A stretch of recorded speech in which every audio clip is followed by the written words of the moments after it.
What? What? What?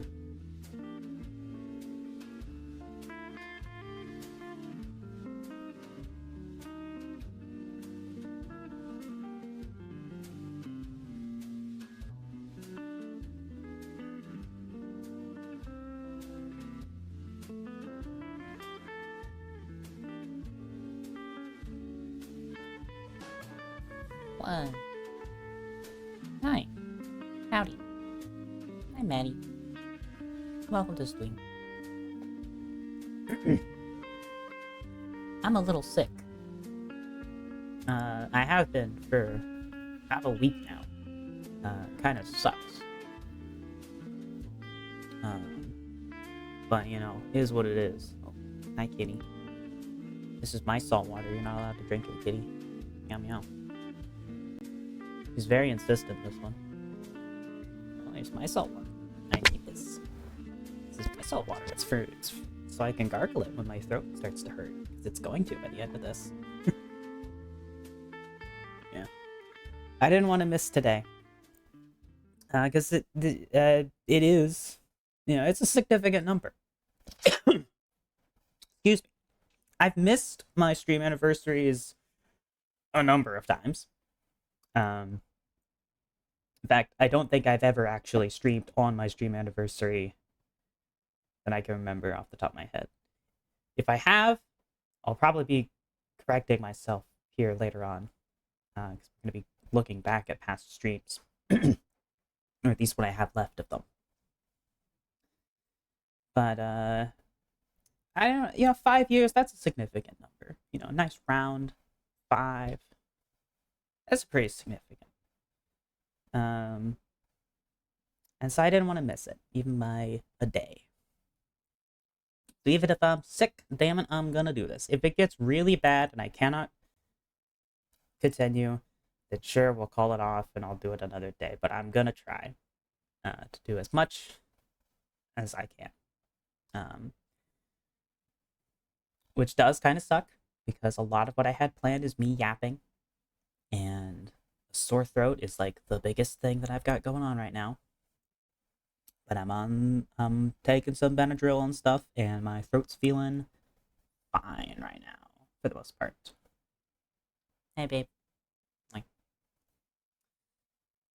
so yeah, music. Why did you stop? Get going again. More jazz. Yeah. Oh. What do we have on the itinerary today? Excuse me, jeez.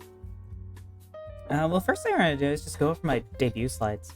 You know, way back in the day, when I debuted. The debut slides weren't my first stream. They were a bit of a ways in. I don't remember exactly when they happened. I have a record, but we'll get to that later. Yeah, let's just have a look at those. You know, this little is really going to be a lot of memory lane stuff today. You know, looking back at stuff from past streams. Excuse me. Yeah. Why don't we get started? All right.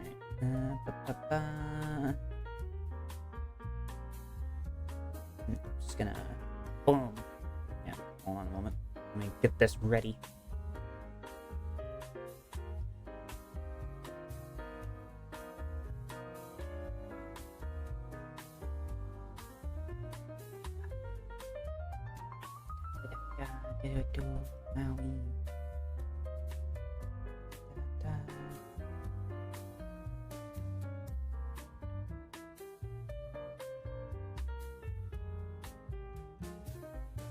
Doing a lot of PowerPoints today.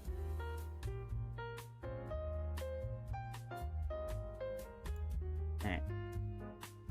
Hi.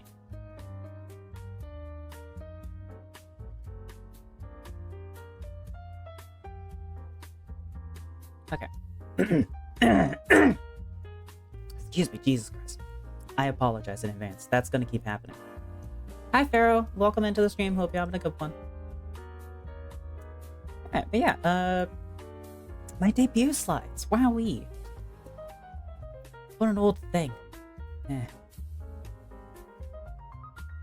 Cool. So who am I? I don't have like the video because I didn't save any VODs. All of my VODs are from this era are gone. So I suppose I could talk about that. We'll get to that. I am? Nice. Lovely to hear. Thanks for stopping by. Yes, I am a white-tailed deer. I am a girl. My pronouns are she, her.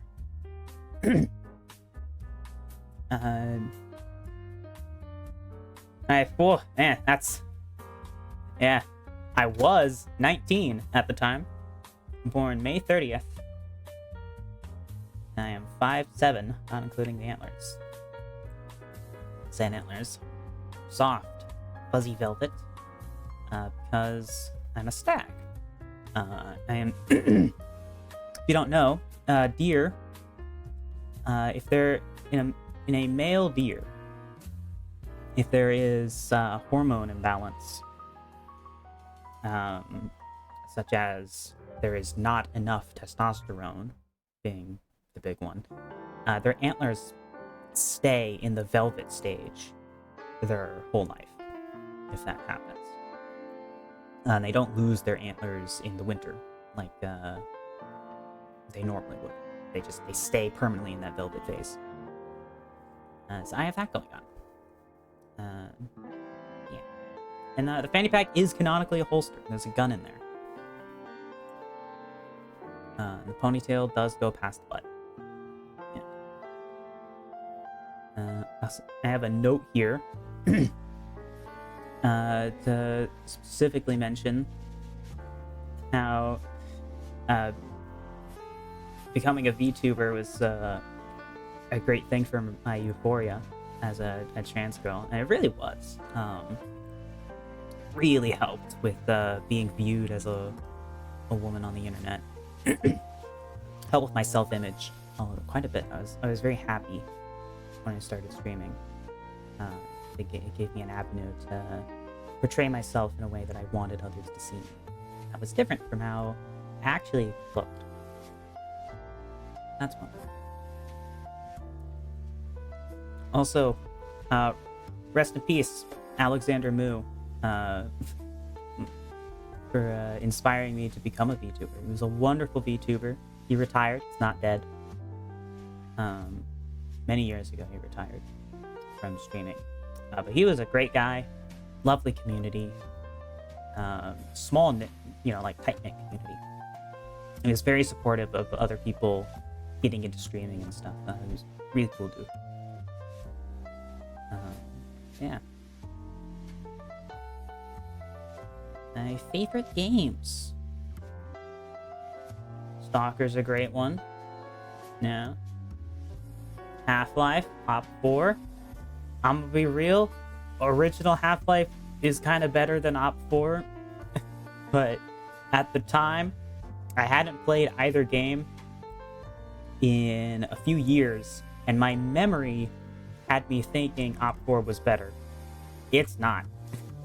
Regular Half-Life is better than Op 4 by quite a bit. Just because of the difficulty curve, the pacing, and like gameplay balance is so much better in the original game. Op 4 is still great though. They eventually, I'm still playing that shit, man. That game is dead as hell. I'm still playing it. I'm in a revival group. We're playing. Yeah, if you go on the Steam, discussion board pages, you can find the Dave and Timmy revival group. We accept new players. Whoever anyone wants to join. We're working with a couple modders to add new stuff into the game. Like we're working on like adding new weapons and stuff. A whole new class. We're adding a medic. We're experimenting with stuff. Trying to keep the game alive, even though the company that made it doesn't exist anymore. Great game. Minecraft, man, I haven't played that shit in years. I really need to get back to it. What I really need to do is I need to take my broken ass laptop to someplace that can get my old Minecraft saves off the laptop, because the laptop, as far as I know, is fully functioning except the screen. I broke the screen, completely unusable. So I just need to take that somewhere to get my save files, because I predominantly played Minecraft on my laptop, and so I have like a lot of my world copied onto my desktop, but they're very outdated. So there's a lot of stuff that I built on my laptop that isn't on my PC. I really need to recover those files at some point, because that's a big motivation loss, losing all that progress. So if I can get that progress back, which I have no reason to believe I can't, that would be great. Payday 2, another game I haven't played in a long time, but man, great game. Sucks how Payday 3 went, but oh well. Another game I haven't played in a long time. I still need to go back to Viking Conquest and beat that game. I think about it sometimes, because it's a fun game and it's really cool. But it just takes so long to do stuff in that game. Yeah, I need to go back to it at some point.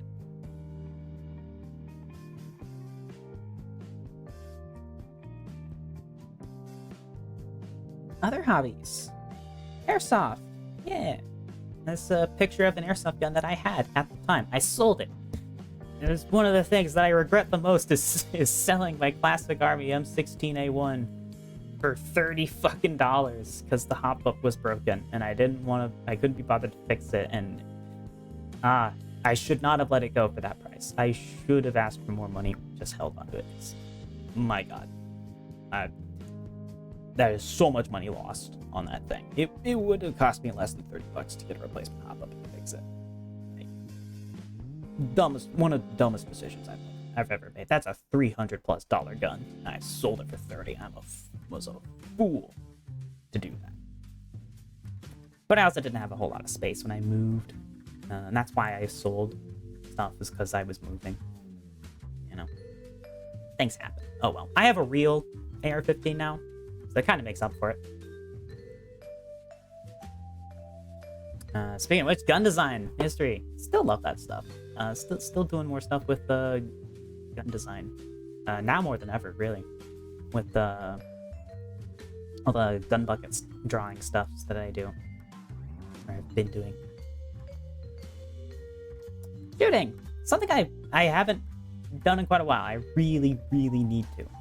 Soon! This will be happening not next month. I'm kind of booked all next month on all the weekends when I would be going shooting. But in May, I am going to shoot the RDB. This is an ultimatum I am giving to myself right now. In May, I will shoot the RDB. Because I have owned that gun for like 2 years, and I haven't shot it yet. And I really fucking need to. And I like watching VTubers. You can see some of my favorite VTubers at the time that I made this. From left to right, we got Chowsy. She's still streaming.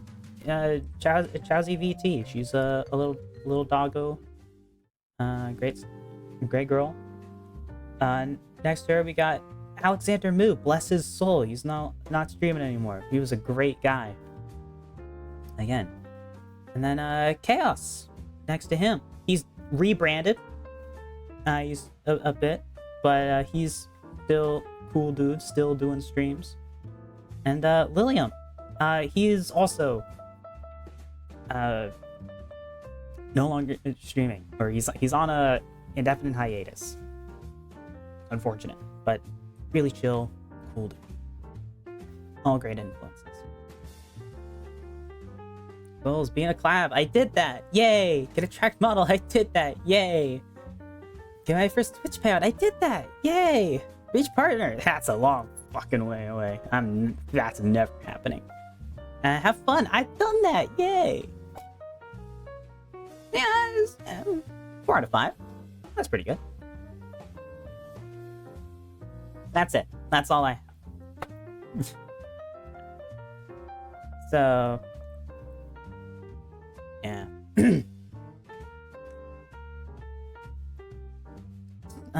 Yes, it's my debut slides, I guess.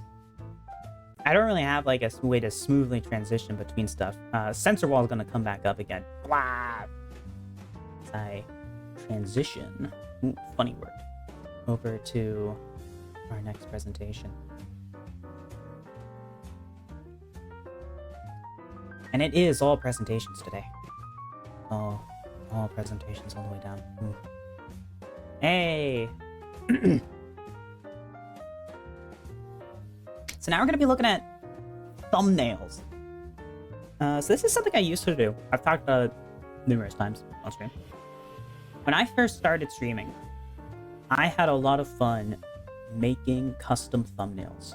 For every single stream that I did, I would have a different one. And it was a lot of fun. You know, it was a little pizzazz, personalizing each stream. I never uploaded any VODs.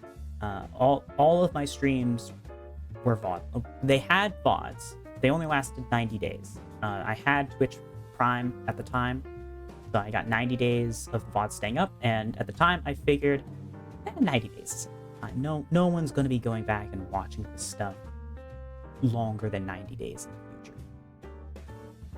I'm not going to want to watch this stuff in the future. You know, I'm never going to go back and watch this stuff. And, you know, at the time, it was coming off the heels of Una's Honest. And honestly, I feel like that kind of painted my perspective on, like, the temporary nature of things.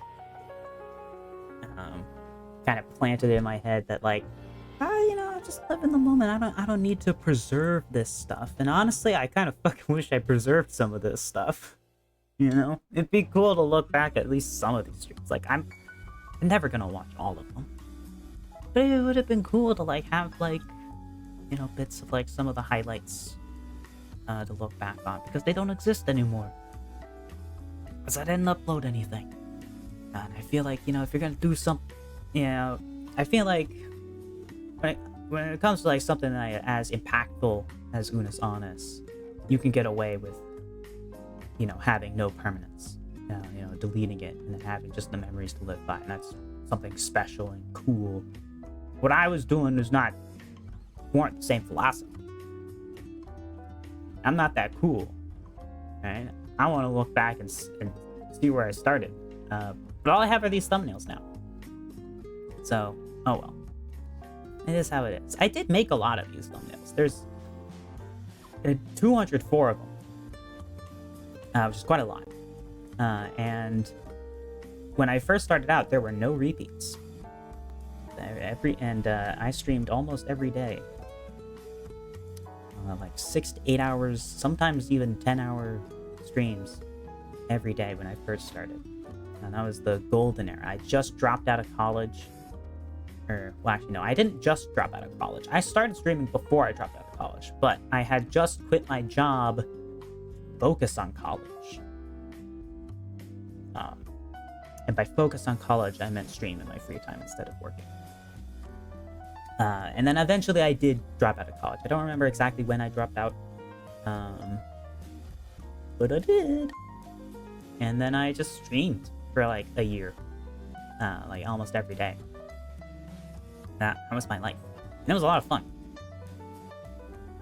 I don't have that energy in me anymore. Can't do that. That is a lot of streaming. But yeah, so this is the thumbnail for my first stream. Very simple, very basic. I played Receiver 2. It's a great game. This was on March 7th, 2021. Woo, 5 years ago. Howie. And then, this is the model I started out with. I have every time I've chronologued when I started using every model, every outfit. So we're gonna have that through this slideshow as well. This is my original model. This was made using a program called Kaisuke 2. It's a character creator dress-up flash game thing. It's got a lot of flexibility to do stuff like, you know, something I like to point out is like that fanny pack doesn't exist in Kaisuke 2. There is no fanny pack option. I layered a bunch of belts on top of each other. That is like 5 belts that have been just carefully layered on top of each other to create the illusion of a fanny pack. You know, so there's a lot of flexibility with it. So for someone who doesn't know how to draw, does know how to move a number up and down, it's a great program for making like little anime character PNGs.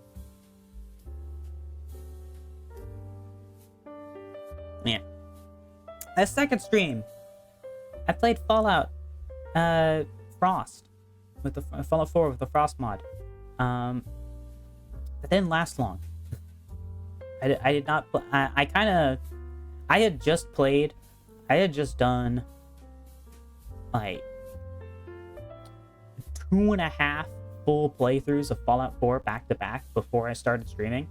So I was pretty burnt out of the game at this point. So this did not recur. That was my second stream the next day, March 8th. And then I played Motonui Online Game, and honestly, I thought I did this later on in my streaming career. I didn't think that this was so early. Howdy, Pat. Well, welcome in. Hope you're having a good one. Yeah, this was March 12th. I played Motonui Online Game. That's pretty wild. And I know I just said there were no repeats. There were repeats. I lied in the thumbnails. Because I'm pretty sure this game got 2 streams out of me, and I just used the same thumbnail for both of them. Maybe. I might have finished the whole thing in 1 stream. Don't remember. But I think I got 2 streams out of this one. Hi, dear. Hi. Yeah. Still one of the greatest video games of all time. Purely for its, like, impact on me as a child. Viewing through my nostalgia lenses, one of the greatest things ever. And you know, even without my nostalgia glasses, it's a fun game. You know, it's not super mind-blowing, but it's pretty cool. You know, for a Flash game that was created as a side project, as a filler art thing, you know, like this wasn't the main story for Bionicle. This was intended to be a side thing. And then they just went fucking hard with it.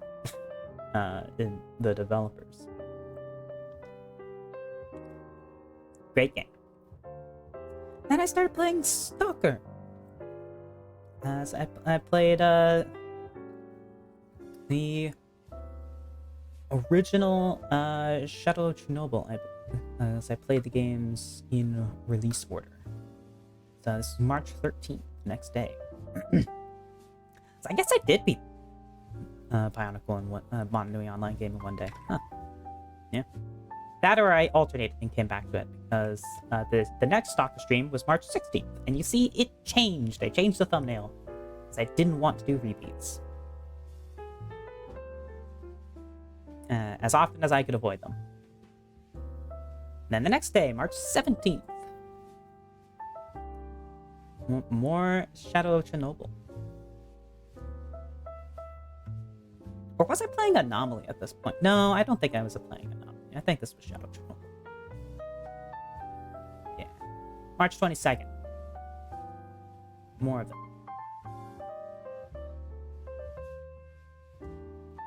March 23rd. I was at the end of the game. Shit was ramping up pretty bad. Pretty intensely. At that point in the game. So, yeah. Had a little fun with that one. And then March 25th, Call of Juarez. This is a game that I got for free from Chowsy. She did like a video game giveaway. And I ended up winning a copy of Call of Juarez. Which is like a cowboy FPS game. I still need to play the sequels. I've been meaning to. I played the second game, I think. We'll see that later. But I still need to play the other ones. The third game is infamously terrible, so I need to play. It's also co-op, so I need to play that with Shade. Yeah. Max occupancy, not both of us. I thought that was funny. Not the most readable sign, unfortunately, in thumbnail size. Then March 27th, finishing Call of Juarez.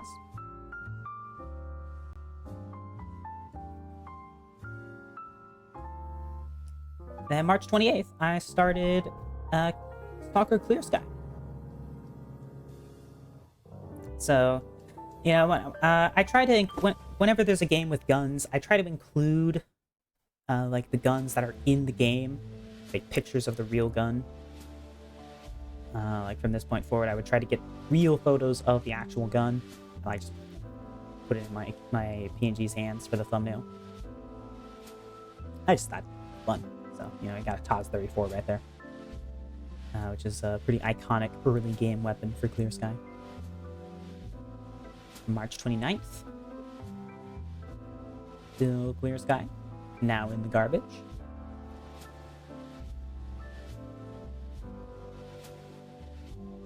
March 30th. Picked up some more stuff. We've joined the Loners. In addition to Clear Sky, I've got the patches on the arms now. We've got the LR300.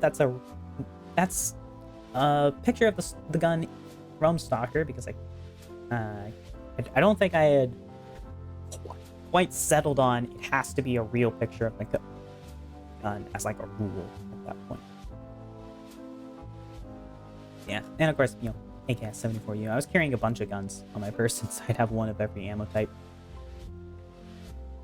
Then March 31st, I took a break from Stalker to play Bionicle Motonui Online Game 2. So, let's try to replicate the, you know, the menu screen of that game, replacing Holly with me, glowing eyes and stuff. I think I did a pretty good job. Yeah. That game is a lot worse than what I remember from my childhood, because as a child growing up, I played the opening sequence of Monog 2, and then the game would crash. Like every time. As soon as I was about to leave the opening sequence, the game would crash. So I never got further than that. And the opening sequence is by far the best part of the game. Everything after you leave Gakoro is a downhill slide. It's just a massive grind fest.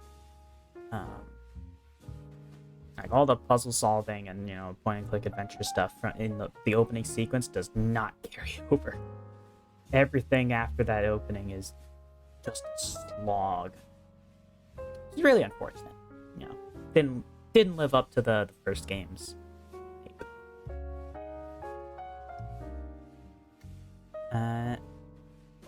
And then we moved on to Call of Pripyat. So, April 2nd. Greetings from Zatan. Yeah. And I have a loner patch hastily put over the Ukrainian flag there, because your character in that game is a Ukrainian military officer who's undercover as a loner. I thought I'd put that there. Greetings from Yana. April 5th. I put the duty patch on my character's arm here because I was intending to join duty, but I didn't realize that you can't actually join duty or freedom in Call of Pripyat. You can't join any factions. It was a little bit of a bummer. They really dialed back the faction wars mechanics from Clear Sky when they moved on to Call of Pripyat. A little unfortunate. We got a VSS there. Yeah. Did I join yet? Yeah. And, oh, this one doesn't have a date on it. Oh well. Probably April 6th. And April 9th. Good news from Pripyat. Got the VSS. Not the VSS, the AS Val now. And a smoker there. Not smoker. Snorker. Jeez. Anyway, I haven't played Stalker in a long time. I need to get back. I'm gonna... Give me 1 second.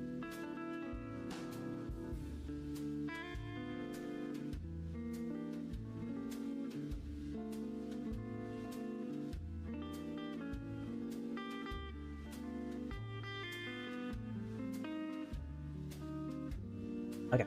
Yeah, that's better. Had to gargle some salt water real quick. Heal up my throat. Yeah. I played Bioshock on April 10th. Another great game. Had fun putting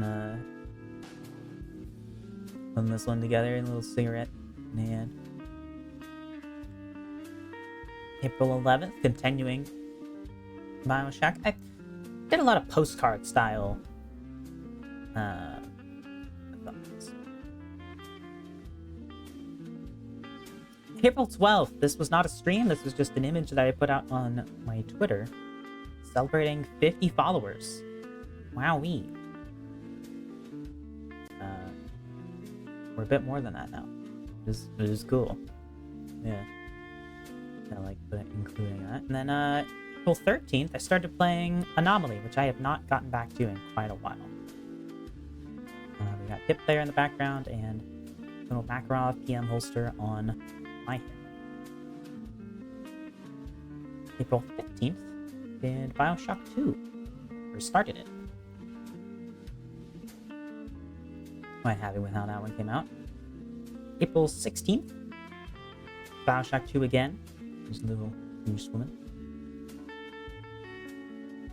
On April 18th, no stream, but this is when the background was created for the starting soon for the chatting screen, which I barely ever use nowadays.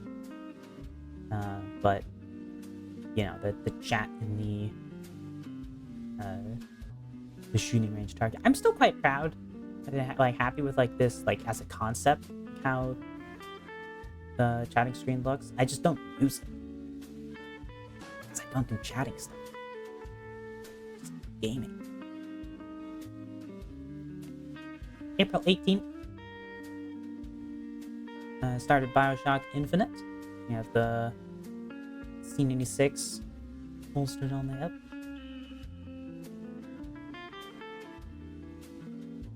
And also on the 18th, I gained Twitch affiliate. So that was really nice. Well, we're not going to do a big thing to celebrate that on the 18th, but you know, I'll mention it if I remember. And to celebrate that on the 19th, I went back through a bunch of my old Minecraft worlds and showed those off on stream. A bunch of stuff that I had built, such as this castle that I never finished. I need to get back to and finish building that castle at some point. But again, it's on my laptop. I need to get the more updated version. And on April 19th, I got my first emotes from the wonderful Dire Cat. So Dire Cat Art produced these. They don't take commissions anymore. I don't believe. But they're a great artist. Hold on. Music. Beat. Ooh, playlist.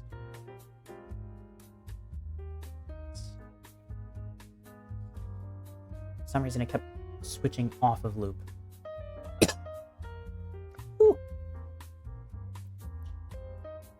Yeah.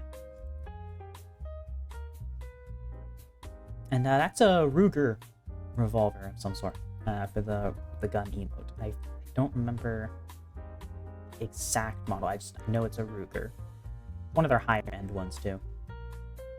I think it was their 45 ACP model. No, it wasn't, because the 45 ACP model I don't know. It was a larger caliber though, like a 44 or something. It's one of those. Darakat also made the revamped emotes that we have now. So these are the old emotes, the legacy emotes. When I commissioned some more, they went ahead and made the old ones, remade the old ones. For special, maybe? I think it was straight up 44 Magnum.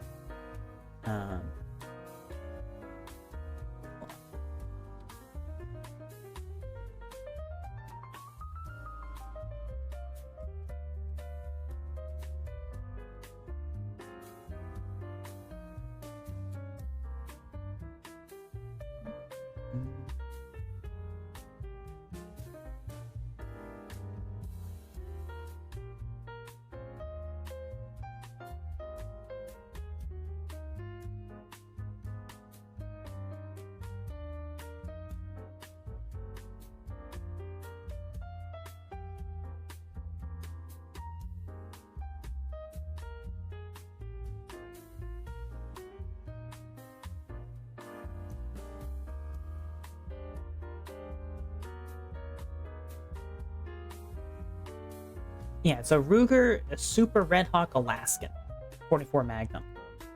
That was used as the reference.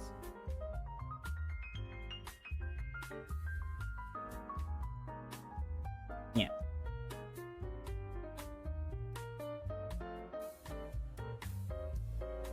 And April 20th, more Stalker. This time with a VZ 52, I think it was, in the holster there. Moznagant and a Taz side by side on the back.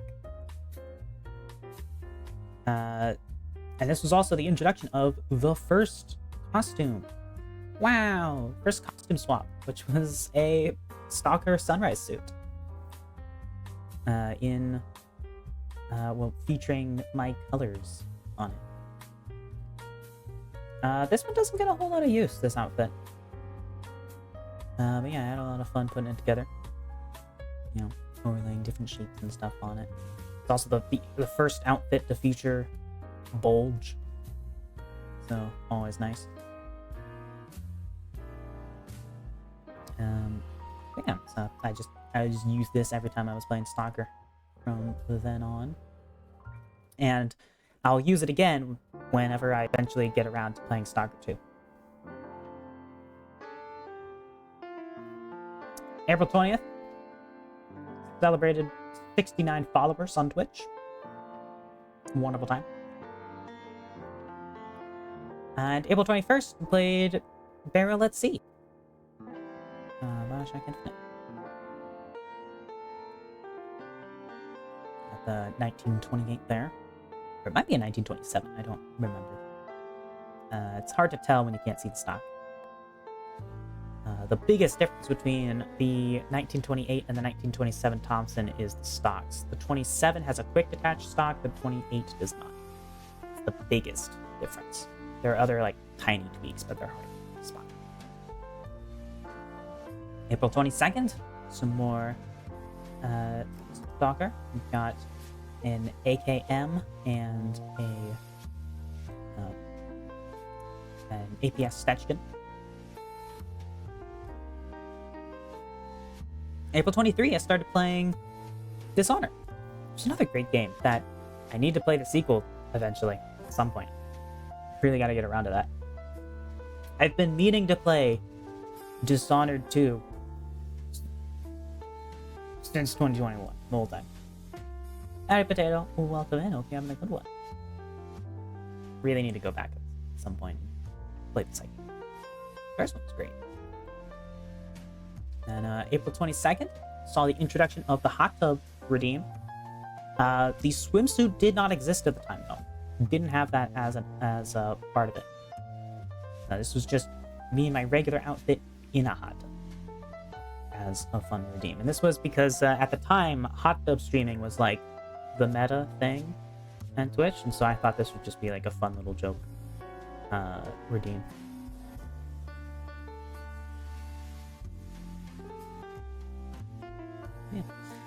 Yeah. April 26th, no stream here. This was just a little teaser image that I put out for the next outfit,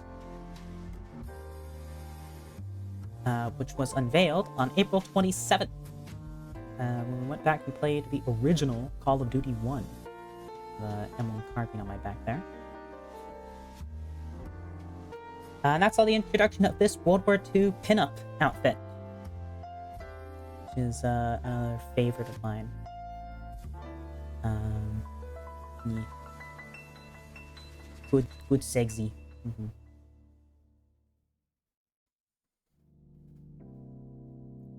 Excuse me. Oh boy.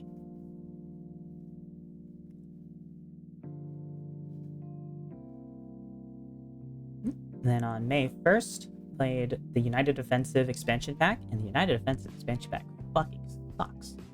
Terrible.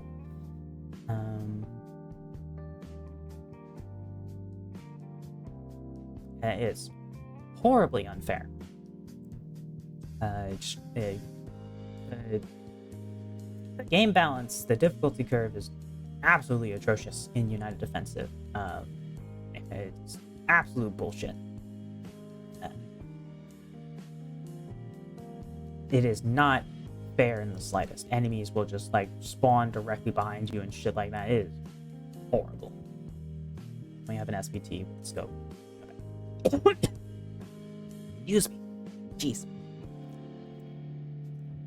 This is gonna get harder. We're gonna pause in between saying stuff. Try and my voice a little bit. Yeah. Know that. Bear with me. Okay. Anyways.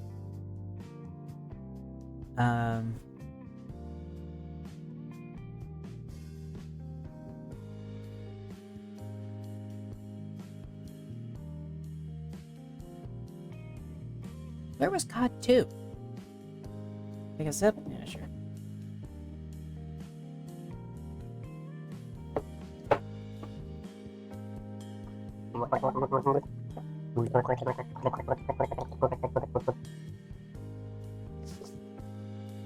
Good old salt water. Really helps.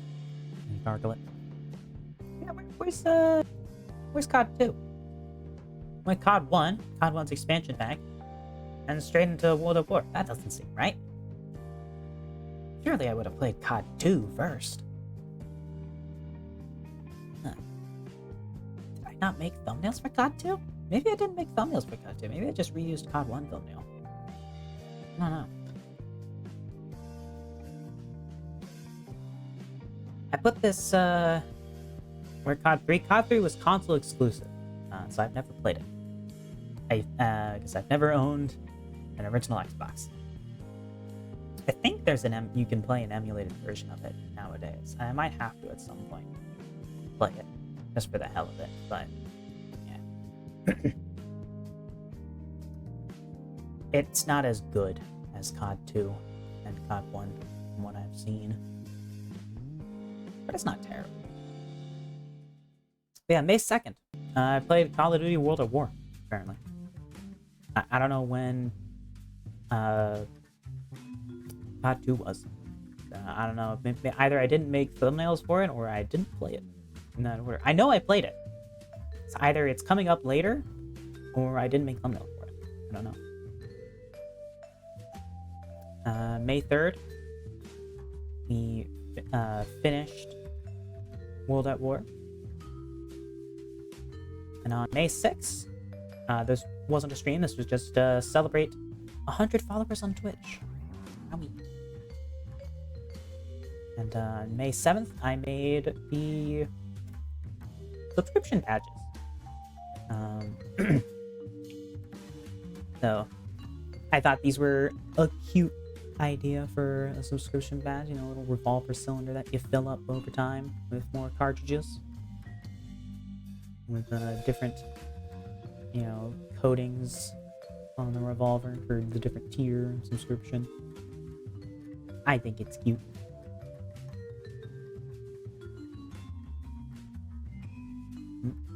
This was just another image that I just put out on the Twitter. No stream associated with it, you know, a little good morning.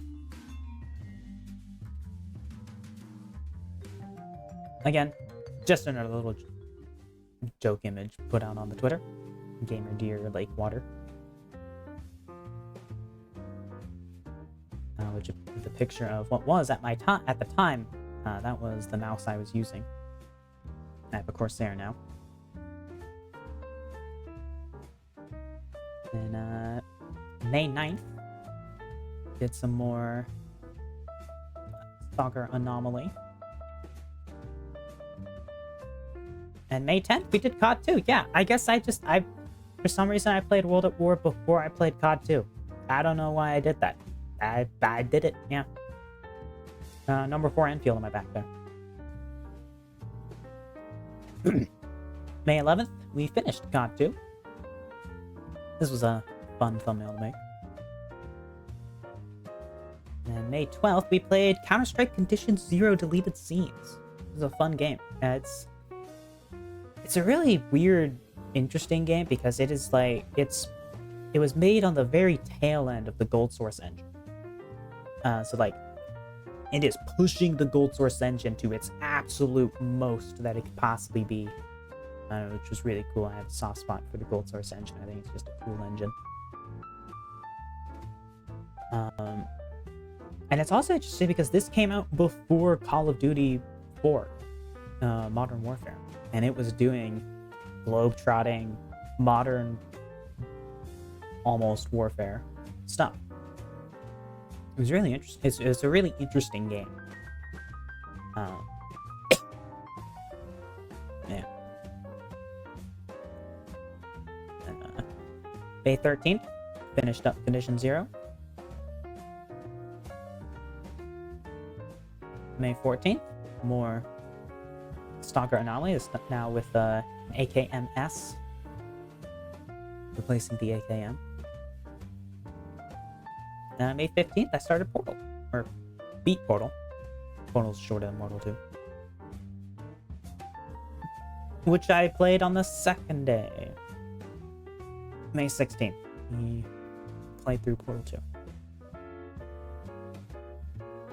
Then on May 17th, we played through Portal 2... what was the name of this mod? Don't remember the name of this mod. I remember the final test chamber was bullshittingly difficult though. I don't remember. It was like a time travel based portal mod where like the green portal would travel through time. It was a really interesting concept. And I thought it was fun until the final test chamber, which was just insanely difficult. No reason. Howdy, Dogent. Hello. Spots.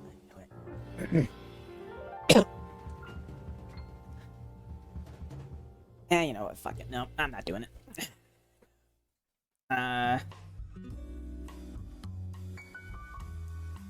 I'll get you those points back at some point. But yeah, no. Not feeling it today. Sorry. I am a little sick still. Yeah, man. No, you're good. Jesus. You'll feel better soon? Yeah, thanks.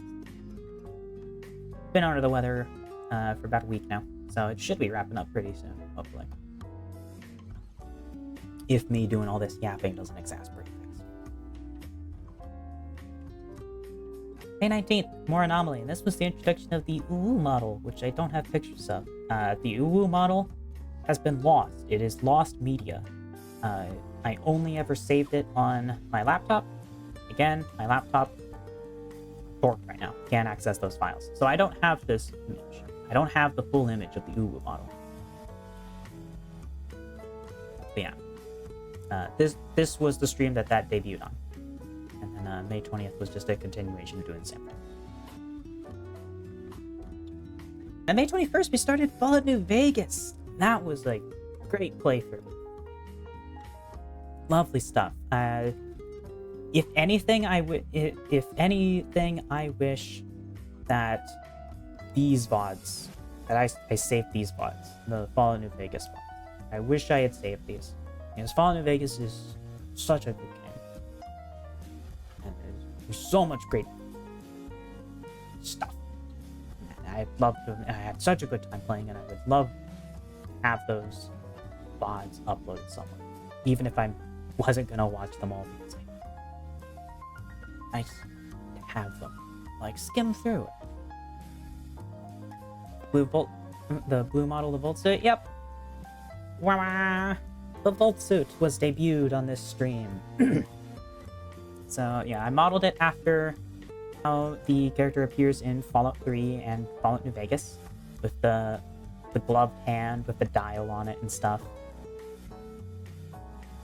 But yeah. The Volt suit. Speaking of New Vegas, a studio may have leaked a remake. Interesting. Like an official remake? Well, I know there's those modders who are porting Fallout 4 to Fallout New Vegas into Fallout 4's engine. That's very slow going because it's, you know, volunteer work and stuff. An official Fallout New Vegas remake, a la the Oblivion remake, would be pretty cool.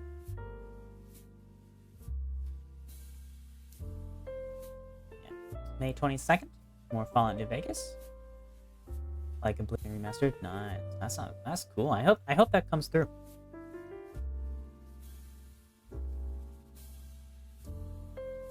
As long as they don't ruin it, I'm not above giving Todd some more money. Yeah. May 22nd. This is when I started the trend of trying to include real-world photos that match the game locations. So, I did actually go to Pioneer Saloon, not when I made this stream, but a few years later. You know, when I moved up to Oregon, we went through Nevada and stopped at the Pioneer Saloon. Great food. Good hospitality. Cool place. Fallout jumpsuit is what you're wearing when I followed. Yeah. I was doing a lot of Fallout. Quite a while. I think I was playing Fallout 4 when you followed.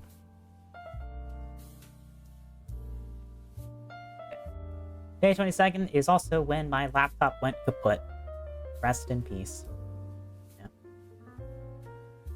I was watching an Alexander Moo stream, and I went downstairs, grabbed a drink of milk. My headphone cable got caught on one of the cabinet drawer handles, yanked the laptop out of my hands, crashed into the ground. Sad thing.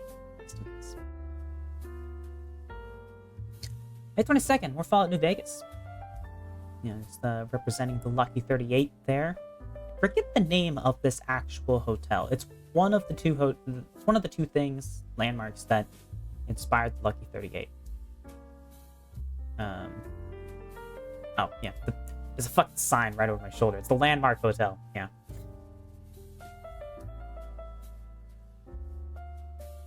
The Landmark doesn't exist anymore.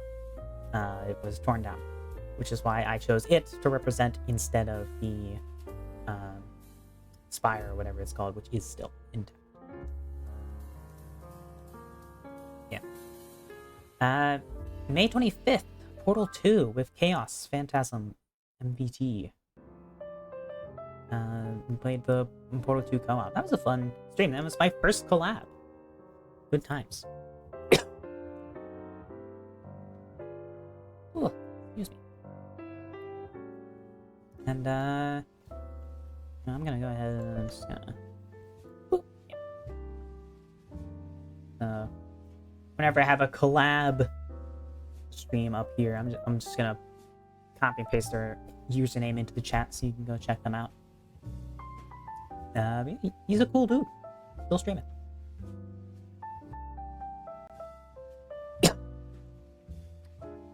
May 26th, Honest Hearts. Got 1911, got the High Power Maria, the M16, and Levergat of model that I don't remember, because it's all of the bits that would allow you to identify what specific model of lever gun it is are skewered by my back there. Then May 27th, we did Old World Blues. We started Old World Blues. We have the Survivalist rifle instead there. And got that gun, the 5.56 revolver. And on May 30th, I had my first special stream, which was my birthday subathon, which is I don't think a subathon is something I'm gonna do again. But it was a fun thing to do at the time. And that was a fun game to go back to also. Bionicle Heroes, great game. Little third-person shooter, Lego game. It was originally supposed to be a first-person shooter, as a first-person shooter for kids, but when they went to the ratings board said, nah, if it's a first-person shooter, it's an automatic mature. We don't care about any other details about the game. Those are automatically M, no matter what. So the devs were like, fuck, that's really stupid, but okay, I guess we'll do third-person. And then the ratings board was like, yeah, that's cool. Yep, this game could be T now. Yeah, that was a fun stream. And May 31st, we finished up. We continued the game. We didn't quite finish it. We continued Bionicle Heroes. And that was also the highest resolution image of Sidorak I could find. Wait, CST? I thought you were PST. I'm PST now.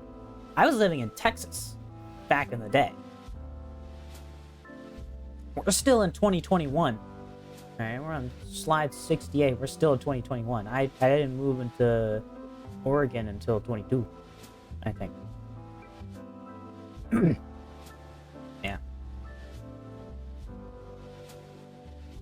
June 1st, we did the last boss battle of Bionicle Heroes, and then we continued playing Fallout New Vegas Old World Blues. Got the dog gun on my back there, big thing. And June 2nd, I played Fear. Just another great game. I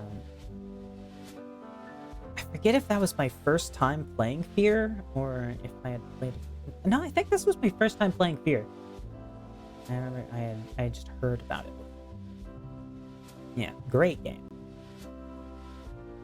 I need to play some Fear-like games at some point.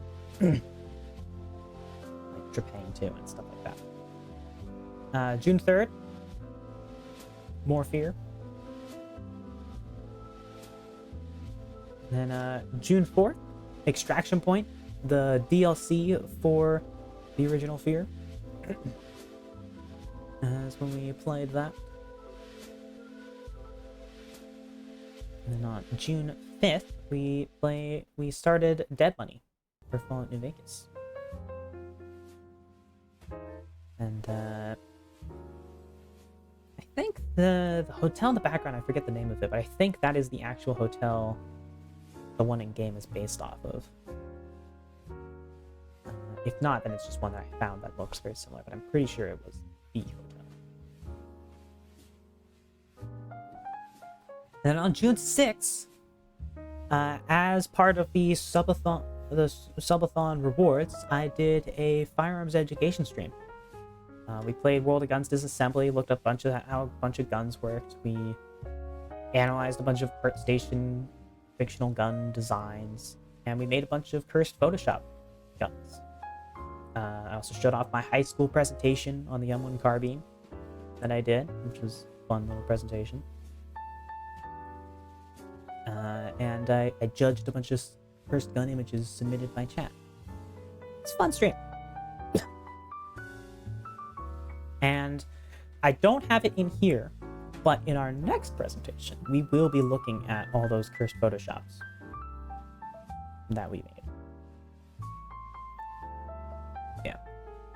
June 8th, I played Fear Perseus Mandate. This is a thumbnail that I thought was pretty funny at the time. It's Perseus, and he dates men. Perseus Mandate. I think that's pretty good. I think this was a pretty high up there thumbnail. I'm not gonna lie. And at the same time, I also think it's one of the worst things I've ever done. Wasn't here for it. Do it again for your presentation. I should. I'd have to dig that back up. I think my dead name's in it though, which is a problem. I'd have to fix that. It's amazing, and I want to face buff. Yeah. June 9th, we finished Dead Money.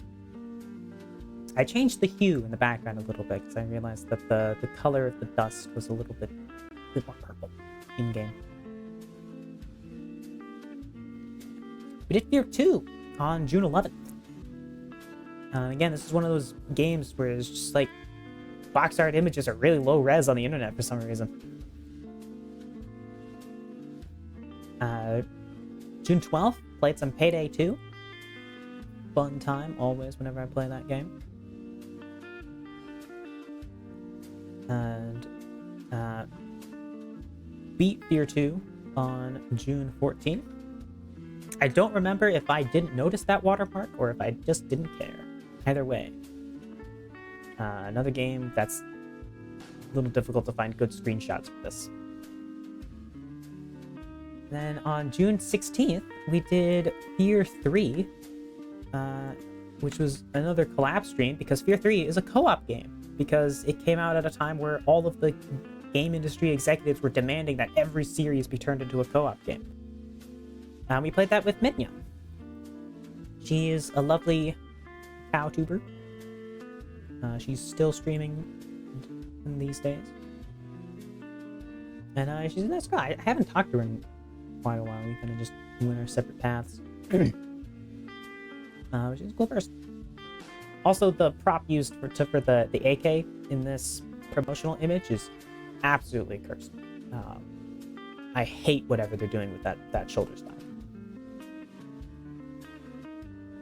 God, that AK style, I know, it's so bad. So bad. I think it's a regular fixed stock trunnion adapter to a side folder. But the angle is just atrocious. Yeah. And on June 18th, this was not a stream. This was just an announcement that this is when the Discord became a thing. Wowee! And the Discord is still a thing. For now. I don't know if I'll jump ship. We'll have to wait and see how bad it gets. Discord has they've delayed the mandatory age verification. They have not canceled the mandatory age verification. It's still going to happen, just later this year at an undetermined time. So, yeah. Depending on how much that sucks, we might jump ship. But for now, we're on the Discord. We're having a good time. Only the Tapco saw stock for foul was worse downward angle. Yeah. June 20th, we played Battlefield Bad Company 2, which was great because that was the first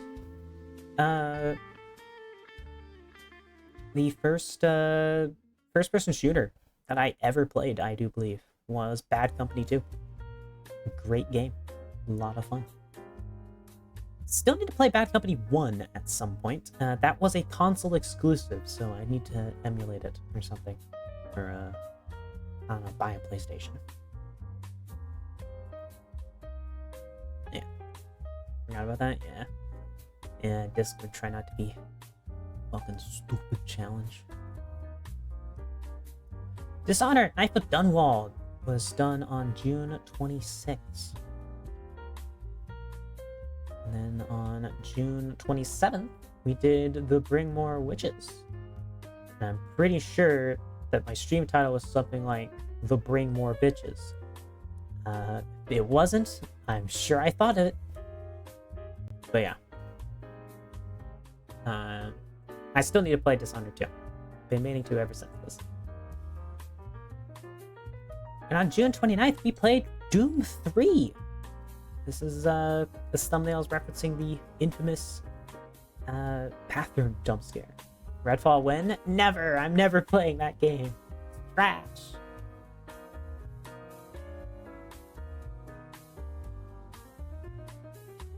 Yeah.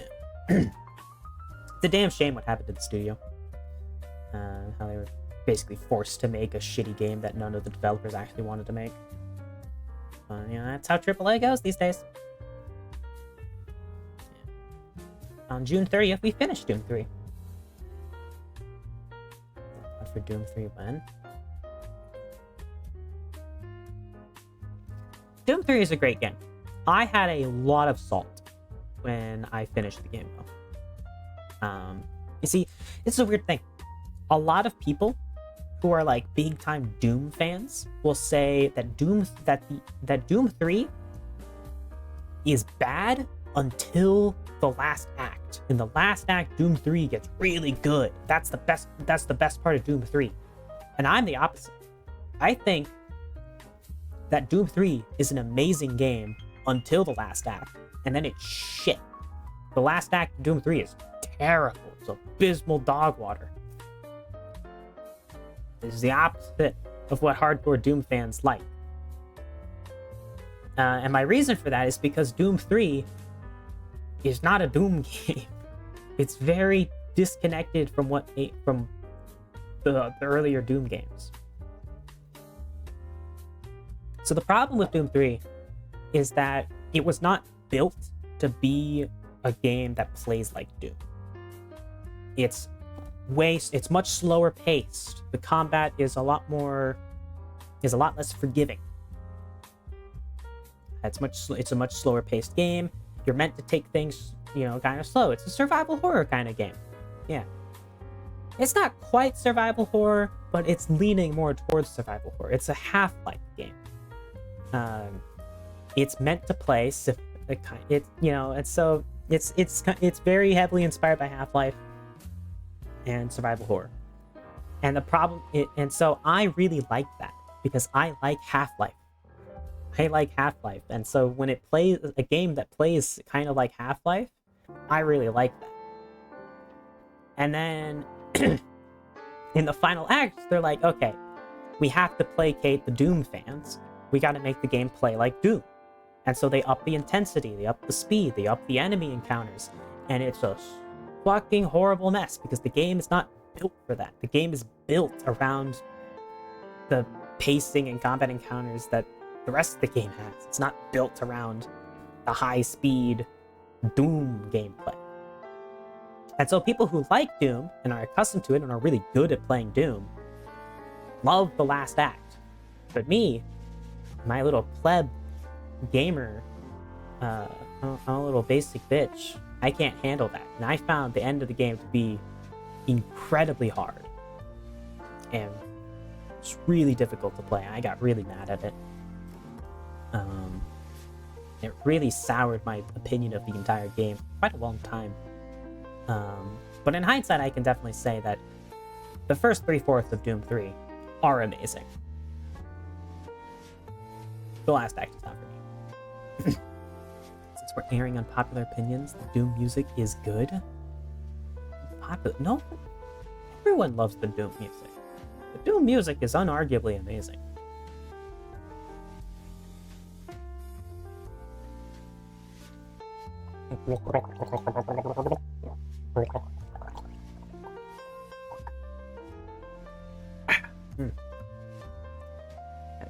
Movie, not music. Oh, okay. Oh, yeah. I haven't watched it. I need to. Maybe. At some point. Just for funsies. Because I've heard it's bad.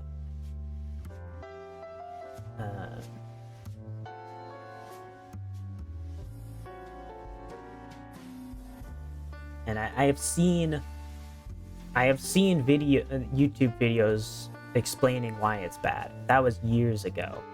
I don't know. Maybe at some point I should just watch the actual movie. Form an opinion for myself. Risky. July 2nd, we played Crysis, another fantastic game. God, I love the original Crysis, and I wish Crysis 2 was more like it. Same Crysis 3. I wish both of those games were more like Crysis 1. Good game. Kinda hard to recapture. Crysis 2, July 3. I'm holding a chicken. Because that's something you could do in the game. You could pick up chickens. July 4th, Fallout New Vegas. We went to go see the Brotherhood of Steel in this stream. The New Vegas thumbnails really benefited from the fact that I had played New Vegas before, so I knew where stuff was, like where big set pieces were, and so I could make the thumbnails relevant to what I was going to be doing in the actual stream. Because for all these thumbnails, I was making them like basically the morning of or the night before the stream. So I made this thumbnail the morning of, I remember correctly for this one. And I was like, all right, today I want to go do some Brotherhood of Steel quests. So I'm going to make the thumbnail for the Brotherhood of Steel because I know where they are and I know they're a thing and what I'm going to do there. So New Vegas benefited greatly from that. I was able to tailor the thumbnails to be more specific to what was actually going on in the game. That's something I can't really do if it's my first time playing a game, because I don't know what I'm going to be doing next. July 11th, Crysis 2. Thick neck. July 12th, finished Crysis 2.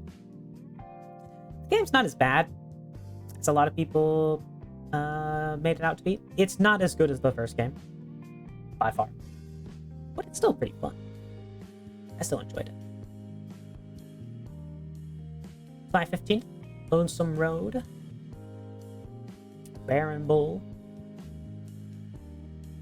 July 18th, we played Hell Let Loose, which is a game that I have not played in a long time. I need to get back to playing this game. There's been quite a few updates since I last played it. The last time I played it was like right when they added the British, and they've added a bunch of stuff since then. I need to get back to this game. It's one of those games that you have to commit a lot of time to. You can't do a quick in and out adventure. You have to sit down and like play it for a couple hours in a row in a single game. Gonna get back into it too. Yeah. Having carbon on the back. The O's are the boobs. Haha. Great stuff. I know. And July 19th, we started my playthrough of Viking Conquest Reforged Edition for Mountain Blade Warband, which I still find that name funny. Mountain Blade Warband Viking Conquest Reforged Edition is such a mouthful of a game name. I love it. Yeah, I need to go back and finish this at some point, eventually, maybe. Denmark isn't going to invade itself. I mean, it might. I don't actually know. I haven't read up on history too much. Can't get into it without playing with people. Random sucks so much. So I'm pretty sure you're the person who made me get Hell Let Loose in the first place. I might have been, yeah. That sounds about right, actually. Yeah. This is a great game. It's a great game. I need to get back to it. Also, they're making a Vietnam spin-off, which I'm also gonna have to find time to play at some point. Yeah. July 20th, more Viking Conquest. July 21st, yet more Viking Conquest. This was the only time I raided a monastery, because holy shit, raiding a monastery is a terrible idea in this game. It's such a bad idea. People hate when you raid monasteries. Who'd have fucking known? You go to a country where everybody is Christian, and they hate you if you attack their Christian monuments. Who could have predicted such a thing? Yeah. I never did that again. I did it once to do it. never again, because it's not worth it in this game. These days, yeah. Because the game is set in a time period where most of the pagans have already converted to Christianity. If the game was set in an earlier time period, you could probably get away with raiding monasteries just fine. But it's set late enough that you really can't. There's too many powerful people that get mad at you when you do that.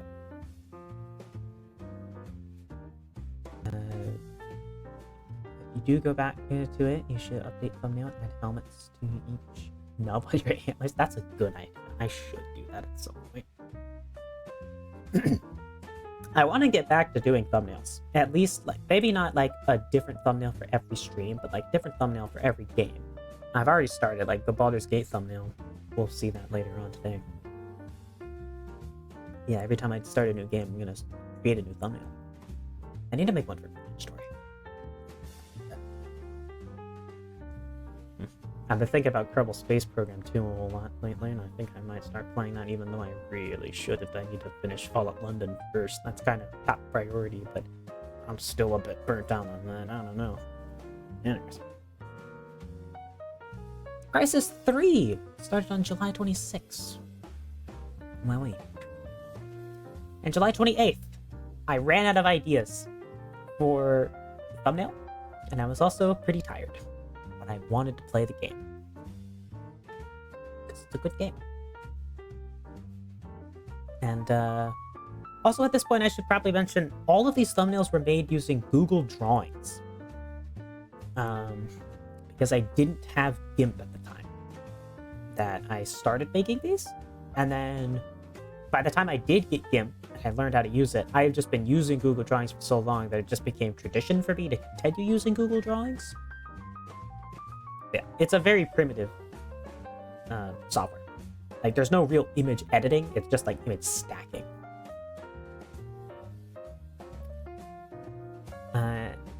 Very stupid, but every time I hear Baldur's Gate 3, my brain turns into BG3 and then goes, Big Day 3.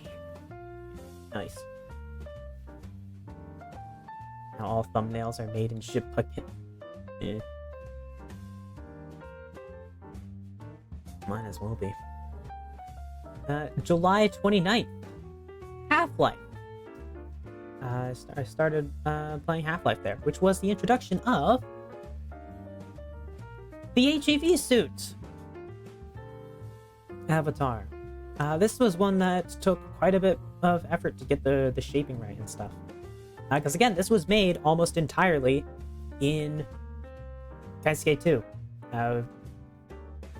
Very little external editing was used to put this together. Like the only part of this that I actually edited outside of Kaisuke 2 was these black lines on the legs. Those continued over past the edge of the legs. I just trimmed those down. Everything else was made in program, just stacking shapes on top of each other. I was quite pleased with it. Oh, and the Lambda logo, because you can't do that. Okay. I mean, you could, but it'd be a lot of work. Yeah. I really like this outfit. It doesn't get a lot of use, though, because there's not a lot of Half-Life games. If I ever play Half-Life Alyx, I'll bring it back. Even though it doesn't make sense, because you're not playing as Gordon in Half-Life Alyx, but you know, whatever.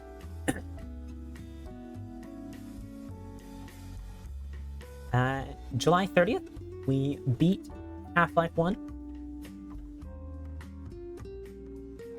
And on August 5th, we did Opposing Force. It was good fun. I think that one took 2 streams as well. I just reused this thumbnail for it. On August 11th, we did some Minecraft. This was specifically on a friend's server. We were playing with the Conquest Reforged Edition mod. And just building in creative mode, working on like a medieval city. You can see the building on the left here is one that I built just prior to this stream. But that was a chill little stream. Although it's actually, if I remember correctly, this stream, a funny little incident happened where I kind of forgot when I started the stream that I needed to pick up my little sister from school that day because my parents couldn't because they were doing other stuff. So my alarm went off to do that. I was like, oh shit, all right. Hey, chat, chill out for a couple minutes. I gotta go pick up my sister from school. So I had to run out and do that and then come back to the stream. So that was fun. Just start slapping random PNGs onto the chest and use it for any sci-fi game you play with a suit. Good idea, yes. Yeah, it's just mustard yellow because that's my brand color. Not a reference to anything else in particular.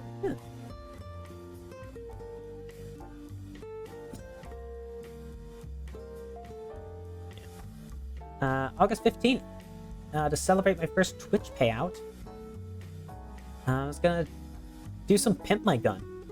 Pimp My Gun is an old Flash program, a bit deprecated now, but it lets you make guns and stuff.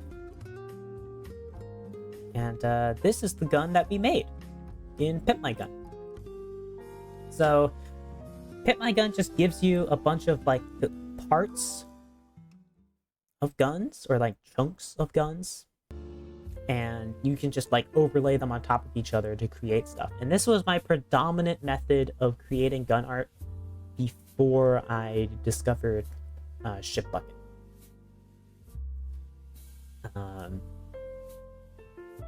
So yeah, this is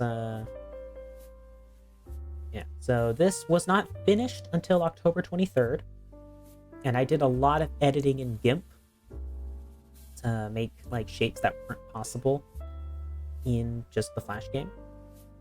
My gun, fellow OG artist, yeah. So yeah, this was sort of an FG42 inspired gun using a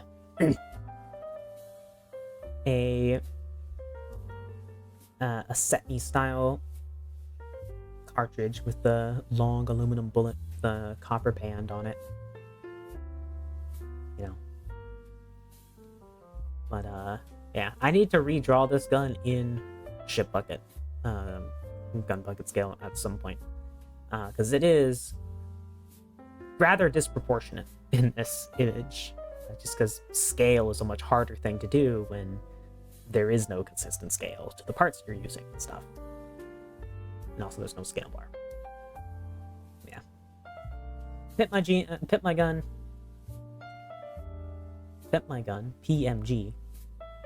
It was a lot of fun messing around with in the olden days. Miss Flash, yeah. Rest in peace, deprecated Adobe product. August 21st, we finished Half-Life Opposing Force. So, yeah. I made myself yellow here, because if there's a specific scene in Half-Life 1 where you sneak up on two HECU grunts that are standing outside, and the lighting just happens to make them really fucking yellow for some reason in the exact spot that they're standing. Weird. What is FG42 inspired aside from the stock? More G11 5%? Yeah, so the carry handle scope is G11. But the stock and the action is the big part, is FG42 inspired. This was meant to have the same action as the FG42.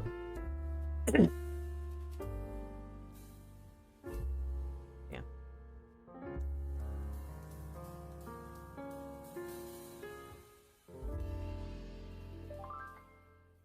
And then on August 23rd, we did Blue Shift, which is much shorter.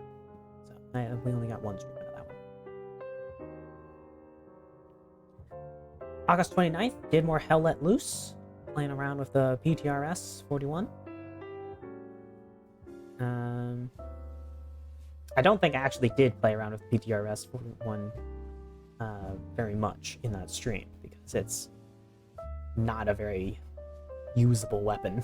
It's very situation rather difficult to use, and I think I settled on just get back to regular stuff. Yeah. August 30th, we did the Battle of Hoover Dam in Fallout New Vegas. Finally finished the game.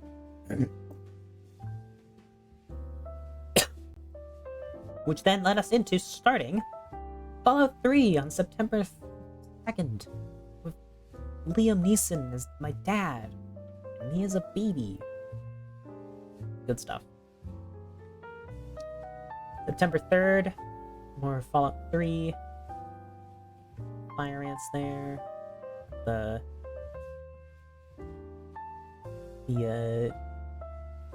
G3 on the back. Top rank 32 revolver. And I forget the exact name of that Smith & Wesson pistol. It's like Smith & Wesson 90 something. It's like 4 numbers or like 3 numbers or something. I don't know. But I had a mod that replaced the 10mm pistol with that because it just looks better. I don't like the Fallout 3 10mm pistol. I think it's ugly. So I replaced it with an actual 10mm pistol with the power of mods.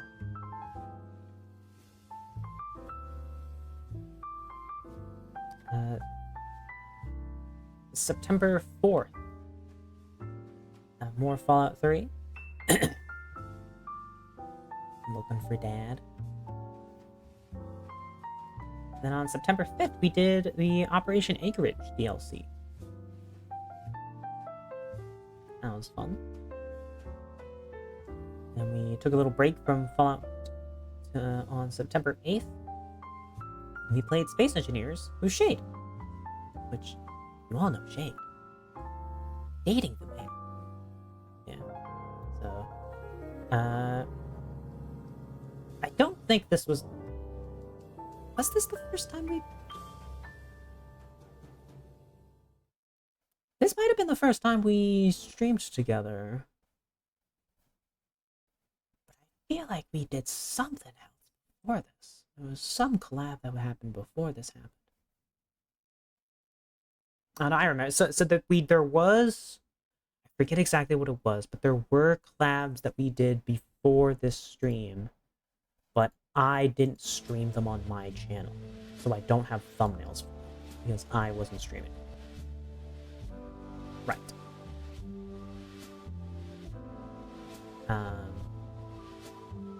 Yes, this was the first time we collabed on my channel. Good times. And I did the Fallout Freelander on there just because it was on my mind. And then September 9th, we did a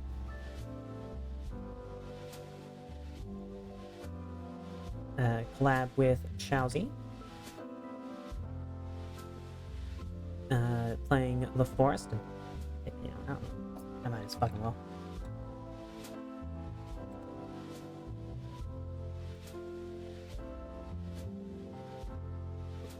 Put Shades in there too. Because I don't know, maybe you don't know him. He's my boyfriend. You should check him out. He's cool. Been playing a lot of Cyberpunk lately.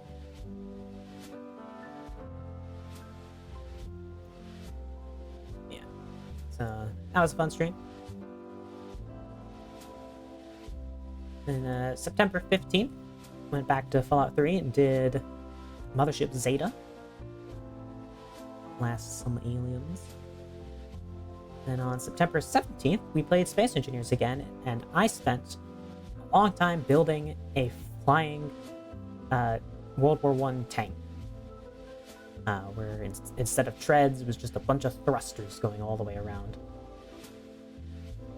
And it was a horribly inefficient ship because we didn't have nuclear reactors at the time, and we were relying on batteries, and our batteries were horribly inefficient. We did not have a good source of electricity at the time. Still good fun though.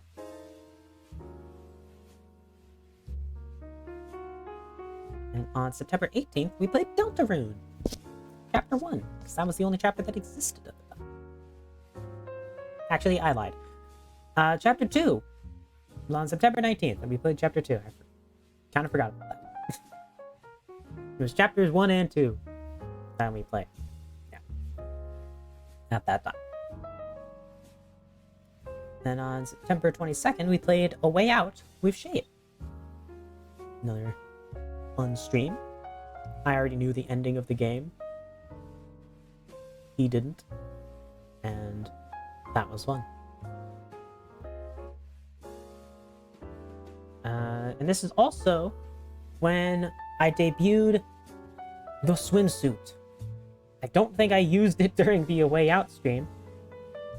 It just sort of happened around that time period. Yeah, this is when I made the swimsuit. So, yeah. There's another nice one, you know. Good bulge, you know. And, of course, going forward, the hot tub redeem would include the swimsuit as well, but it is also available as a regular outfit change option. By the way, there is a redeem to change my outfit. If you want me to change it to any of these outfits at any time while I'm using my PNG, I can. I have them all set up. They're all working now.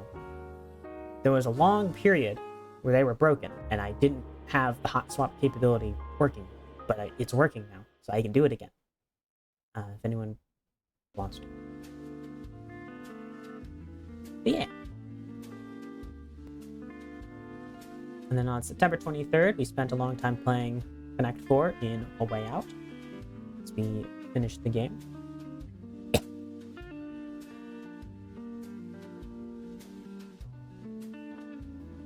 September 24th, we played Halo 1 Co-op with Shade. I think this was another multi-day affair where I reused the same thumbnail.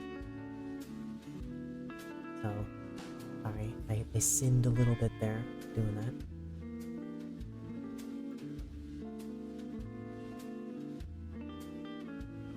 On September 27th, we played the Pit DLC for Fallout 3. We did not eat the baby. And on September 30th, we played a Halo 2. Or rather, so I have a note here that says on September 30th, part 2 of Halo 2 is when we did part 2 of Halo 2. Because I reused the Halo 1 thumbnail for the first part of Halo 2. I don't remember when that was, but that's what my note says. October 1st, I did another Viking Conquest thumbnail. I had been reusing the other thumbnails, and I was like, okay, I need to add another thumbnail into this lineup because I can't keep reusing the same ones over and over again. So I did that. That break is done. Yay! October 7th, we did Fallout 3 again, and what? This was a reference to... What did we do in game that...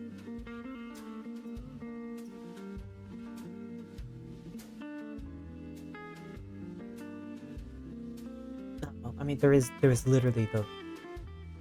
Yeah, no, there's literally the the Declaration of Independence in it, isn't there? In game, yeah. Yeah, that's what this is. Yeah. Yeah. Pretty obvious, actually.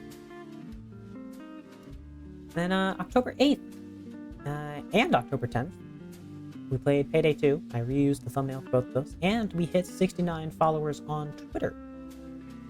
Fun time.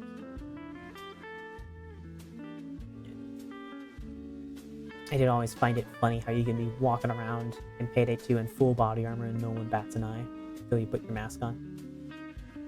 So, be funny here. Then, on October 10th, we started playing Far Cry 6. Nice. Funny number. Nice. Nothing happens with that redeem, by the way. It's just funny number. Man, is it worth it? Yeah, this thumbnail was reused many times This was the start of me making a single thumbnail per game and not bothering to make more because we took quite a while to finish this game. It was a fun time. We need to play Far Cry 5 at some point.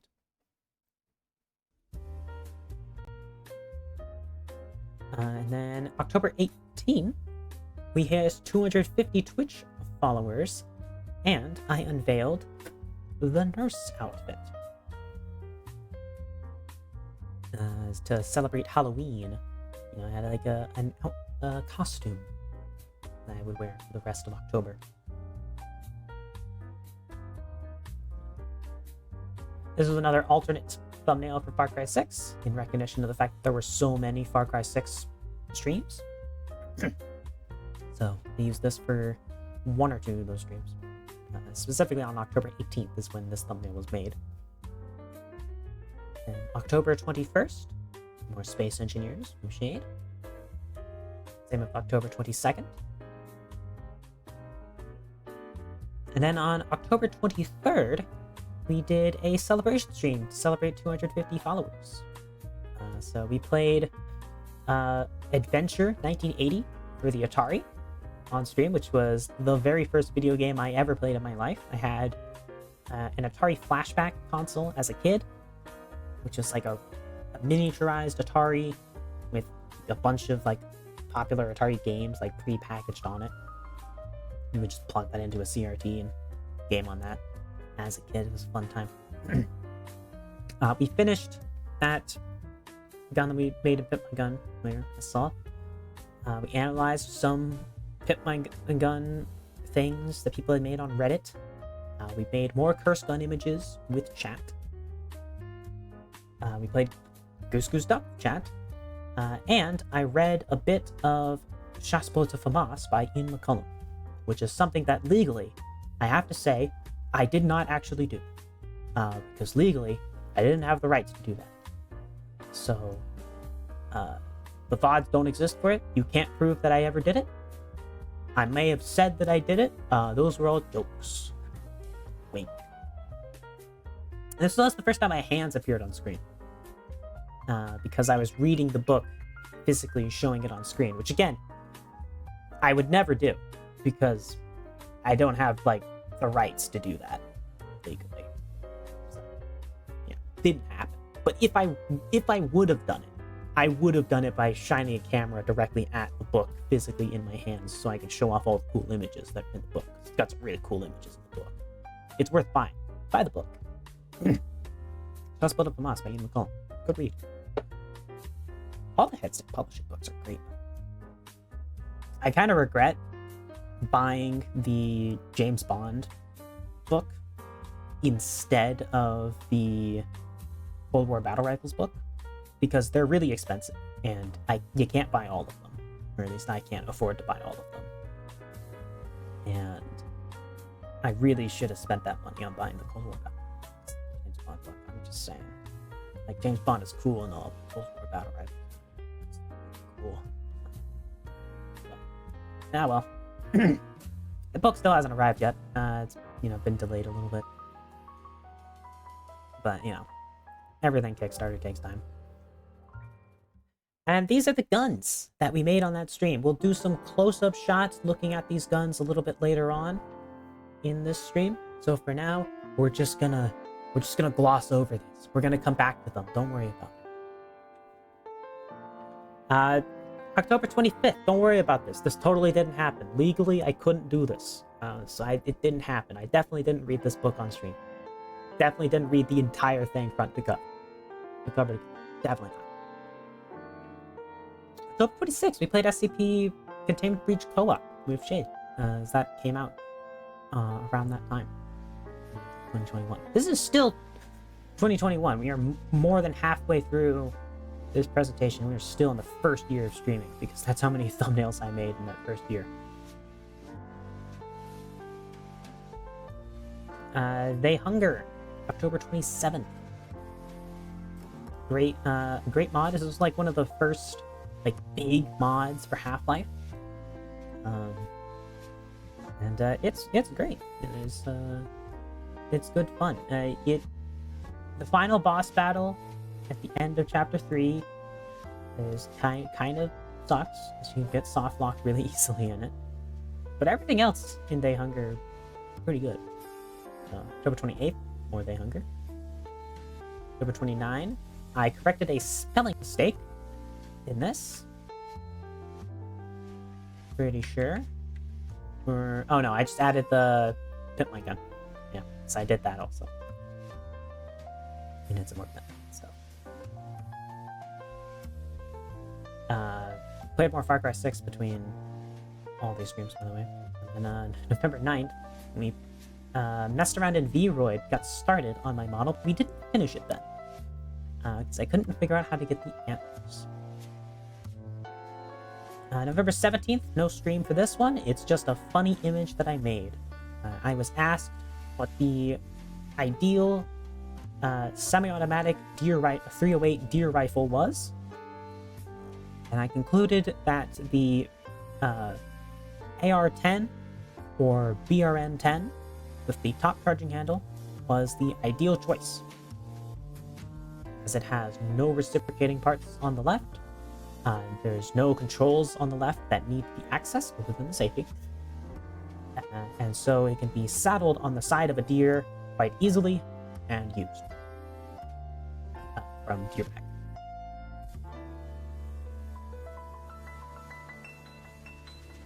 November 17th, we played Civ with Shade and Skyrigan, who is not a streamer, so I'm not going to link them.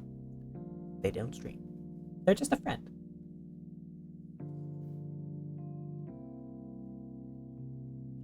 November 29th, we played The Hunter Call of the Wild with Shade. Getting good mileage out of that deer picture. On December 2nd, we went back to Fallout 3 some more. And we also debuted the winter outfit. So this is when it's cold outside, I switch into this. It's like a little seasonal outfit, which I think is cute.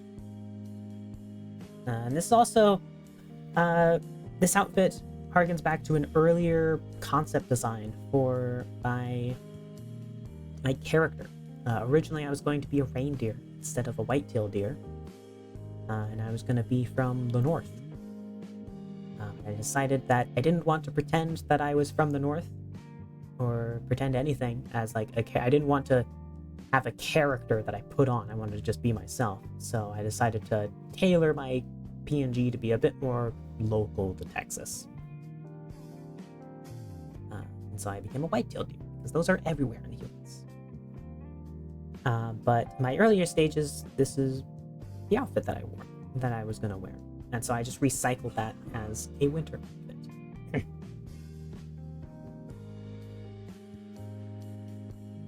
This was just a fun little thing that people were doing on Twitter at the time, December 6th. Just a little VTuber joke card. December 7th, we did Point Lookout in Fallout 3.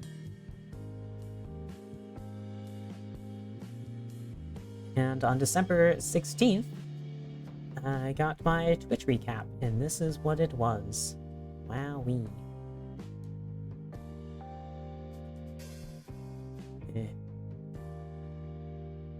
780 hours live that year. What a time. Yeah. December 16th, also played Rainbow Six Siege with Shade, who I criminally forgot to put in the thumbnail. But that was rectified the next time we played the game together. December 17th, I played Broken Steel, Fallout 3. Again, highest resolution image I could find of Liberty Prime there. December 22nd, I remembered Shade, yay! I put him in there. And I gave us accessories to try and match the characters that we were maining at the time in game. I got the HK-33 there, which was my favorite gun in the game. And on December 30th, we got Bubsy, lovely little deer plush. It was a gift from Shade for Christmas. And he arrived on the 30th. And he is very cute. He's still sitting on the dresser now. Great little guy. Very soft. On January 6th, 2022 now, we started Far Cry, the original.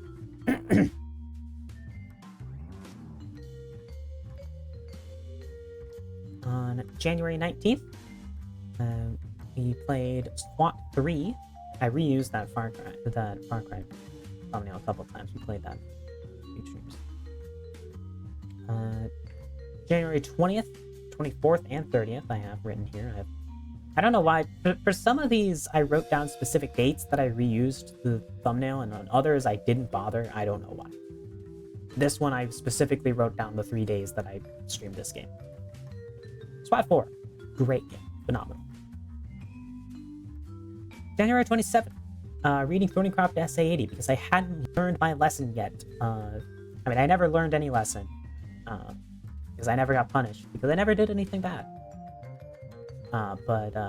Yeah, don't read books that aren't public domain on stream unless you have specific legal permissions to do so.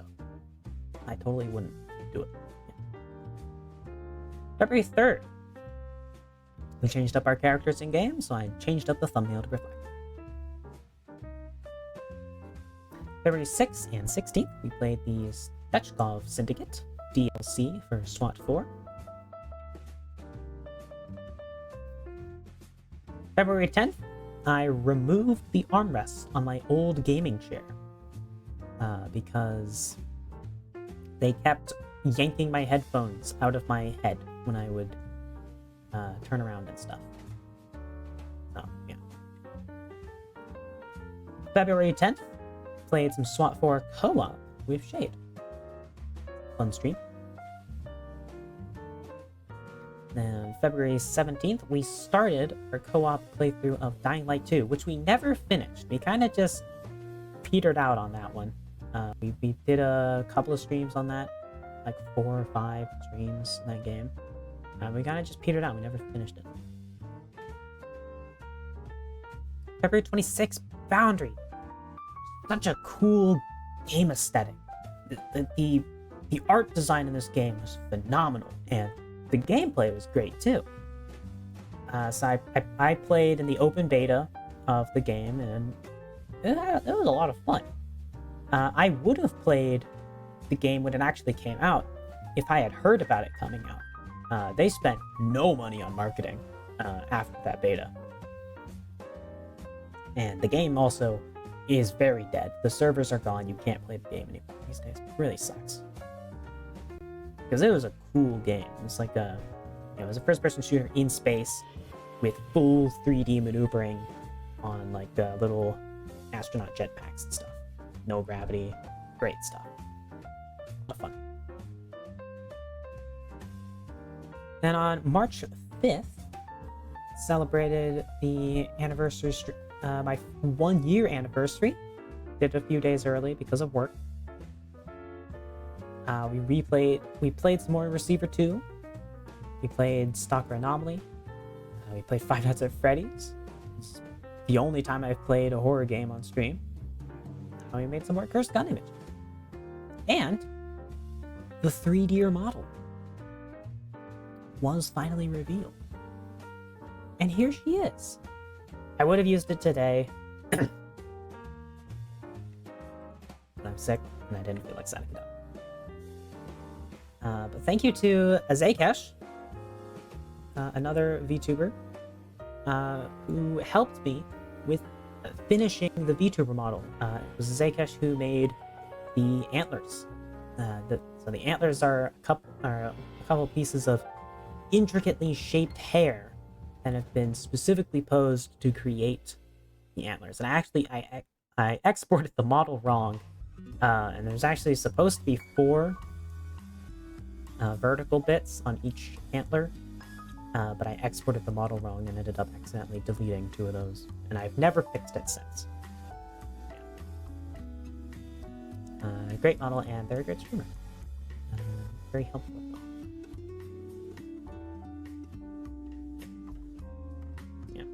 And here's the cursed guns that we made in that.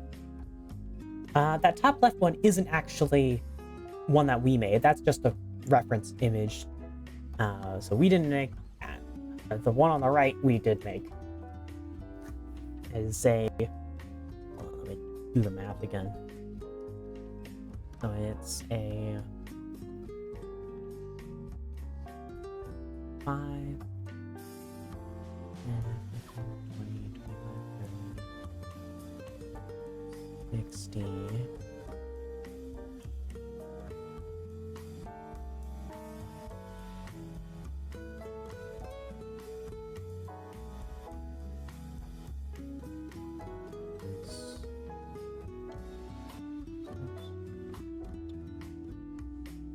This is a 96 shot revolver.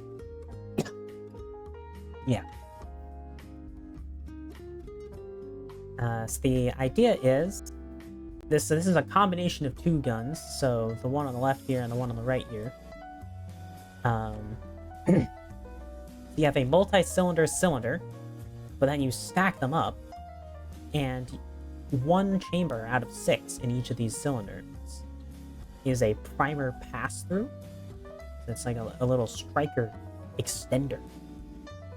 So it fires the cylinder in front of it until that cylinder is all empty, and then the one behind it indexes to the next position. And you go through all that, and then until it runs empty, and then you go to the next one behind that. So I thought, what if I combined this with this to create this motherfucker? It's a 96 shot revolver. Yeah.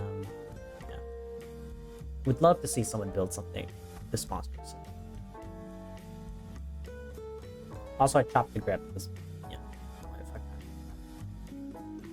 High capacity revolving revolver.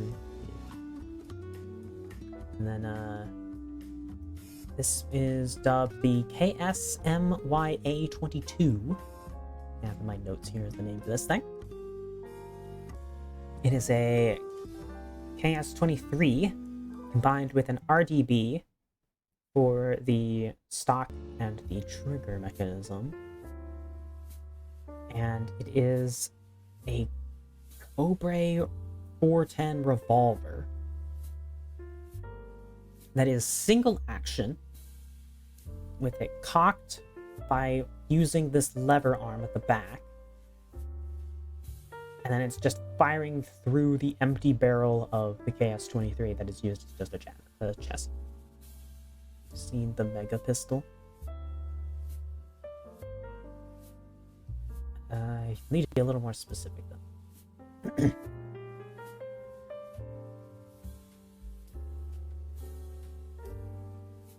May 15th, more receiver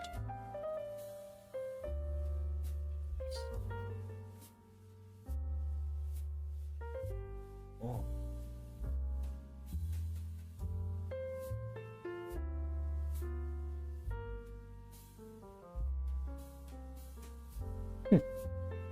Neat. Let's see some of their other stuff they make later.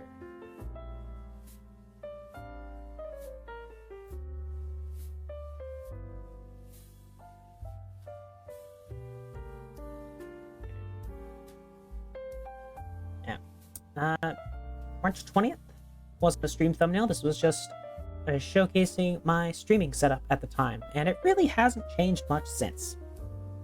I don't have as fancy of a desk. My monitor is now raised up a few inches, which is much better for my back.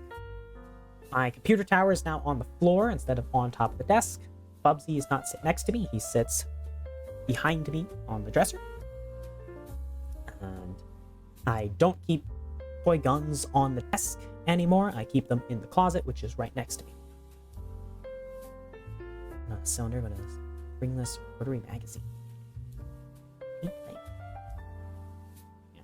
Also, I don't use that little microphone anymore. I use my headset mic because honestly, the sound quality is identical. I cannot tell the difference between them, and this is so much more convenient. I could probably get better audio quality if I used like a boom arm, but yeah, still got the same lamp too. Excuse me. Oh boy, jeez. March 25th. Jesus. Oh boy. Okay, hold on.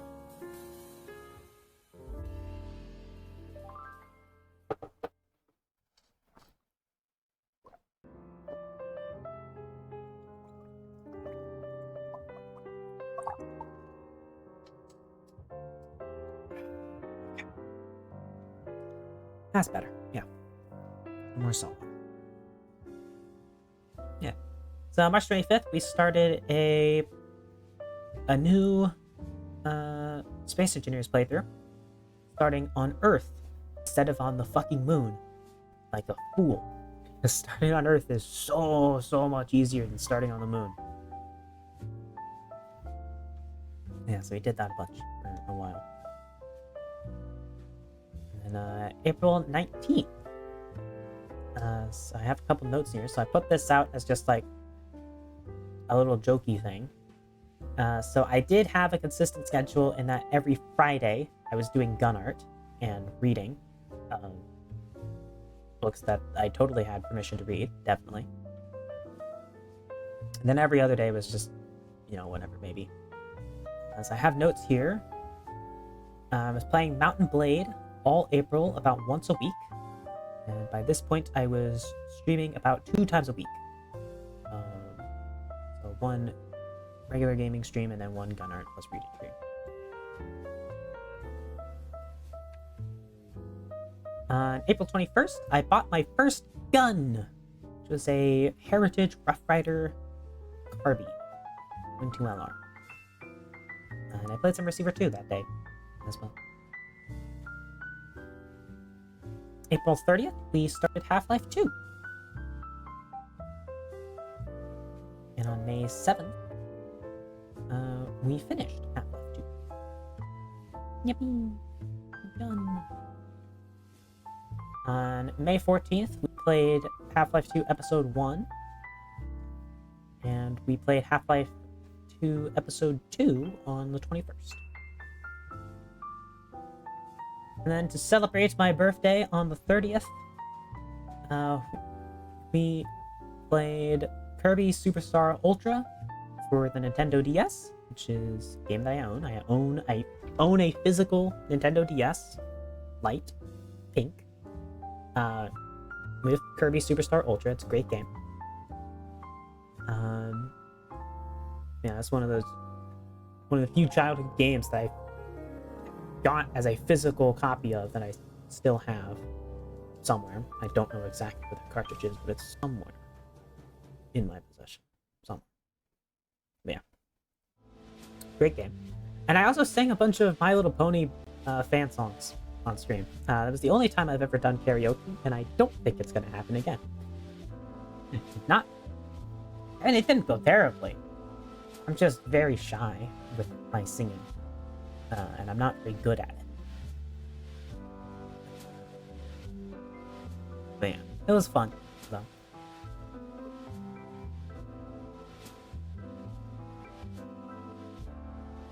And then June 18th, this wasn't a stream, this was just a funny image that I made. July 7th, we started reading Roadside Picnic, which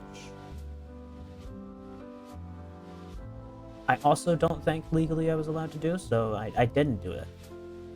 Yeah. On July 21st, I started working on the Europa in Baratron, my Titanic-inspired ship. Started working on that. And did a bunch of streams building that sub. On July 23rd, I played Black Mesa. Actually started on July 9th. I started playing Black Mesa, but I reused the Half-Life 1 thumbnails. On July 23rd, I created a new thumbnail specifically.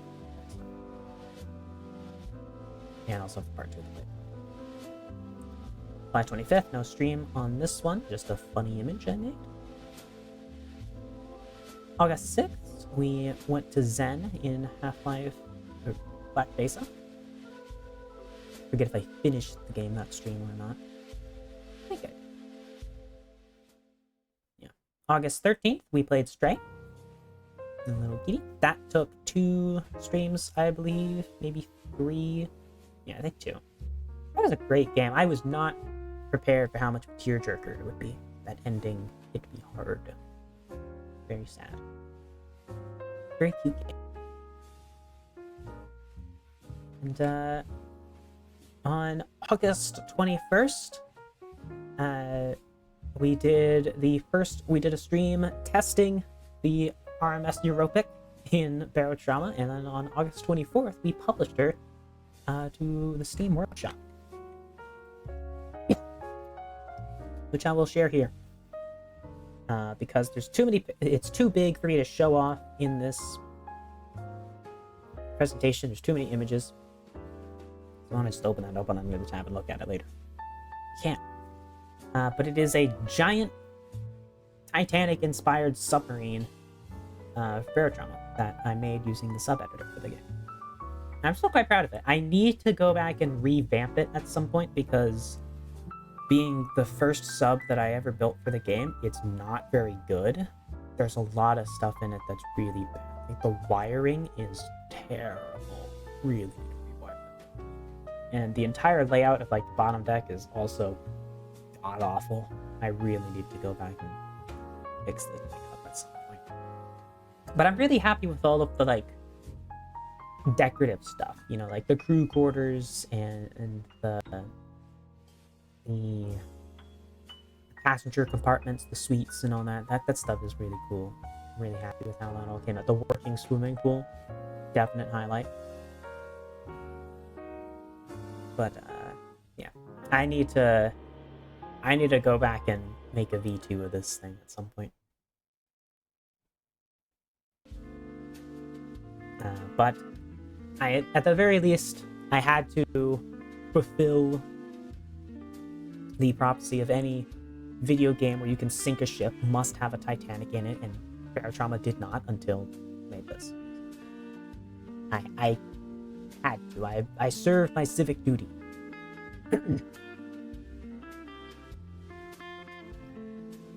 On September 22nd, I got Pistols of the Warlords. And I didn't finish, and I also realized at this time that you're not allowed to just read a book on stream without getting the rights to do so. So I didn't read this one on stream, but I got the books. And also I didn't read any of the other ones on stream. Yeah. Again, great books. Headsnap Publishing makes fantastic stuff. On October 22nd, I did Grim Fandango. And again, if you're thinking, wow, that's a whole month where I didn't stream. I was streaming. I was just streaming like Mountain Blade and stuff, where I was reusing the thumbnails from earlier. But yeah, on the 22nd, we started Grim Fandango. We got 3 streams out of this game. It was a great game. Good fun. I remember I first watched, I think it was Duncan of the Yogscast played Grim Fandango. Was it Duncan or might have been Sips? One of them. I think it was Duncan. I watched them play this game when I was a wee lass, and I thought it was really cool. But I never played it, so I wanted to play it, and it is a great game. On December 3rd, played Call of Juarez Bound in Blood. The second game in the Call of Juarez lineup. This is also when I stopped using Twitter so much around this point. So coverage got a little more spotty at this point. February 4th, I got my Lego little gift with purchase Tahu here, and we built him on stream, as well as the Viking longship behind him that I was forced to buy in order to get the gift with purchase Tahu. So Lego does this thing where they'll make a tiny set that they know a lot of people really, really want, and they'll say, we will give this set out for free if you spend over $100 on these other brands that aren't selling so well right now. So Lego wanted to sell a bunch of creator and city sets at the time, and so I saw this creator Viking set. It's like, okay, I'll spend $100, buy that set. Give me Taku, please. And it's a great Taku. And it was a cool Viking ship too. Yeah, so we built that on stream. March 7th, I played Minecraft Beta 1.7.3. So I started playing Minecraft in version 1.0, like just shortly after the full release of the game dropped is when I first discovered Minecraft. I was visiting my cousins for the holidays. I think it was Thanksgiving specifically. I was visiting my cousins, and they had Minecraft, and introduced me to it. So yeah, so I never played the beta version of the game until that stream, and it was fun. It was neat, interesting experience.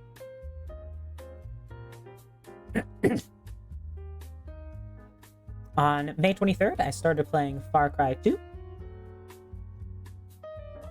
May 25th, Far Cry 2 again, but this time more gun.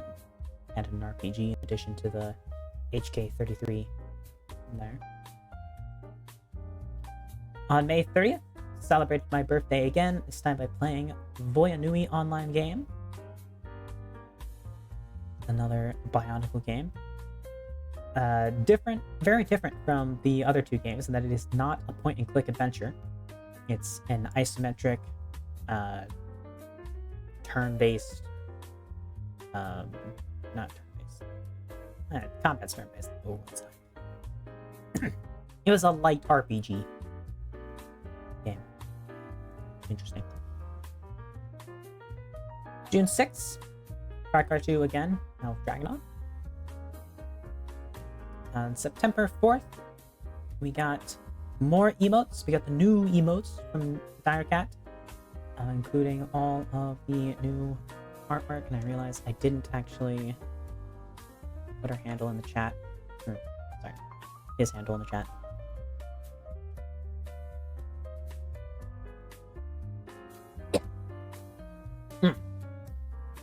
Excuse me. Yeah, I didn't put his handle in the chat earlier, so there it is now. Yeah. So again, wonderful artist. A shame he doesn't really take commissions anymore, but he's busy with other stuff in his life.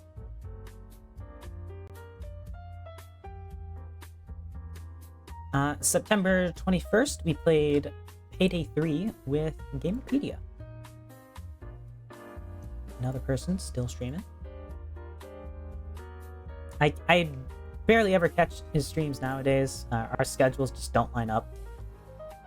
But he's another chill dude.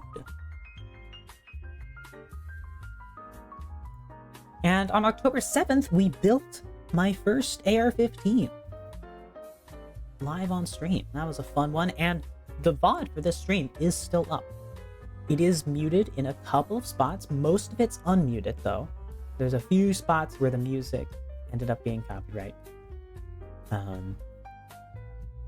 But if you want to view this, you can still watch it on my Twitch. This VOD will not be uploaded to the YouTube channel because YouTube is a bit sucky about gun assembly stuff. So this VOD will be staying on the Twitch channel as a highlight. I'm never going to delete it, though. So yeah. And then on November 17, we started working on building a giant flying GUU 5P in Flyout. So a giant flying AR-15 with wings as a ground attack aircraft. I had a lot of fun with that. I never finished it because I realized that the pilot was out of scale with the rest of the ship, with the rest of the plane. because the way the pilot sits, he has a very wide stance. His arms are like very wide out away from his body in the cockpit chair. And so he wouldn't fit inside the fuselage of the plane that I had built. So I would either have to rebuild the entire plane at a larger scale, which I don't want to do, because then the whole plane would be oversized. Or I have to wait for the game to update and add a narrower version of the pilot, where his arms are tucked in instead of being splayed out so wide. So, yeah. I've just been waiting for that update. It's never happened. There's a bunch of other more important stuff that the lone developer has been working on. But it is how it is. I should get back to the game anyways, though, and just like build some other planes. It's a really cool game. It's a very in-depth plane making game.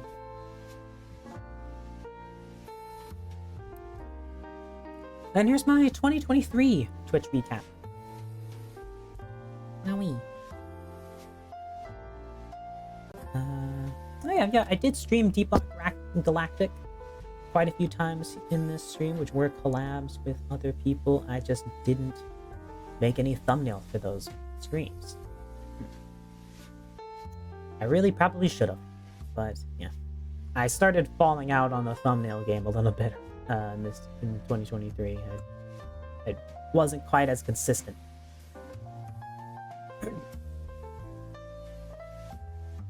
And it only got worse. So on February 8th, we built Rudaka.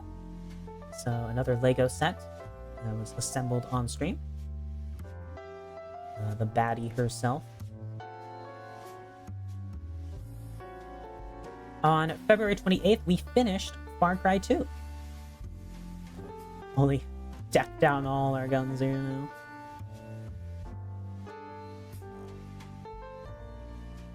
Then we started Fallout 4. I don't actually remember what day I started Fallout 4. If I had to guess, I would say February 29th, but I'm not entirely sure. Because again, the VOD is long gone, and I didn't save the date. And I didn't announce when I started my streams on Twitter anymore at this point. So I don't know exactly when. So just going off of the date that the file for the thumbnail was created, I created this thumbnail on the 28th, but I know for a fact that I streamed Far Cry 2 on the 28th. So this must have been made in preparation for afterwards. So I'm assuming I played the game the next day or the day after, like a little break. I need a gargle.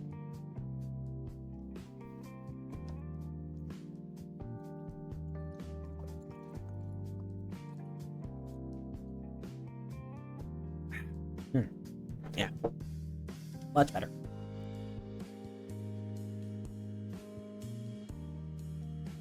Yeah, and here's my 2025 Twitch recap. Where's the 2024 one? I don't fucking know.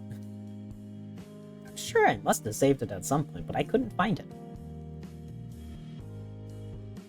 But yeah. So, you can see here, Sniper Elite. We played a bunch of that with Shade in co-op. We played a ton of Fallout 4, obviously. And a bit of Minecraft. We played some Minecraft with Shade also.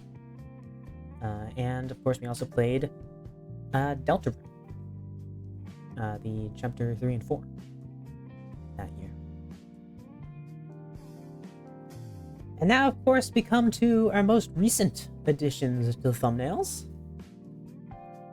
So building the Kobe RMS Titanic.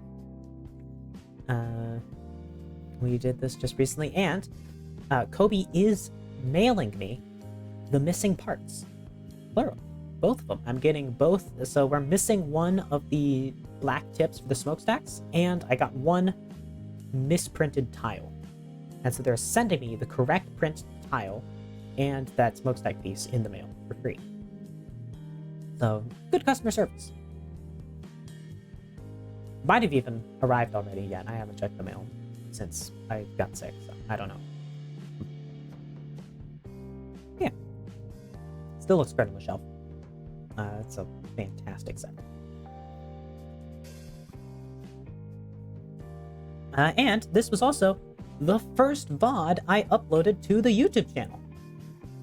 So the YouTube channel, which I have now linked in the About section on Twitch, it's the top link there.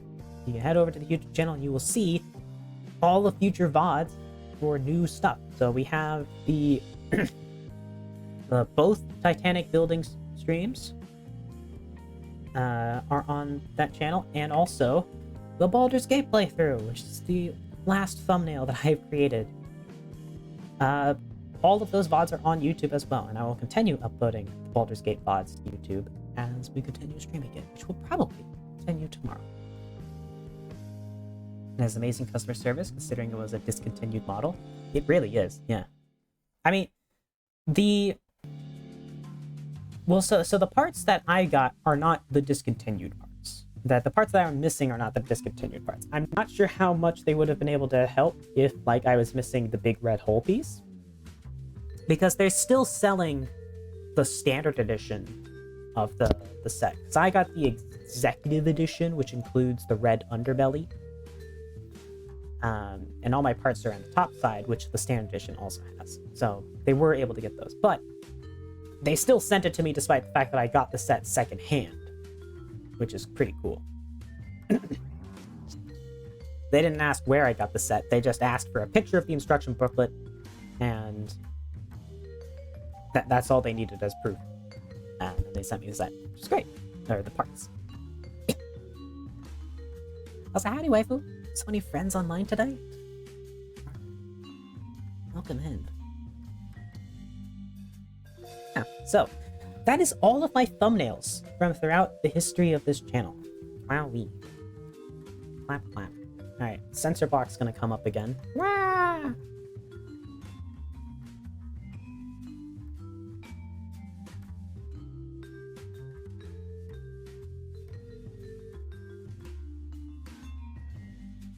Alright.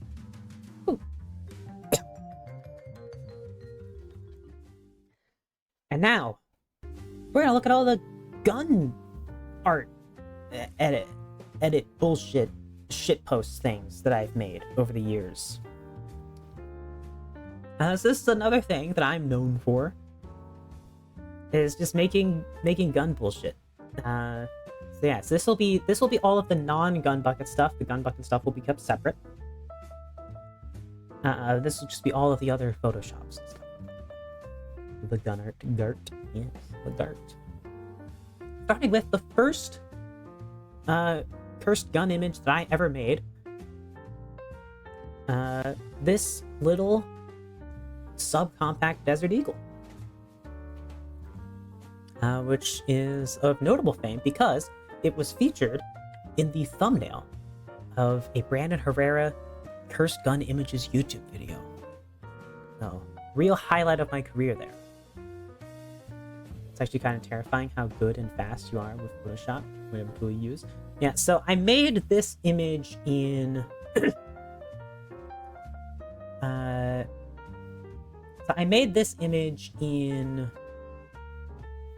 think I did this one in Google Drawings, actually. Looks better than the real small deagles, in my opinion, I think. Yeah, I think this one was Google Drawings. If not, then it was done in Apple's inbuilt imaging editing software on my laptop. This was before I learned how to use GIMP. I know that for a fact. So it was one of those two. So either way, very primitive editing software.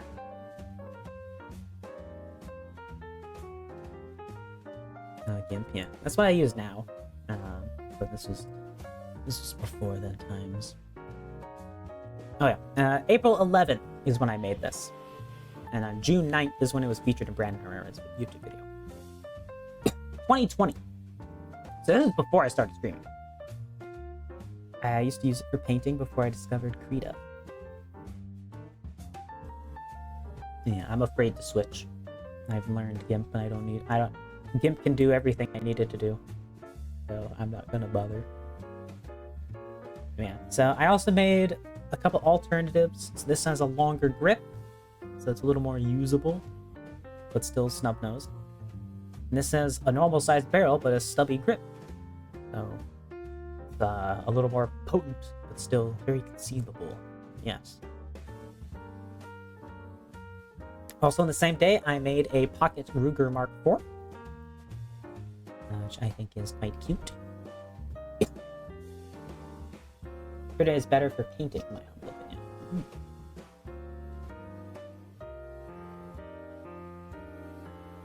And then on April 13th, I made this, which... So this thing, I dubbed the Allied M1943, and the idea is... Excuse me, hold on, I need to clear my throat really hard, so let me just mute it.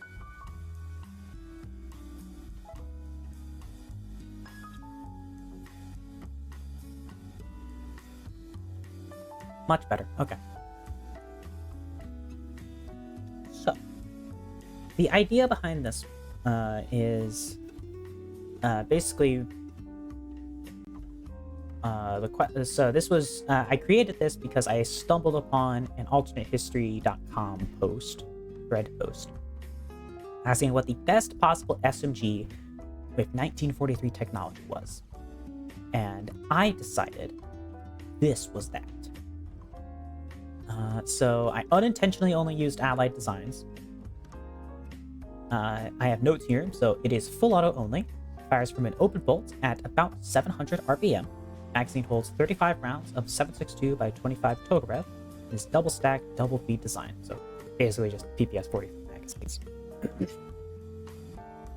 It is based on the French MAS 38, since I like the angled bolt throw.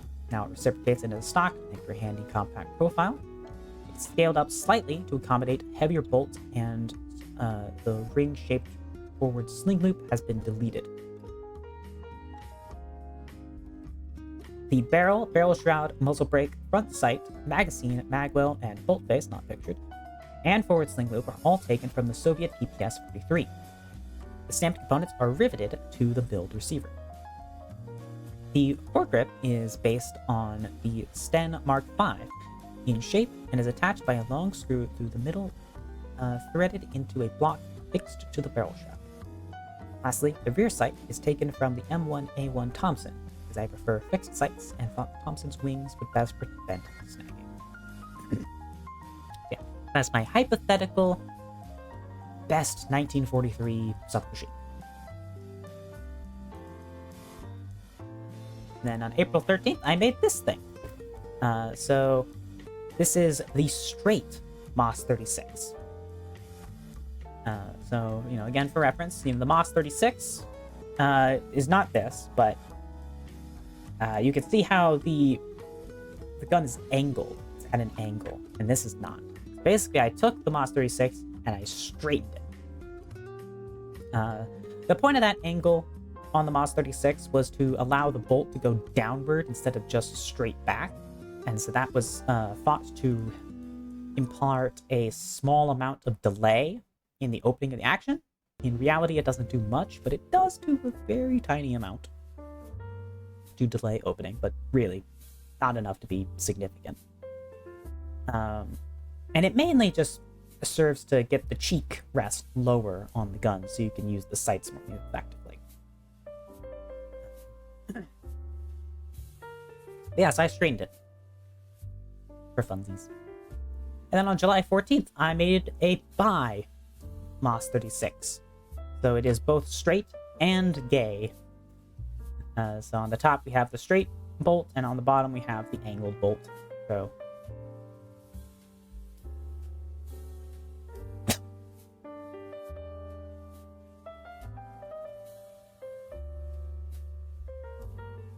and on March 26, 2020, I made this.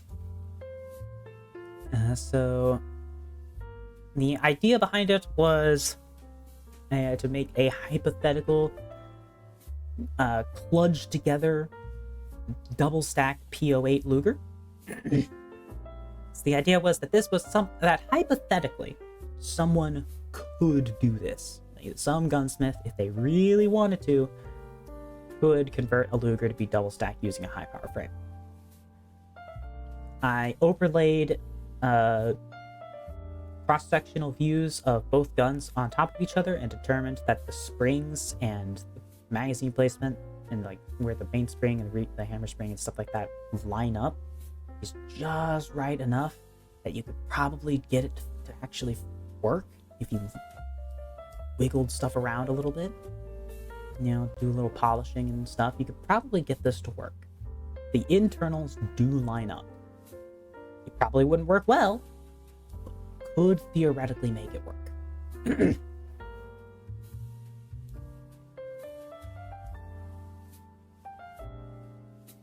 then on January 27th, 2021, I made this. Take well to go buzz. Yeah. So this is my idea for a cheap LPO8 carbine, inspired carbine, using an M11 receiver and bolt. So yeah, it's pretty terrible.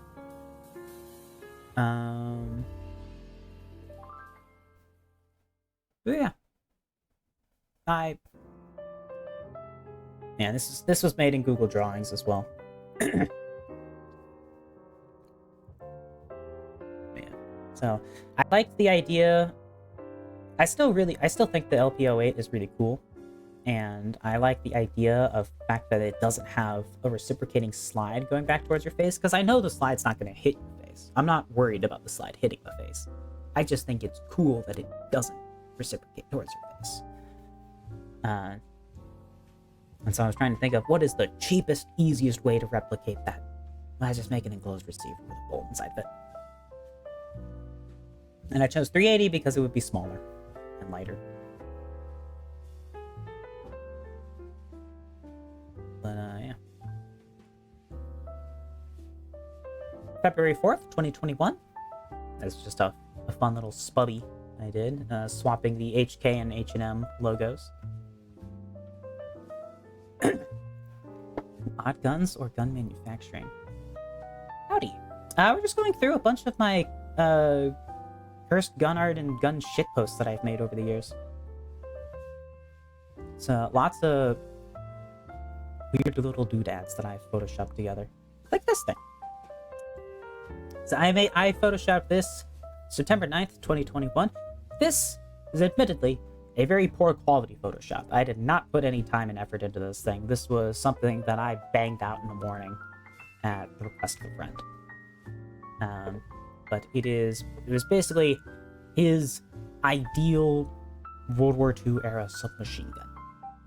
So it's got the stock and grip off of the M2 Hyde, the magazine of the Suomi submachine gun.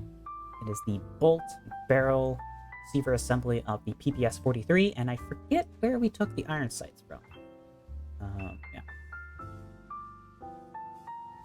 Yeah, I could do much better than this. This is a very low quality example. You like garage? I already got 6. Makes lots of garage guns. I do like garage guns. I would love to make a garage gun at some point in the future. I need to get a garage first. Yeah. October 14th, 2021. This image was thrown together as a hypothetical. Pistol brace, AR-15s with short barrels were starting to become a big thing around this time period, and so I thought, hypothetically, hold on. What if you put a short barrel, if you put a Taurus Judge underneath one of these things, would that count as an AOW or an SBS or SBR? I don't know. It's like, would this be an NFA item or not? And I still don't know, because I don't know if the ATF would... Actually, I think the ATF would definitely classify this as an AOW, as a pistol with a foregrip on it because of that second grip, but I don't know. Maybe there'd be some way to get this to work with the ATF not being that. Maybe if you just remove the grip.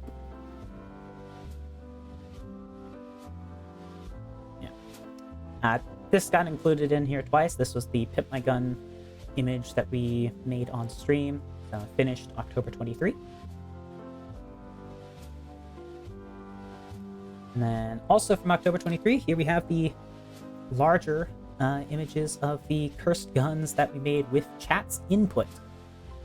So this is a G11 with the hyperburst function removed, and is using a Suomi charging handle, a AR-15 buffer tube stock. It is on an MG34 fire control group with an underbarrel MP7 and an overbarrel 40mm grenade launcher. Or actually, I think that might even be a 37mm grenade launcher with Picatinny rail mounted iron sights and an ACOG. It has two guns, both intended for one-handed operation. Honestly, it may fit the Google definition better than a clock with a gas pedal. Yeah, I don't know. I don't know. Someone has to try it. Here we have an AA-12 in pistol format. This was a more tame thing that I insisted upon making before chat got their grubby hands on it and created this. It's an AA-12 pistol with a trowel bayonet, a MAS 23, I think it's called, underbarrel shotgun mounted above a Felon scope, and I forget what that. I think that rear grip. I forget what it's coming from, but it's one of the old, like pre-World War I machine guns, though. That grip comes from. We have a string tied to it to fire the underbarrel overbarrel shotgun.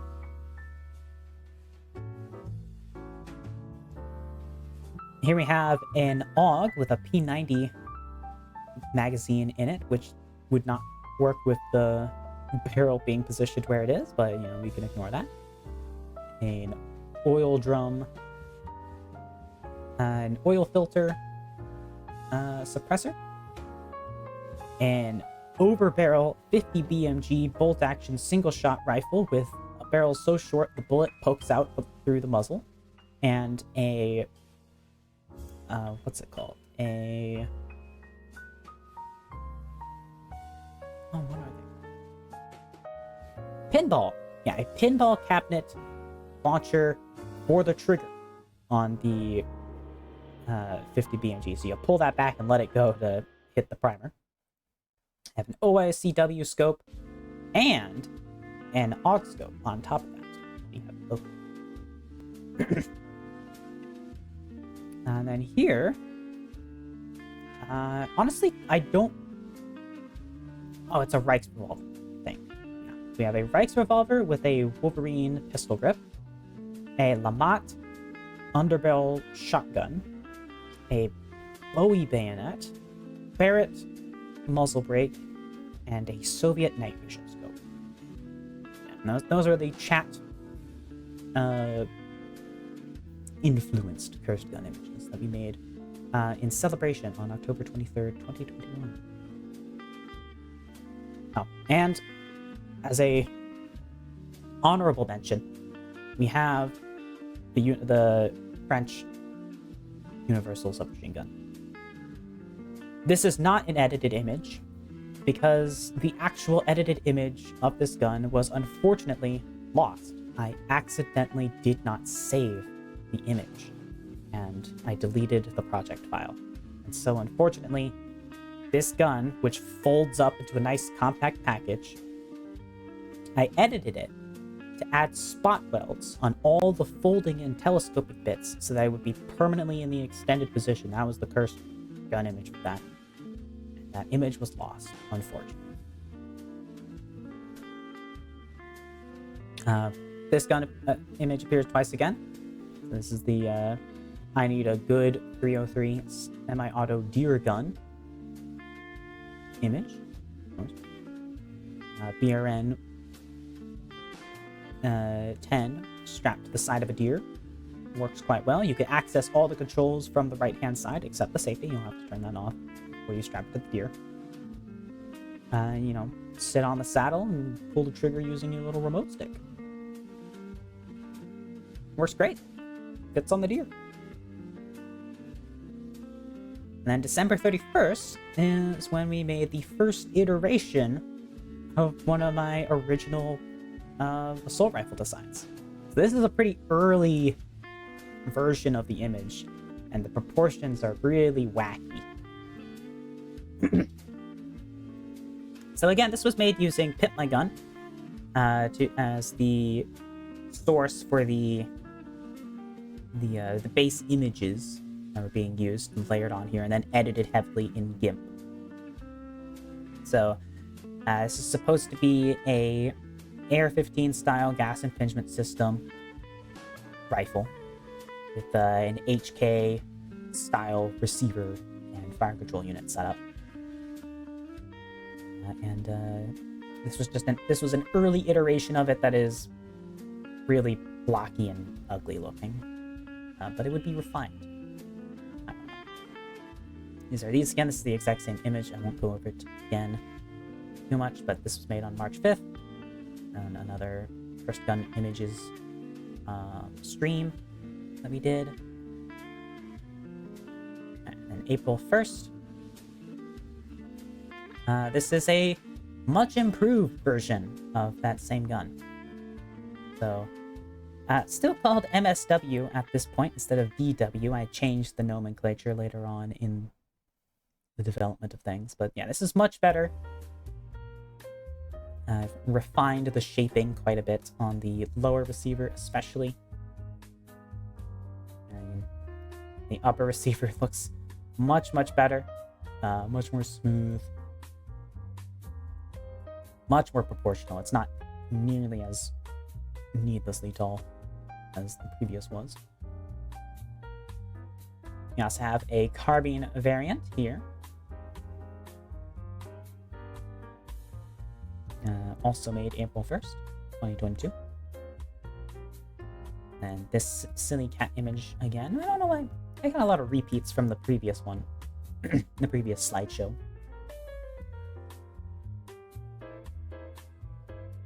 Yeah, again, a lot of repeats. Oh. I have more images of the ship in here this time, though. You can see the swimming pool there. You can see all the suites for the first class and second class passengers, as well as the restaurant up top, and the 30 junction boxes at the bottom. And you see the grand staircase and the boilers below that. And captain's quarters on the top right. Promenade deck below that.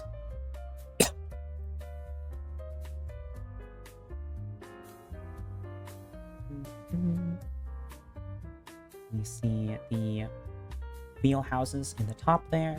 We have the cargo deck with the car in it. And then we have the front of the cargo deck. And of course, the lifeboat. That's my Titanic-inspired ship. Then on September 22nd, I made a old school guns retexture mod for Barotrauma, replacing all of the Kit Bash futuristic guns with chibied real guns with wood and steel. They're chibied in order to fit the proportions of the game, but they are all real guns from the time period of like the 50s and stuff. So, yeah. I replaced the revolver with the Smith & Wesson M1917, the hand cannon with Elmer Keith's revolver number 5, SMG with an M1A1 Thompson, Deadeye carbine with an M1928 Thompson. The riot shotgun was replaced with the Stevens M520-30, and the bootstick was replaced with a sawn-off Winchester M21. And the auto shotgun was replaced with the Atkinson assault shotgun, which was the prototype that predated the AA-12.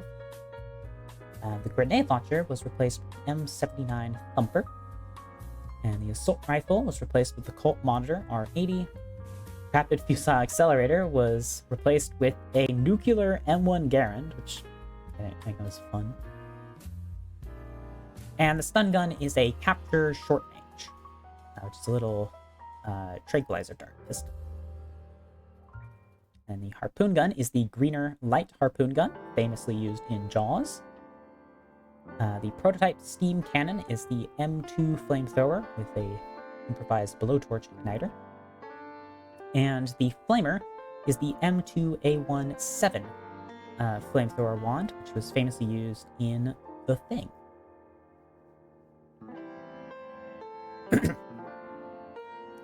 On December 8th, 2022, I created this image to speculate on whether a B&T USW could be made as a cheat pistol so that you wouldn't have to register it as an SBR. The answer is that no, you would still have to register it as an SBR because it was manufactured as a stock from the factory, and then chopping it off doesn't make it not a stock per the ATF, even though you removed the stock bit. But oh well, whatever. This is all moot now because SBRs are $0. So, yeah. Originally, I was planning to buy one of these. I don't know if I still will. This was before the P320 fiasco really kicked off, I believe. I don't know if I'm still gonna get these. At the very least, it's definitely not worth the money. They're pretty expensive. Here. On April 14th, I updated that Barotrauma retexture mod because they added more guns with the holiday update to the game.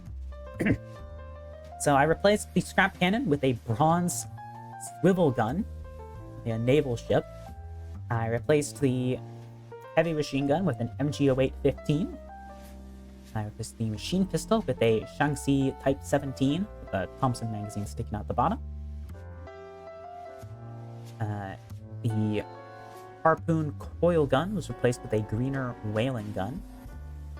The rifle replaced with an M1917 because they both have 6-round magazines, and also a VB grenade cup that uses grenades. And I replaced the arc emitter with a Lewis gun Mark II because visually it kind of looked similar-ish to the arc emitter in the base game anyways. So I thought it was a good match.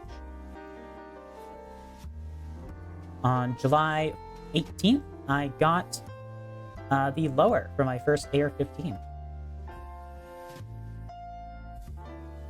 Little M4 carbine marked PSA lower. All in spec, thankfully.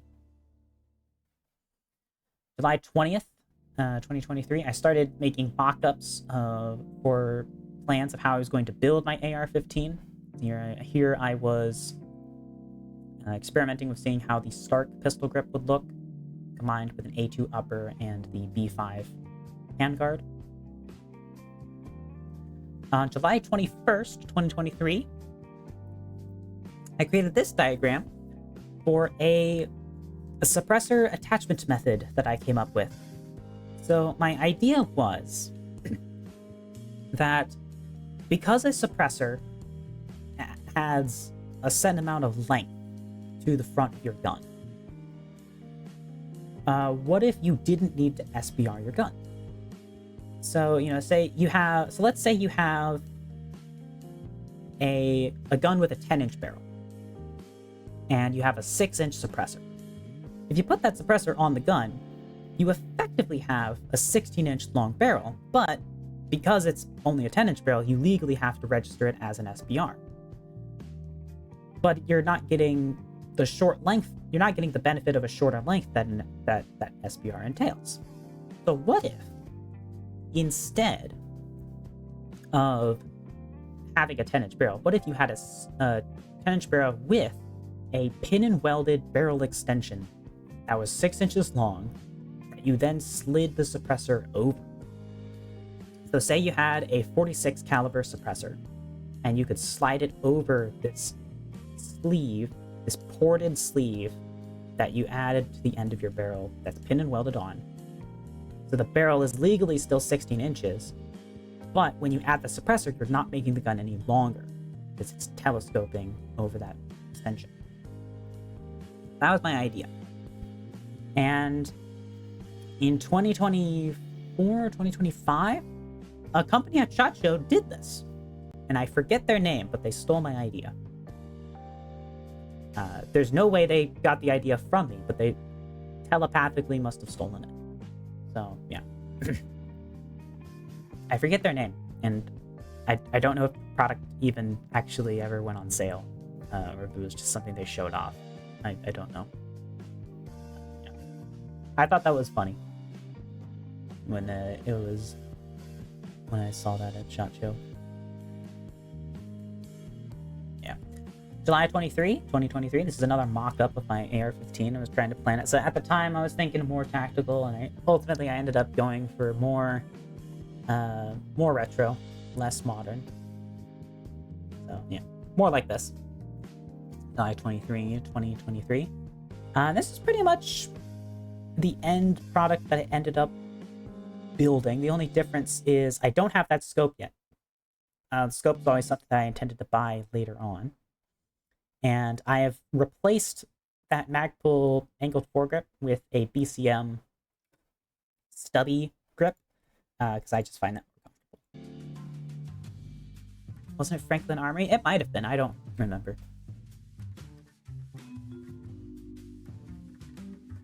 Let me see.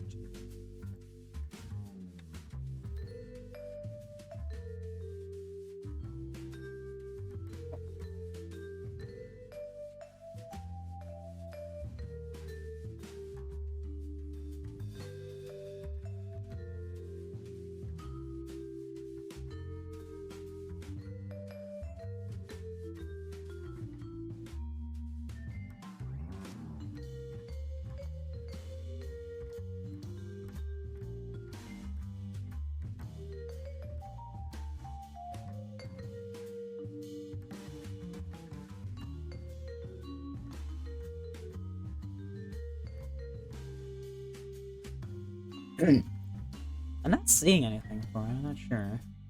Got their PT slapped by ATF though, since the silencer was just moved at the pin and welded a break to the barrel that just happened to look like baffles. Angstat. Ah, it was Angstat, yeah.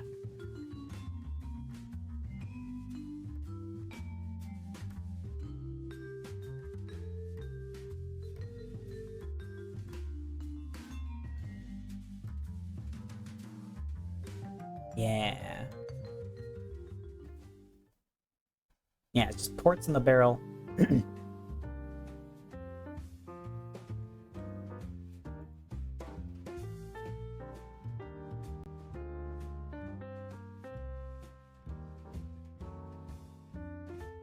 Yeah. So, my idea.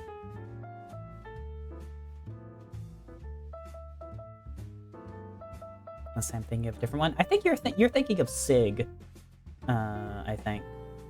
SIG got slapped by the ATF for doing that. I don't think Angstat would have been slapped by the ATF for that because there's no baffle. The baffles are part of the suppressor. They're not part of the barrel extension here.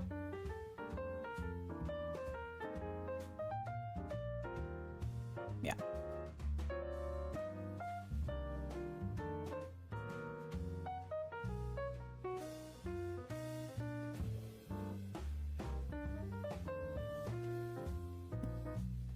Here we are on July 24th. We have this goober. No. There's a lot of Glock magazine compatible AR-9s on the market. And personally, I'm of the belief that if you're gonna make a gun take a Glock magazine, the magazine needs to go in the grip of the gun. And so, logically, then that means the only way to reconcile a Glock magazine with an AR-9 is to move the grip to the magazine. Like this. And honestly, I think someone should make this. I think this is a product that people would buy. I think that this is kind of neat. Yeah. So We have that one, and then we also have this, which is the same lower, but being used as an ejection port chute for in a 5.7 upper. So it would eject downward through the pistol grip into the brass catching bag at the bottom. This was made on July 26, 2023. July 29th this is just a funny little picture of Bubsy. Cute little fella. On August 8th, we have a Bullpup Martini Henry. So I took a full-length Martini Henry. I shortened it to the length of a Martini Henry carbine without shortening the barrel. And I used the grip off of an Adams revolver, which was contemporary to the Henry in British service. Raised iron sights, and yeah. So, nice little mechanically feasible bullpup conversion. Hypothetically, this could be made real.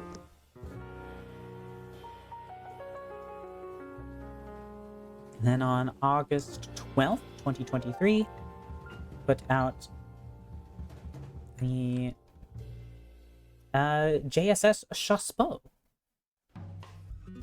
which is another submarine that I'm pretty sure was built on stream. So this is another Barotrauma submarine. Howdy, Yohei! Congratulations on 5 years. So thank you. Welcome. Thank you for tuning in. Hope you're having a wonderful night. Yeah, so this is based off of the French cruiser submarine, the Surkoff, from World War II. So we have here, let's see, various decks. I have this big vent going along between the top deck and the deck below it that water can flow through to keep the bottom deck from flooding. It has a working fire detection system, which tells you if there's a fire in the reactor or electrical room. There's doors that automatically close between those, so that if one catches fire, the other doesn't also catch fire. It has a double barrel railgun on the top. And here's the front end of the ship. Got a little artifact container room at the very frontmost section there. And yeah, very nice sub. Fun to play on in my limited experience. The biggest problem with it, though, is that it's big. It's too big to play with just 2 people. You need a crew of like 4 or 5 people to play on this sub, and I can't get a group of 4 or 5 people together to play this game long enough to actually do anything with it. What's your name? This is the Chasseau, named after the French Emily 1866 rifle. Because it's based on a French submarine, so I named it after a French rifle. Oh, I don't have a picture of it here. There's also a you can see the outline for it here. There's a little shuttlecraft called the FP-45 Liberator. The FP-45 being a pistol that was paradropped over France during World War II by the Americans. That was the name of the... But yeah, I'm quite proud of this sub design. Yeah. August 16th, made a little jokey post because for years and years I have noticed that the standard eye doctor test charts say TOS 34 on them. And there's a shotgun called the TOS 34. Wow. Here we have from August 23rd of 2023. This is an AUG pistol. So what I did is I removed all of the extraneous bits of receiver. So the only parts of this gun that are remaining are the parts that are structurally essential for the operating mechanism to exist inside the gun. And so legally, hypothetically, maybe this could be classified as a pistol and not a short-barreled rifle. This is going off the precedent set by stuff like the Stuff and Things, the Stuff and Things Groza kits, which are AK pistol bullpups. They just have a bare receiver at the end of them, and so there's no stock on it. And so legally speaking, it's not a shoulderable rifle. And so I thought, if you made a custom AUG stock or body that never had a shoulder stock on it, technically, legally speaking, it could be sold as just a pistol. Knowledgeable about munitions, I could definitely learn a lot from you. I have collected many a thing. I'm not the most knowledgeable though on this platform. I do know a thing or two. Make the back end rotate like the Bushmaster. I know a lot about guns. I like guns. I have been around people who have parroted a lot about guns. I've read a lot about guns in books and forums and stuff. I just like them. They're neat. But I am far from an expert.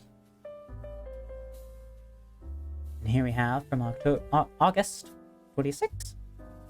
We have the Set Me Amelia Watson. This was just a pun. It's the Set Me Amelia Watson. This is fun.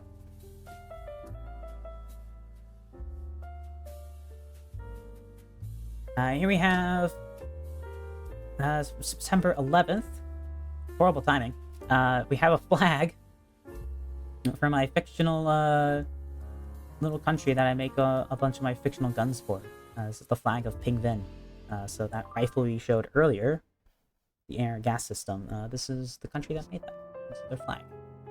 What's your favorite pistol? Favorite rifle? Favorite pistol?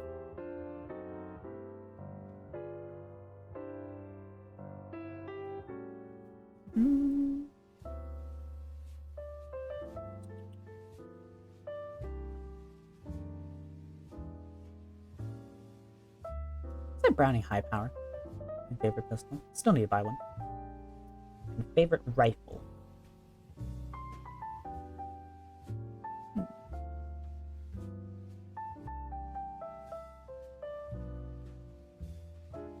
Favorite rifle.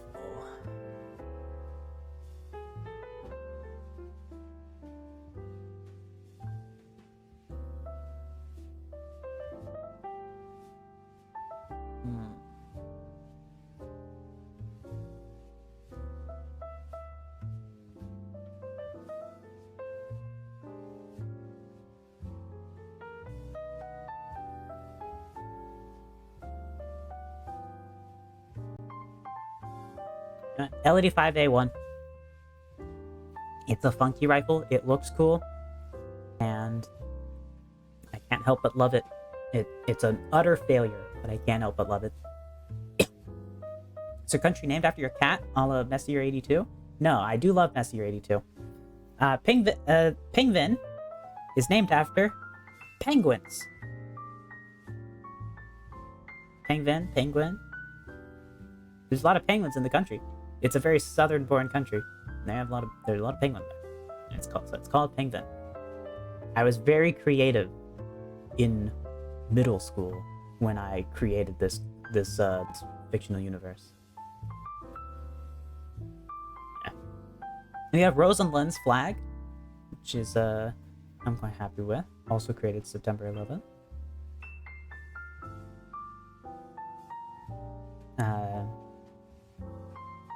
And we have a gun made by Rosenlund, which was also finished on the same day. So it's another gun. So these are outdated, of course, because I have since remade these images in Gun Bucket to more accurate scaling and new lore and stuff, which I'll get to later on today. But this was the version made using Pip-My Gun and GIMP. And we have a later version as well. Nation of Pin. You have great taste, I see. Okay, you have September 14th. This is a 22 LR rat shot as a Sabo round for 50 BMG. So you can absolutely decimate your enemies with this war crime of a cartridge. Nothing is more powerful than a single rifle cartridge than this. Yep. And then similarly here we have an orbital 22 LR rat shot. For if you absolutely need to just annihilate an enemy nation. Fine. Don't worry about it. It's just, just a little 22 rat shot. Weapon of mass destruction. It was like a joke on the internet at the time. Like 22 LR rat shot was like the most deadly cartridge known to man. And it's a war crime to use and stuff.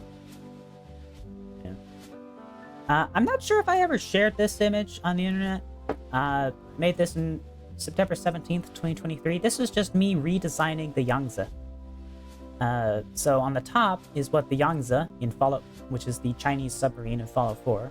On the top is what the Yangtze actually looks like. And that's just a terrible shape for a submarine. So this bottom one is my redesign of it, which I think is a much more reasonable shape. Seems tapped into my American heritage, loving owning weapons. Thank you. I have a little meme about Scorpion. So, obviously, the original Scorpion 3 Evo is better than the more Americanized later variant, and the 32 ACP Scorpion is vastly superior to the Evo 3. I will accept no questions. 32 ACP is just better. And it's holsterable. It's a little pistol-sized thing. It's better. Here we have a hypothetical gun design. This is the SBR P9, self-defense balanced roller delayed pistol 9. This is designed as a cheek pistol / totally not an SBR, don't accidentally bump it up against your shoulder gun. That takes a 33 round Glock magazine flush. So you have a flush fit 33 round Glock mag in this thing. Because the grip is so low, the magazine goes all the way up to it. And it's roller delay, because why not? Says the don't design absolutely cursed nonsense military hardware challenge. Impossible. Yeah. It do be like that. Still waiting for modders to fix the guns and Starfield before I touch that game. Yeah, I don't know. The idea of shoving a really long pistol magazine into the grip of a pistol and it going all the way flush is just always just an image that is stuck in my head. It's like that would be neat. And so this was my answer to that. It's a horrible design. October 3rd, this was a little joke. I forget who makes these slides. It's like a super Gucci expensive Glock slide. It has these ugly blue screws on it, and it reminded me of Lego Part 32054, which is a Lego part that is blue. It is a blue pin. And these blue pins are a bane to a lot of Lego builders because they stand out against all the other colors, because Lego insists they must be blue. They cannot make this part any other color. Have you seen the Star Wars overhaul mod for Starfield? I have that bookmarked to look at later. I might look at that at some point, but I'm not really interested in starting.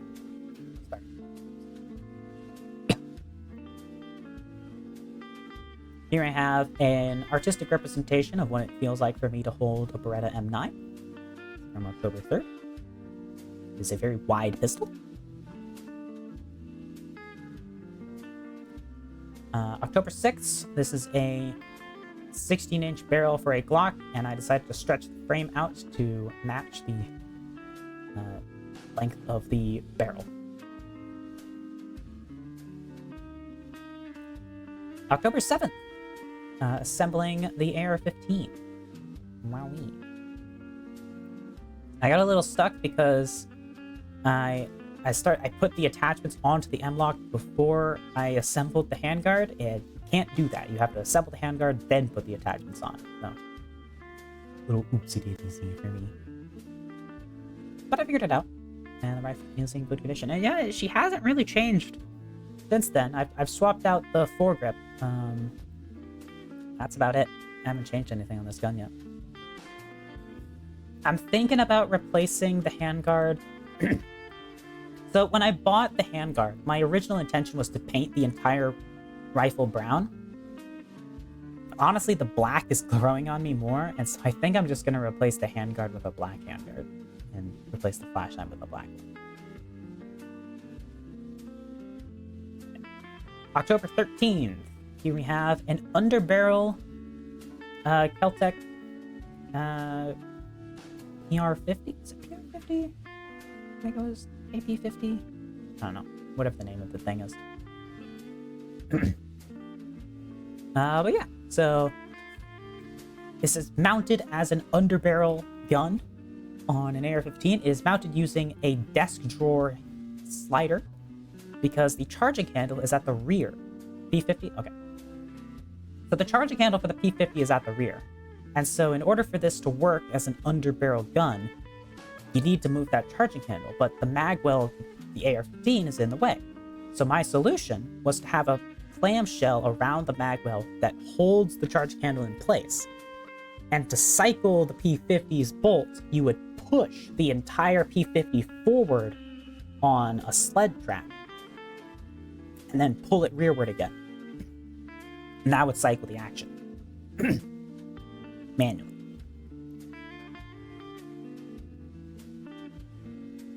Yeah. October 24th, the FN TPS. This is I think it's discontinued because it's not in their active product list, but it's also not on their discontinued product list on FN's websites. I don't know what the deal is with this gun. But it's a rather cursed shotgun with AR-15 bits attached to it, and I decided to add an A2 carry handle onto it. It already has an integral, non-removable AR-15 rear iron sight. I thought, why not just put a carry handle?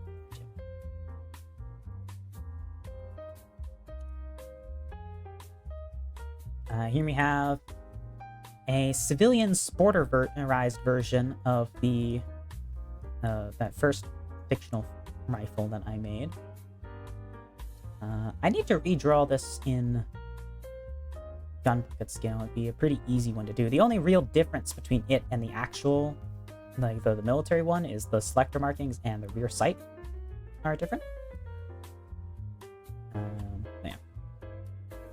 And the magazine length. And here we have a more updated version of that military rifle. Again, from November 11th.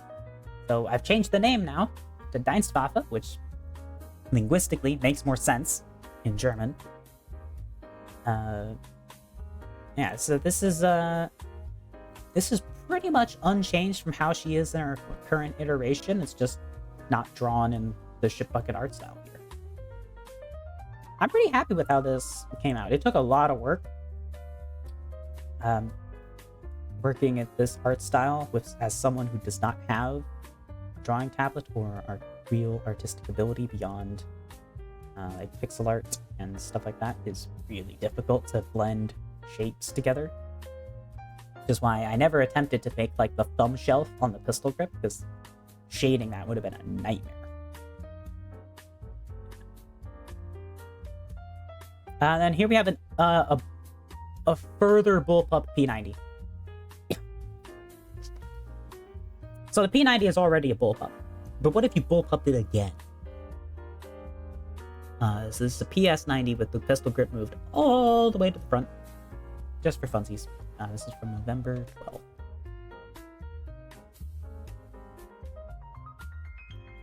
12th. Here from November 17th, we have the MDR, but I fixed it.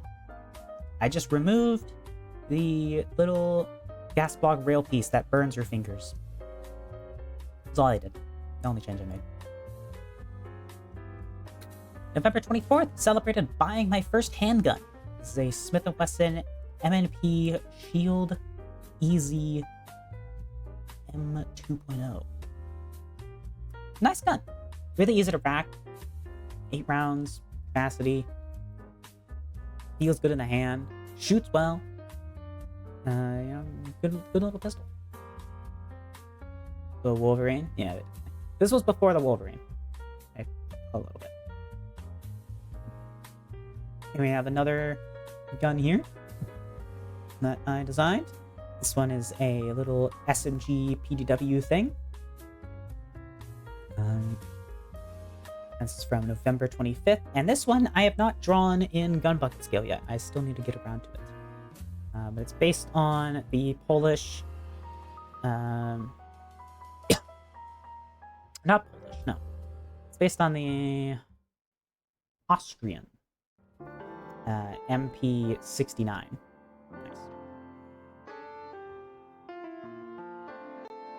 Our worst choices. Yeah.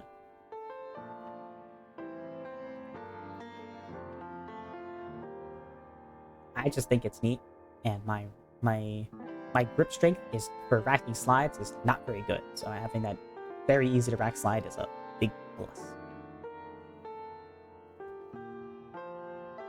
Yeah, it's a neat little thing. I would love to own. Well, I would love to own pretty much all of the fictional guns that I design. Because I design guns that I think are cool. That's kind of the point. I would love to own these. It's another meme made in December 6th. Born too late to buy cheap Eastern European surplus from the collapse of the Soviet Union. Born too early to buy cheap Eastern European surplus from the Ukraine war. Still ongoing, sadly.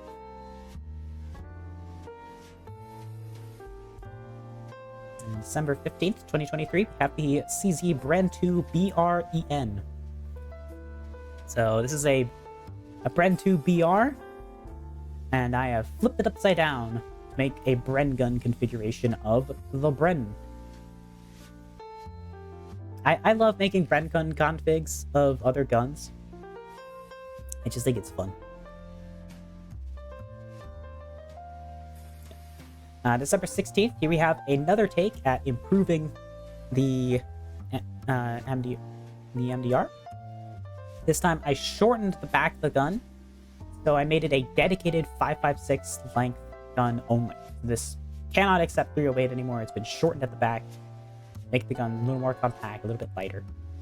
And this time, instead of deleting the gas block rail, I've extended the gas block rail. So it's only so that the handguard rail doesn't come into play at all, because the handguard rail doesn't maintain 0. And so I extended the gas block rail because the gas block rail does maintain 0. You've shown that friend to Gacha? Yeah, I've shown most of these to Gacha.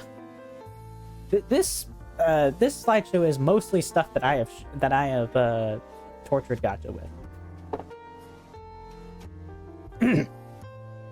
Yeah, this is 2023. This is all old stuff. Here we have a version used in their quad stack magazines that Desert Tech made. The cowards, they said they can't make the quad stack magazine work with the MDR. They're cowards. December 19th, we have a grip zone Springfield grip for the Springfield Hellion. An old Springfield meme. I think they should actually do this. I think that if Springfield actually made an AR-15 pistol grip that said grip zone on it, it would sell. Just for the meme. I think that'd be fun. Here we have a bullpup Bren gun from December 30th. And I must confess that sadly, I did commit a great sin in creating this image of where the bolt go. Because the Bren gun has a buffer that goes in all the way into the stock. And so therefore, this would not physically work. And I didn't realize that until after I had made the image. So, a little bit of a failure on my part there. I try to avoid falling into the trapping of bullpupping guns that physically cannot be bullpupped. But, oh well. Why doesn't DT just make a hybrid Quattro? What do you mean?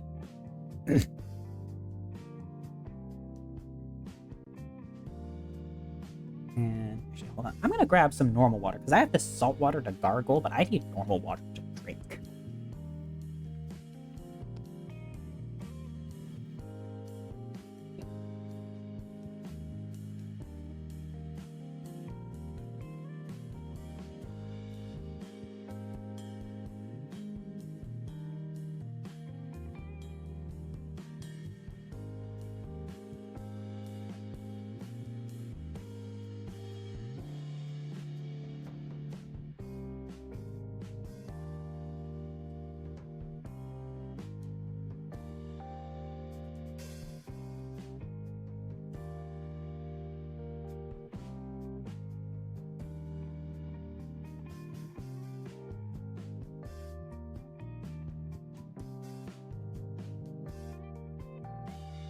Ah, much better.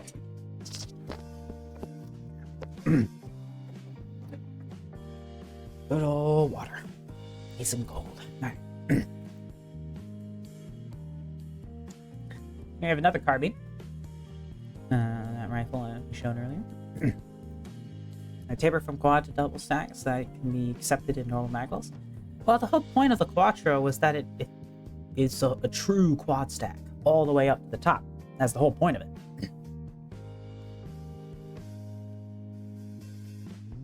So that way they could get, the most capacity possible out of the thing. And because they wanted it to fit in a standard double magazine pouch. If they tapered it to a double stack and they still had it fit in a standard pouch, it would only hold like 40 rounds, which would be like not nearly, it wouldn't be enough to justify the increased complexity and the size, the space that it takes up in a pouch. I just need to add the funny French spring recoil spring to the side of any gun you delete the bolt in the tail and recoil spring from. You make a compelling argument, Batfer. I have to look into that. I know what gun you're talking about. That weird, funky French SMG.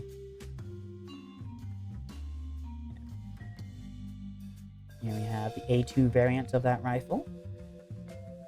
Different shaped handguard, polymer, lower, and scope is standard, as well as a different bayonet. And another civilian variant. December 30th. And we have a marksman variant, which I've decanonized this gun. This gun doesn't exist in the lore anymore. So I'm not going to be redrawing this one in gun bucket scale because it's not real and it can't hurt me. I was never really satisfied with how this looked. And ultimately it's been supplanted by other guns that I've designed or come up with and not actually drawn yet. So, yeah. Here we have January 1st, 2024, first gun of that year. We have the TP90.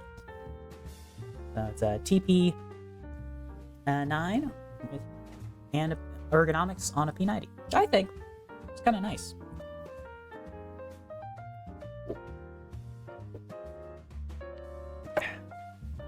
We have an updated carbine for the DW421 A1. So this will be an earlier pattern of carbine. We have January 3rd, we have a Cutlass Tavor X95. So we have two versions here. The one on the left is the original, and then the one on the right. So basically, it's called a cutlass handguard. The bit that wraps around the front of the grip to protect your hand. It's a cutlass guard.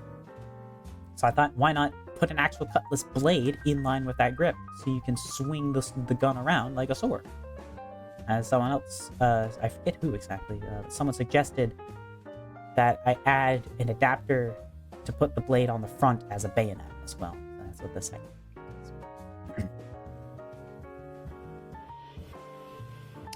And here we have a GBRS, I think is what they're called. Hydra mount on a Glock. So this would allow you to mount a PEC 15 and a red dot sight on a Glock pistol. So you can be a true operator. It's made January 3rd. I have the Honor Defense HG9SCF. January 10th. This is a gun that was shown off at SHOT Show, and I thought it looked like shit. It looked like absolute piss. It was ugly. It had a huge billboard on the side of it with its name, so I shrunk that down.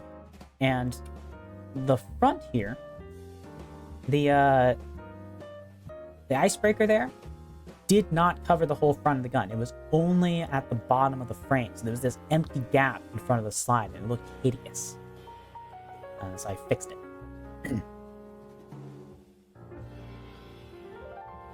January 13th, it's a SIG can. People were talking about SIG cans, so I made a SIG can. Soup. And January 14th, I made the CZ Bren 2 with Dong. Quite proud of the shitty text editing that I did to spell out Dong. That dumb standoff pistol, yeah. Yeah. Happy with how this came out as well. Then another meme, January 14th.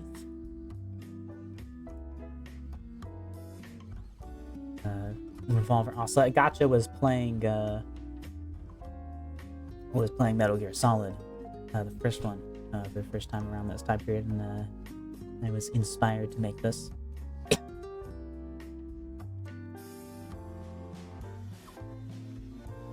January 15th, I got a TLR-7A for the Streamlight for my pistol. So this is my current bedside defense handgun. It's sitting right next to me, next to the bed, because my desk is next to the bed. In a box right next to me, I got this thing loaded up, ready to go should it ever be needed. It's in a case, it's locked up, protected, but I have quick, easy access to it. So, yeah. We have January 15th, 2024. This is a work in progress of the DW-221 light machine gun design that I came up with. This is a design that I never actually finished in the Pimp My Gun art. In the Pimp My Gun art style, because it was too difficult to draw in the Pimp My Gun art style. My artistic ability is just not there for me to draw the shapes that were necessary in order to finish this gun. Because basically I had to finish the feed funnel, which is just way too complicated, so I never finished this down.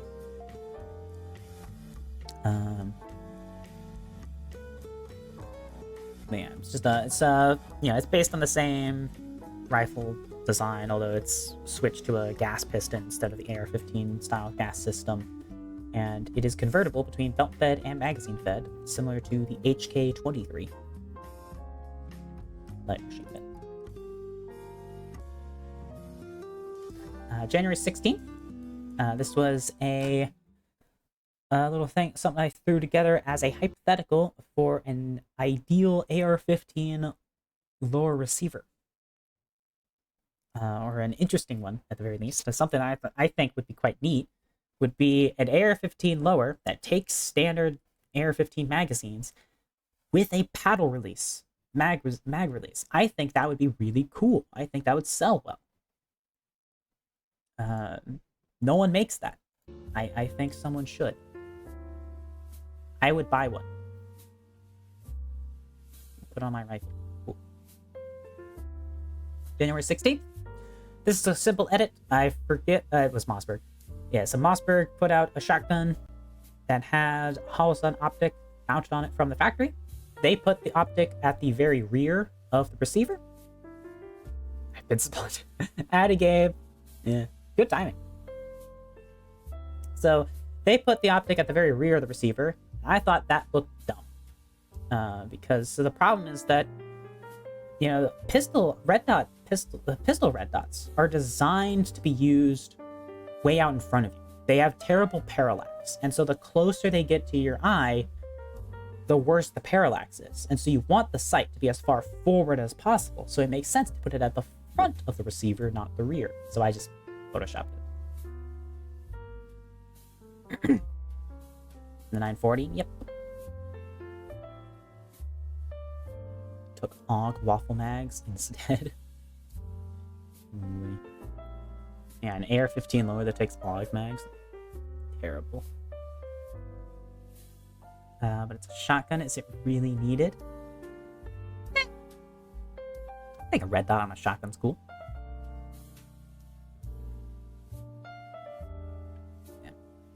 Yeah. Here from January 16th, we have the double-ended bayonet adapter. So this allows you to mount two AR-15s to each other via their bayonet lugs. This is inspired by the French socket bayonets, which you could do this with in World War I. You could stick two French rifles together using the socket bayonet. And so I thought, why not do that for an AR-15? It'd be funny. And again, if someone made one of these, I would buy it. Just for the funnies. I don't have a second AR-15 to clip to the front of mine, but I would definitely buy one of these. And then if I, you know, happen to come up with someone who's cool, we could stick our AR-15s together.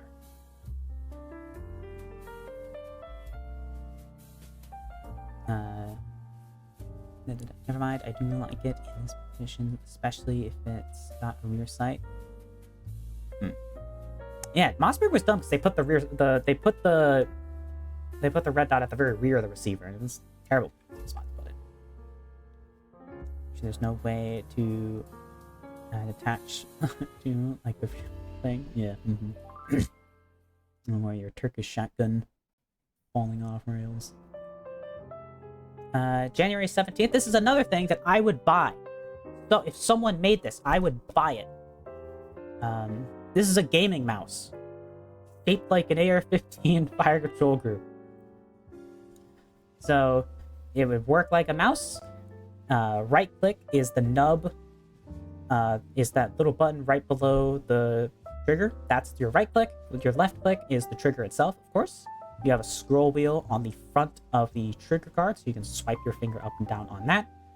You have a programmable button above that for the magazine release, so you could bind that to your reload key.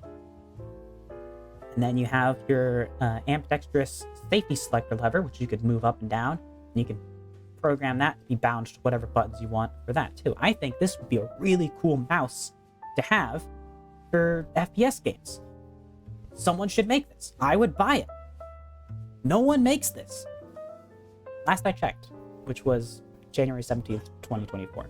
Maybe someone's made it since. I don't know. I haven't checked since. But it would be really cool, and I would buy one. Unless it's like total shit. VR stuff, probably. I mean, there's VR stuff, but I'd want just like a mouse, you know, that you move around on your desk. You know, like there's VR controllers that simulate gun grips, but they don't work as a mouse. Was it happy 5 years? Yeah.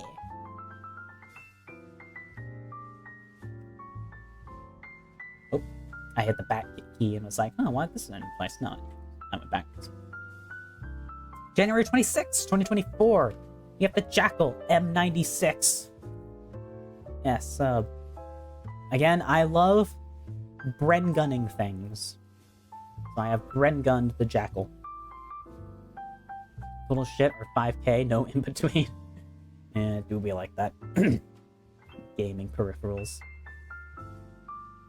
January 30th, 2024. I was surprised that this was the first Rhino edit that I made.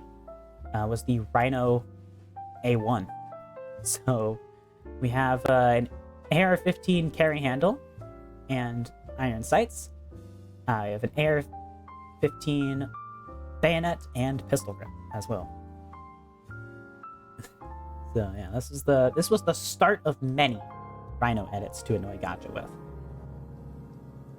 Here we have February 2nd, the Mateba Rhino 2006M. Just taking the grip and barrel shot, and I mean, honestly, again, I think it looks pretty cool. I think Diablo should do this, but not gonna. And then February 4th, we have a tacticalized Rhino with rails on the top and bottom. Taking advantage of the height drop for the barrel to get the EOTech in line. It's not enough for you to co-witness iron sights. It's a little bit too tall for that, but you know, it's kind of close. And February 6th, here we have an alternate universe where Taurus was allowed to compete in the U.S. Army pistol trials, even though they're not manufacturing in the U.S. This is still made in Brazil. But you know, what if? And honestly, it probably would have been better than the actual M17.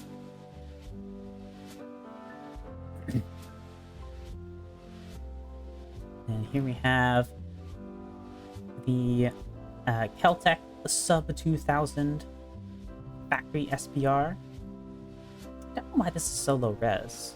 I don't think the actual image is. I think I imported it into the slideshow wrong. Oh well. Yeah, this was a good one. We got Gotcha to think this was real for a solid minute. So real crowning achievement of my photoshopping history. But yeah, I mean, it would be cool, but they're never gonna do it. Yeah, that's from February 14th. And speaking of Gotcha, this is Gotcha's ideal Rhino. Based on his specifications, I photoshopped this together to create the perfect Rhino for him. So, the vents are evenly spaced, the front end's still pretty chunky, the grip is less exaggerated in its shape, there's no Rhino logos anywhere on it. Yeah, it's a lot better than the original, I do agree. Taurus makes tons of stuff in the USA now, so it really wouldn't be any different than an FN entry. It really wouldn't, but I thought it was funnier if it said made in Brazil on the side of the pistol. Because it'd be really funny if the US adopted a pistol that said made in Brazil on the side of it. And then here I have an even more rhinoed Rhino. It's based on Gotcha's, except I just swooped out the top there. It's from February 19th. And from February 20, this is my idealized version of a UMP. So it's using MP5 magazines. It's got an MP5 rear sight.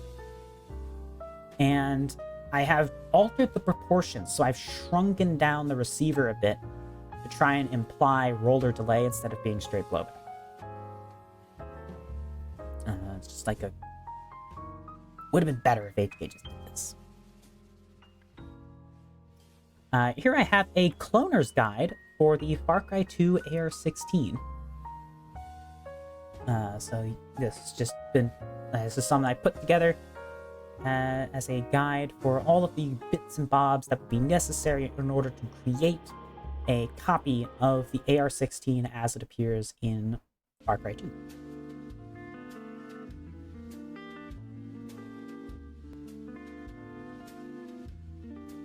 Here we have an unrhinoed rhino from February 25th. So the barrel is on the top instead of the bottom. And then here from March 5th, we have the SIG MCXR regulator, except I made it less cursed. So I should probably pull up the actual one here. Let me do that. Hold on.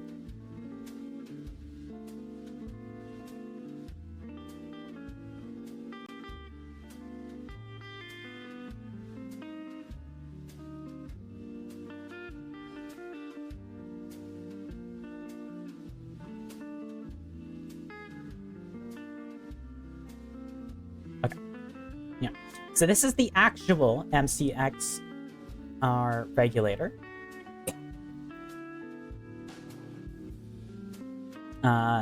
And this is my version. Real. Mine. Real. Mine.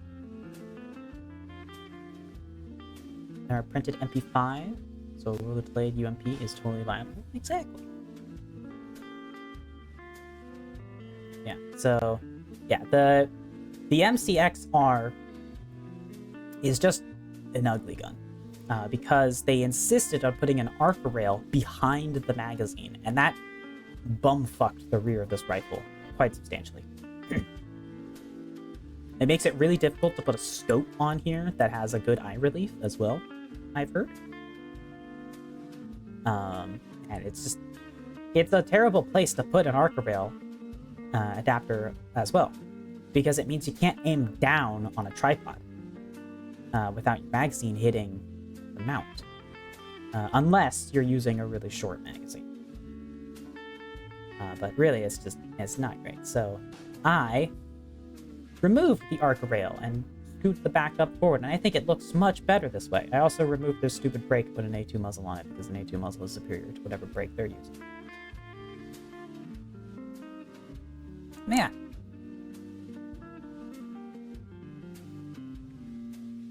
Here we have the Zip 63, which is an underbarrel Stoner 63. Using the magazine as a grip, a la the Zip 22.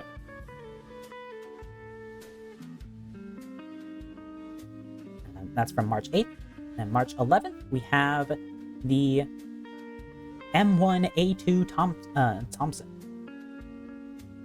So I've got CAR 15 stock, a M16A2 carry handle and charging handle. Does it have a polymer bolt? No, but you know.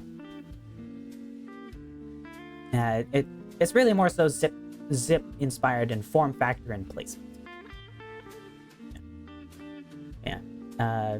This is based off of a real Thompson that has an AR-15 pistol grip, and it looks this ugly the way the grip melds with the trigger guard. It looks terrible on the actual one, so I just kept that. But I did change everything else, like the stock and the carry handle, and the fore end is all custom by me. But yeah. I think it's kind of neat, though. I don't know. I have a soft spot for this design.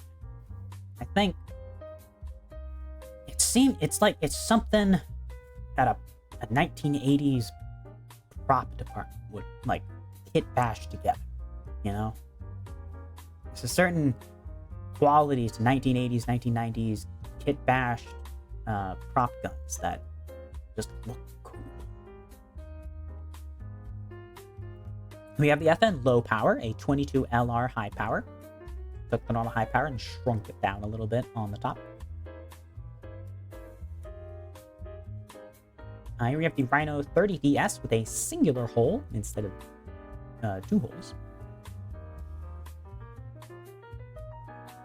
Here we have a little meme from March 17th, where this is just me pointing out the fact that the Rhino actually has a lower bore axis than any previous Mateba design.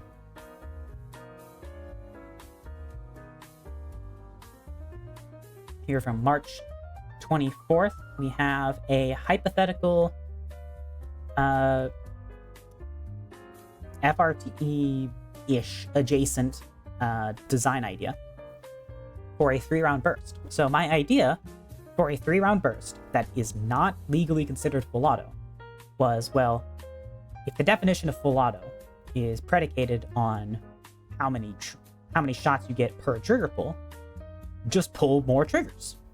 So if you pull 3 separate triggers, one after the other, and each one fires 1 shot, then you've only fired 1 shot per trigger pull. There just happens to be 3 triggers in the trigger card. So you pull that front one, which brings it in line with the second one, which you pull, bring it in line with the third one, and then you pull that, and that gets you 3 sequential shots. I think it's a neat idea, and I don't think there's any way for Rare Greed to sue you if you were to go this route, because it's completely different. It has nothing to do with like and how an FRT works. So I think it'd be kind of neat. We're trying to make their pre-86 machine gun into something modern tactical, has created many IRL monstrosities like that, Thompson. Yeah.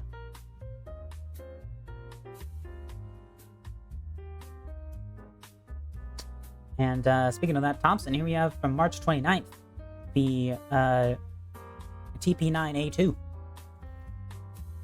So TP9 already has an AR-15 style charging handle-ish. I gave it an actual AR-15 charging handle, along with a carry handle, and a front sight post, and a bayonet lug for funsies.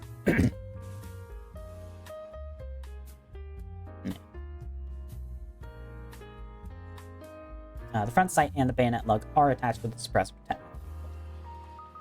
Don't have to worry about that. And then here from April 1st, I have the Dolphin, as I refer to it. This is another Rhino edit. This time I have deleted the front end entirely and integrated a Hollow Sun red dot into the frame. And I think it looks kind of nice. Yeah, it's got like a sort of futuristic vibe to it. It's still ugly, but you know, it's a more acceptable ugly, I think. Here we have the Nebula Nagant revolver. Not fully satisfied with how this came out. It's just really hard to like do that case hardened Nebula finish in Photoshop without doing like a ton of effort into it. Really difficult to do. So, as something I just banged out in a couple of minutes. Pretty happy. This is a really low res image, but I could only find a really low res image of this gun at the time. It's from April 5th. And I forget what the company that made this gun is. But yeah, I think I'm trying to remember. I think what I did was I extended the Picatinny rail because their rail was really weirdly truncated. And I think that's it. I think the pistol grip is actually what they had on the gun originally. I think this was just like a minor edit to say like, man, their gun looks like shit. I did the bare minimum to change it and it still looks better than what they did. Yeah. And also from April 5th, we have the Glock Mag, not Glock Mag, the Colt Mag Vector. The Vector does take Glock Mags. And personally, I think it looks pretty cool with Colt Mag. I think Colt Mag SMGs just look cool. I think making anything take Colt Mags looks cool. And then we have from April 7th, we have the Pivot, which is a gun that everybody thought was a bullpup until it was revealed that it's not. It's actually shit. People thought it was a cool 9mm bullpup. It's not. It's a shitty, barely folding... Like, it's a folding gun that only gets, like, a little bit shorter when you fold it. It's pretty pitiful. And it's not a bullpup. And people thought it looked cooler in the folded position, and so I modified it into a bullpup. then here from April 16, we have a DI gas system AK. Why does nobody make aluminum Colt SMG mags? I don't know, because nobody's... I feel like that'd be asking for trouble.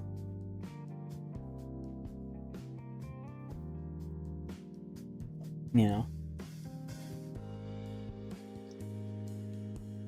Like, it's designed for steel, you know? AR-15, aluminum AR-15 mags already had a ton of problems, and those were, like, properly designed. And, like, went through a ton of rigor testing, but, you know, like, low-quality manufacturers maybe fucked it up and stuff, but I feel like if someone made an aluminum Colt mag, they would have to put a lot of R&D into it, and in the end, it wouldn't be worth it, because it would... just making a good polymer Colt mag would have been better. I feel like it's never gonna happen. Time has passed with aluminum magazines. Unfortunately, because aluminum mags are cool. And then April 16th, we have a DI gas system M1 Garand. And then April 19th, we have a bullpupped Brand Stoner 63. So I've offset the optical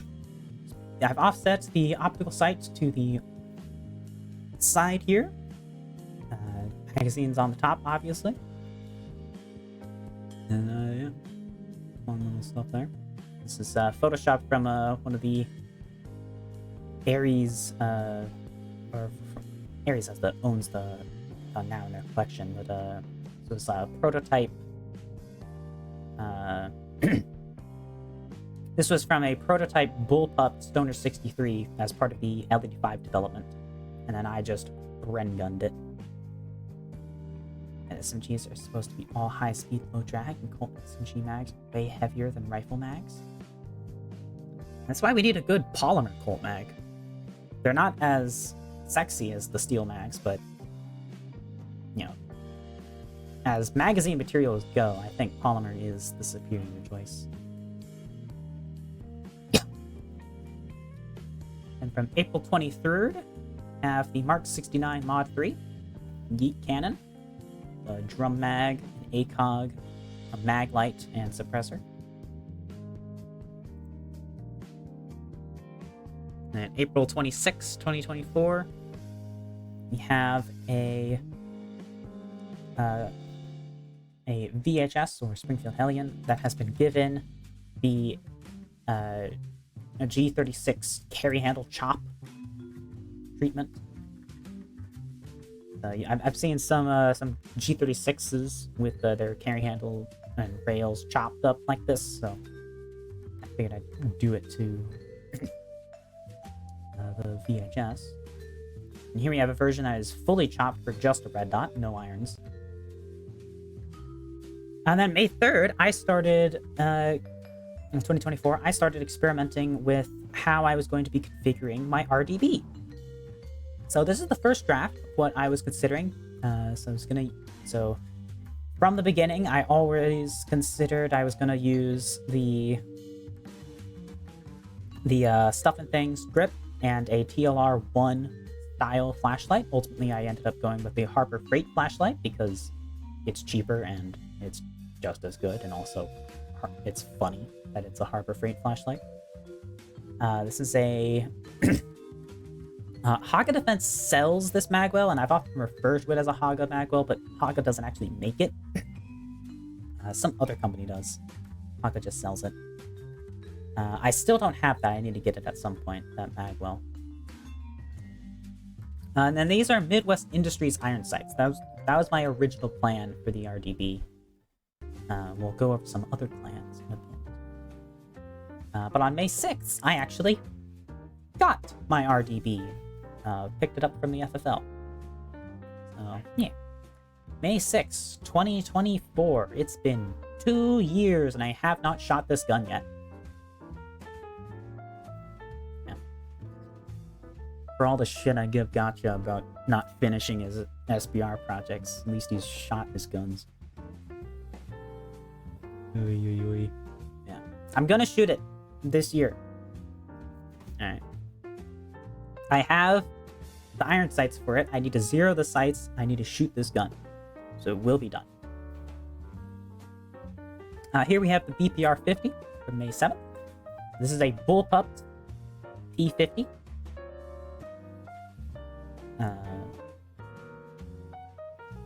Pretty self-explanatory, methinks.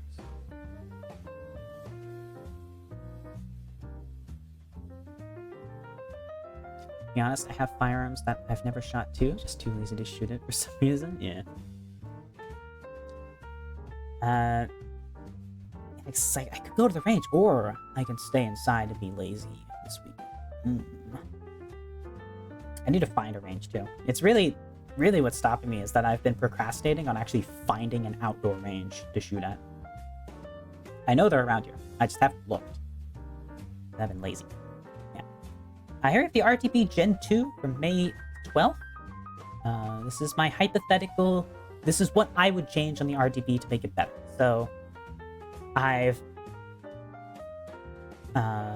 integrated the the flared magwell into the design because there's no reason for it to not have a flared magwell. I've added a knuckle guard to protect your hand. I have moved the magazine release to the trigger guard, so now you push forward on the sides of the trigger guard to release the magazine. I have moved the bolt release to inside the trigger guard, so you press up with your trigger finger to drop the bolt. And I have extended the top rail to go all the way to the cheek rest, so you can mount iron sights and scopes further rearward. And I have made the top cover transparent and poked a hole in the receiver, so that way you can do a press check through the cheek, just looking through the translucent cheek rest. You could do a press check and see if your chamber's loaded, or assess if you've got a double feed or something like that. That's a really big deal. But yeah, hopefully if an RDP Gen 2 does ever exist, at least some of these improvements will be incorporated. I doubt all of them will be. But, you know, it'd be neat. May 26th, PSA PSG1. Just based on an AR-10, because if they were going to do a PSG-1, they would totally just do an AR-10. This is actually someone's custom PSG-1 inspired AR-10 build. There's like a small community of people who have made PSG-1 inspired AR-10 builds that hang out with each other online. Kind of interesting. They're cool rifles. Here we have another mock-up for my RDB. I was experimenting with putting what it would look like if I put an LPVO on it. I decided not to go the LPVO route. I just don't think it looks as good on the RDB specifically. Here I have a red dot magnifier using the Ames red dot sight, which looks quite nice. Here we have another one using, I forget the name of this sight. But I think this looks good too. I think that the gap between the magnifier and the red dot and the pistol grip and the foregrip, that gap being mirrored top and bottom, I think looks quite nice actually. Window would get nasty and carboned up really quick. You know, I didn't really think about that. I'm gonna be real, the 2 years since I made that, I didn't really think about it.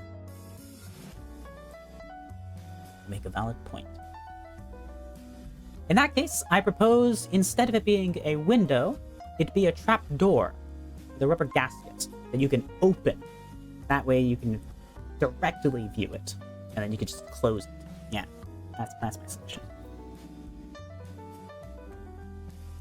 Anyway, the Stuff and Things Groza carry handle. This was another strong contender, as because it was cheaper than putting a red dot and stuff on it. But then, genius struck me. And I thought, what if I put LED5 carry handle sights on the RDB? And from then on, my mission was clear, that this image would become a reality no matter what. And I'm happy to say that it is now. I own an RDB with LED5 carry handle irons on it. Yippee!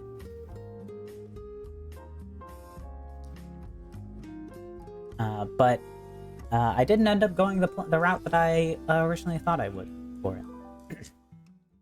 With an F2000 toilet bowl lid RDB. It's unique.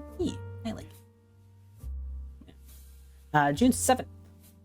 This is a little cursed thing. It's an MP7 with an underbarrel Zip 22, and they are sharing a suppressor. So it's a singular suppressor that both guns are attached to. And yeah, I don't know why I made this. Also, it's a T7, not an MP7.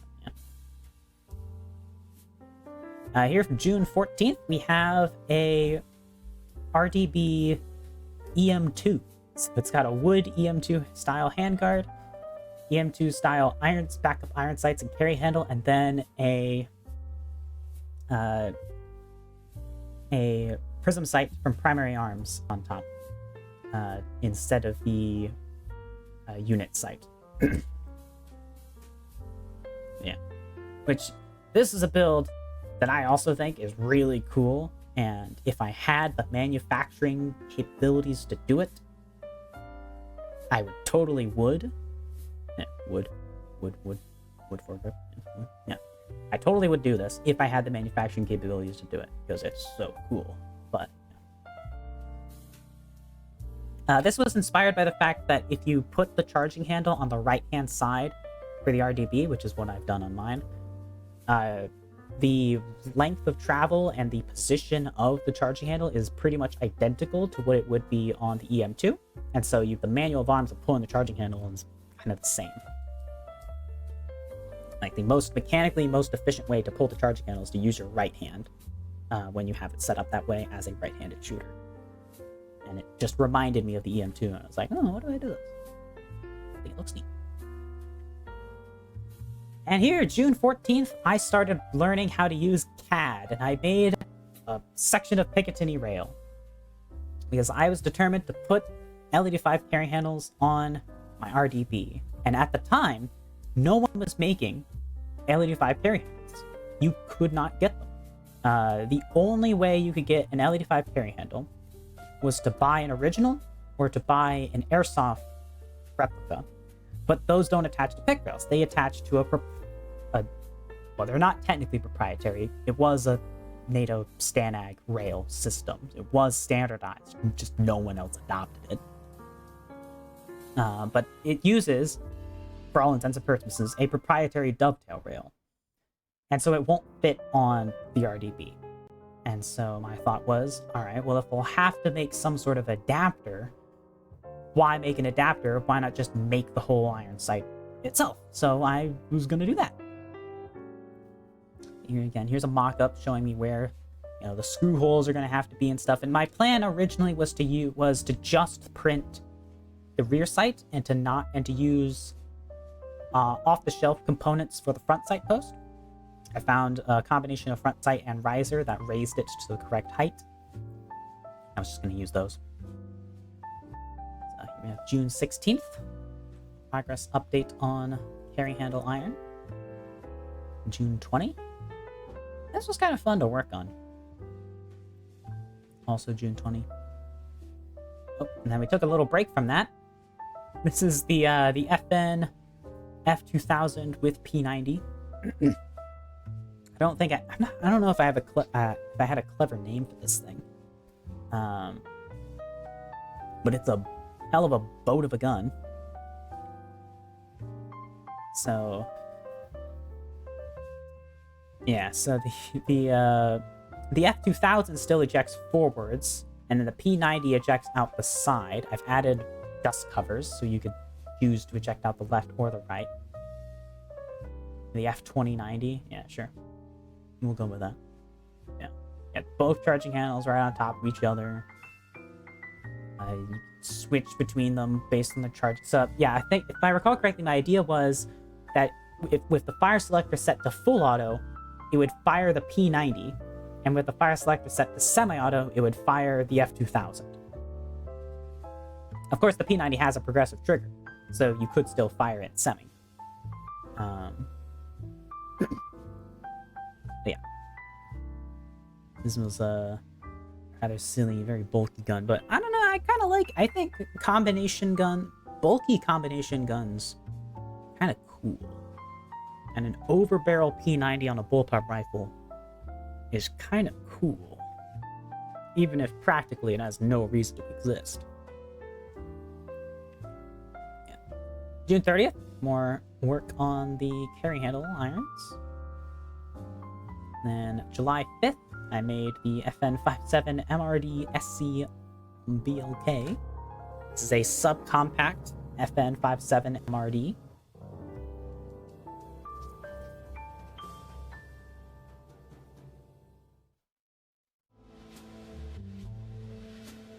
And July 7th, more work on the carry handle. And I think this was the last update on the carry handle before I kind of gave up on it. So at this point in the process, it reached the point where I had pretty much designed the whole thing, and all that was left was optimizing the design for printing. So I had to like bevel the edges and stuff, and then print. And the problem was that printing stuff is expensive and time consuming. So I'd have to, because I don't own a printer, so I would have to pay somebody to print it for me, ship it to me, try it on my rifle, and then if it doesn't work, I have to pay them to print. I'd have to change the design and then pay them to print it again. And I'd have to keep going through that over and over until I got it to work. And I was just lazy, and I didn't want to do that. And it probably wouldn't have even been that difficult or that expensive as I think it would be. This will cost some money, and it still takes some time and be a little difficult. No, it probably wasn't as bad as I made it out to myself. I just got lazy.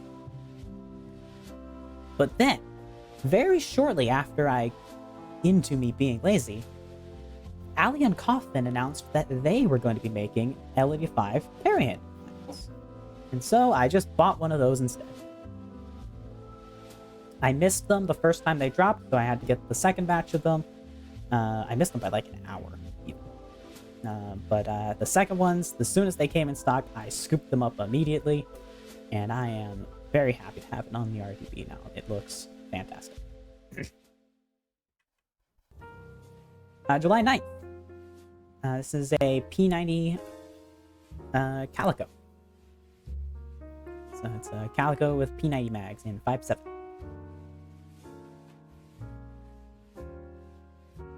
Then July 9th, I have a Gumball Machine G11. Which I think, personally, a G11 Gumball Machine would actually be a really cool, like, novelty thing to have in your house.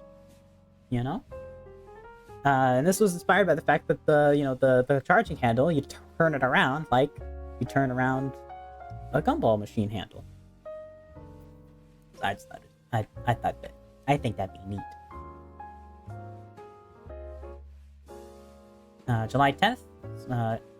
This was just a hip bashing of two things. So it was a lever action AR-15 lower that was being shown off at the time, and I thought, what if you put a 5.7 upper on that, and you had a lever action 5.7 P90 magazines. We have July 12th, 2024. I have an RDB, not RDB, MDR LED5 or LED6 LSW, complete with shoulder thing that goes up. Not quite happy with how the colors came out on this. I took a tan MDR for this image and edited the colors, I don't think it came out very well. I'm pleased with the rest of it. This also really helps to illustrate how chunky the gun is. The MDR. But also, I got the scale wrong on the iron sights. They're way smaller than they should be. Here we have a P90 that takes Stuff and Things Stizen magazines. Too bad the lever action lower probably relies on unlocking bolt and blowback calibers like 5.7. Does it? Don't know.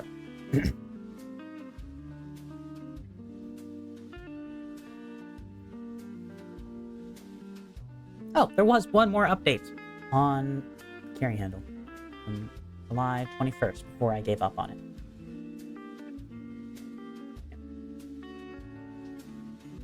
Now here we have from August 9th, 2024. I forget the name of this gun, but it's a shitty 22LR bullpup that Gotcha has, and I kitted it all out in tactical nonsense. So we have an extended charging fold-out charging handle. This is a reciprocating charging handle, by the way.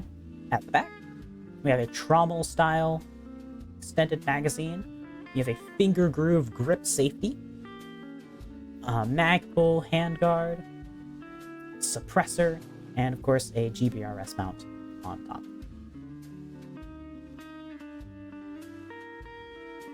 From August 18th, we have the AUG A3 CQB, then 8 3/4 inch barrel. So, how do you make the AUG shorter as an SBR? You remove the pistol grip. Make the thing as short as possible.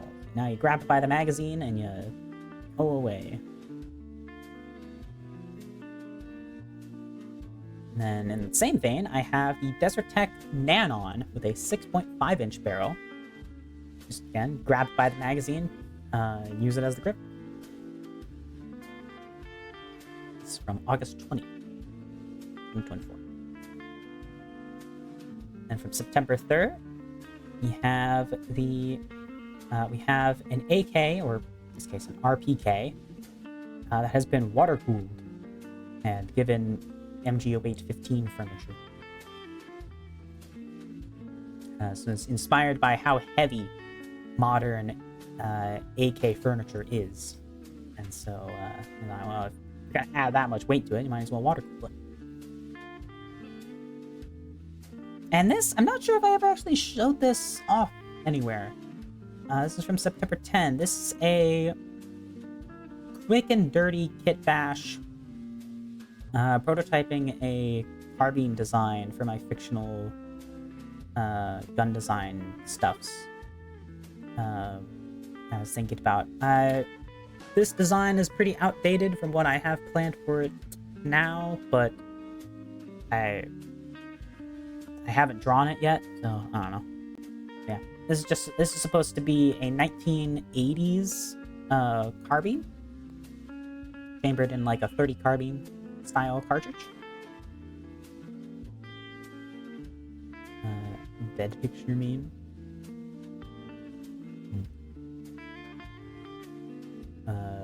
Yeah. Yeah, it's just a kit bash of a bunch of stuff. Just to try and get like the general vibes and shapes down that I was interested in. Yeah. The biggest change from this and how I eventually plan on making is I want to put instead of a SDG stock, I'm gonna do a Swedish K style folding stock. Here from September 19th. Around this time, H&K filed a trademark on C36. So I thought C36, that sounds like C96 and G36 combined. So I combined them.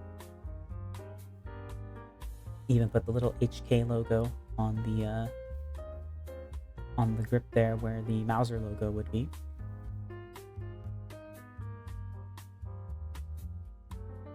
And here from October 8th, we have a Rhino 16 160 DS. So a 16-inch barrel Rhino with a detachable stock.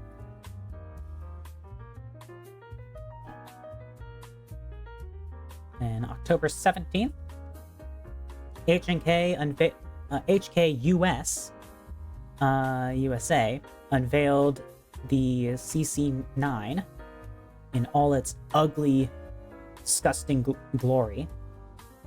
And I thought it looked like a Taurus, because it looks like a Taurus. And so I made this image, the Why Do Things Keep Evolving into Crabs thumbnail. Yeah. And here, October 18th, 2024, this is another mock-up for fictional gun design. It's the PO3, as it is referred in universe. It's a Ping Ven pistol. There's standard sidearm of World War I. And it's just a mock-up of the C96 and the Luger. Ultimately, I didn't end up keeping the rear sight because that tangent is pitifully small. But, yeah. And here we have the BrahMos FK1. Fuck one. This is a Brengund FAMAS. With the scope offset to the side there, of course.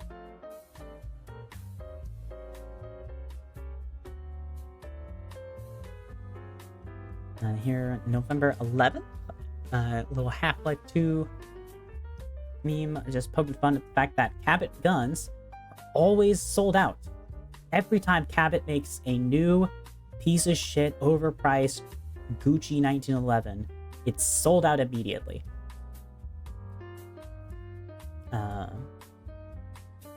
I just made that there.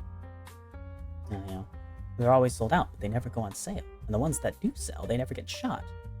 You never see them go; they're always gone. No one ever gets one, but they're always sold out, but they never come on sale.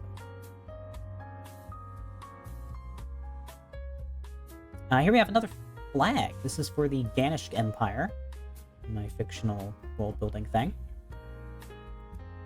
This is from November 12th.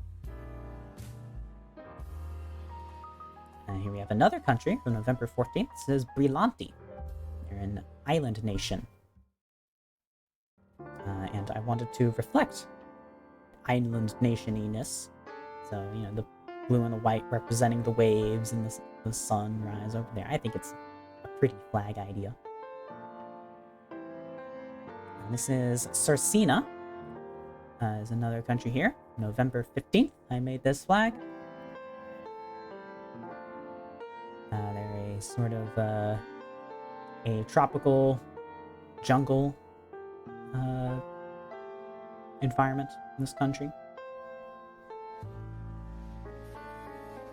November 15th, this is a Civil War flag for the nation of Ping Ven. This flag was used by a defecting party.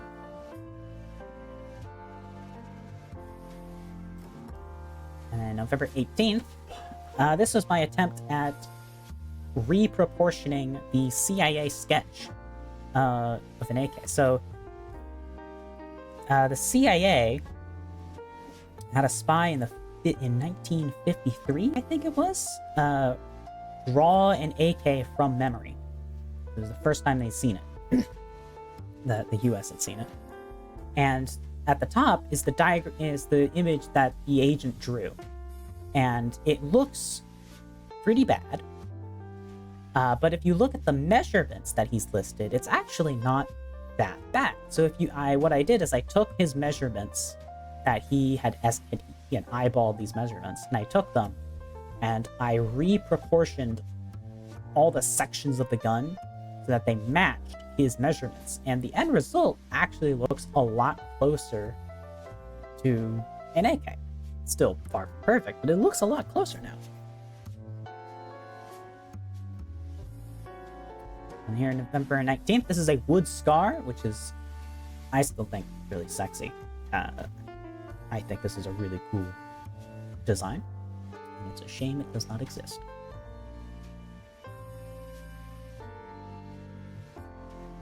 On December 8th, there was a gunbroker listing for a Nebula 6-inch Rhino asking for $2,400. But the description also said that they would be willing to trade for a black 60DS Rhino. And those only go for $1,400 MSRP. And so I was joking that if you were to offer them that price, they would. But if you were to offer them that much money, they wouldn't take it. But if you offered them the gun, they would. Which I just thought was funny. I'm sure that maybe they meant like they would trade for a 60DS plus the remaining money, something like that. I don't know. I didn't read the actual posting. Or maybe they were just this stupid. I don't know. December 9th, points to note in the trenches, straight up jorking it, and by it, well, let's just say my smelly. This is an instructional guide on how to use rifle grenades, but kind of looks like he's jorking it, so I recaptioned it at the bottom there. January 7th, this is the Harrington and the H&R DOE pistol, first dropped on PSA, and so I replaced the doe with a doe. Because I'm a deer. January 21st, 2025. This is an airsoft gun, but it had some optic or magnifier or something on it. Honestly, I don't even remember what it actually was, but I know that it reminded me of Kirby eating something. So I edited it to look like Kirby eating whatever it was, eating it, the optic. But I don't remember what the actual original thing was. Here we have January 26th, 2025. This is, oh boy, what was this? What company was this? I don't know, but it was a gross 308 gun that was, it was a 308 sized gun that they sold either in 308 or converted down to 5.56. And so I edited the image to make it look like it was a dedicated 5.56 gun and was more proportional. And I think it looks a lot better that way. I forget what the name of this gun was and who made it. It's like everyone else, because no one bought them. It's January 30th. A little jokey joke, but not too jokey. I'm half joking with this. Because a part of me thinks that QD disconnectors are unnecessary. And another part of me recognizes that I have not been there, I have not done that, and so I have no right to say that they're unnecessary. Because people who know more than me know more than me. Yeah, this is just, silly little me. January 31st, 2025. This is one of a couple different hypotheticals solutions to the IWI Carmel handguard fiasco. So IWI showed off the Carmel with a really cool handguard, and then when they brought it to the US, they replaced the handguard with an ugly big block of aluminum that no one liked. And so I was experimenting with mocking up what it would look like if you chop that aluminum handguard to give it the shape of the original prototype handguard. This is one of those. This is another design option. And the original would have extended out to like halfway more down the barrel. This was another option. I didn't really like this one. And this is that first one again, but with the barrel shortened as well. Oh yeah. Of course, now there's actual like 3D printed replicas of that prototype handguard, so you can just get those.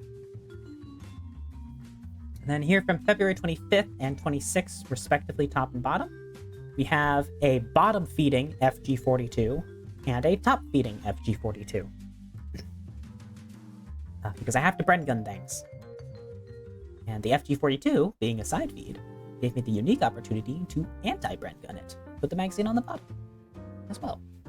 And it is long when you do that. It is very long.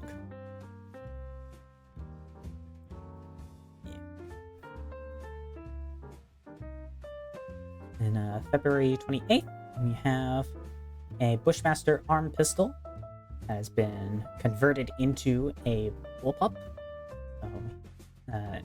A bullpup SBR. So we have a rail up front, so you can detach a foregrip. We have a red dot sight added on top, and we have a shoulder stock, as well as a charging handle moved off to the side, because the original has the charging handle on the top, smack you in the face if you try to put your cheek there. Yeah.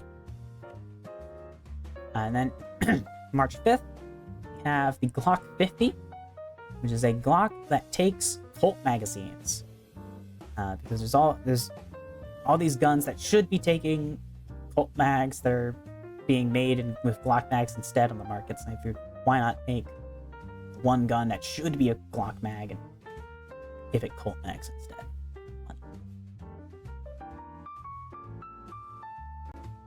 Here we have another work in progress image of the DW 221. The markings on it are outdated. I didn't bother to change them for this image. Yeah, it's from March 26th. This is April 11th, 2025. We have the GM3. So it's a GM6, but shorter. So I shortened this down to be the same length as a GM6 with the barrel collapsed. Because the GM6 links, you can collapse the barrel to make it shorter for storage, and then you pop the barrel out.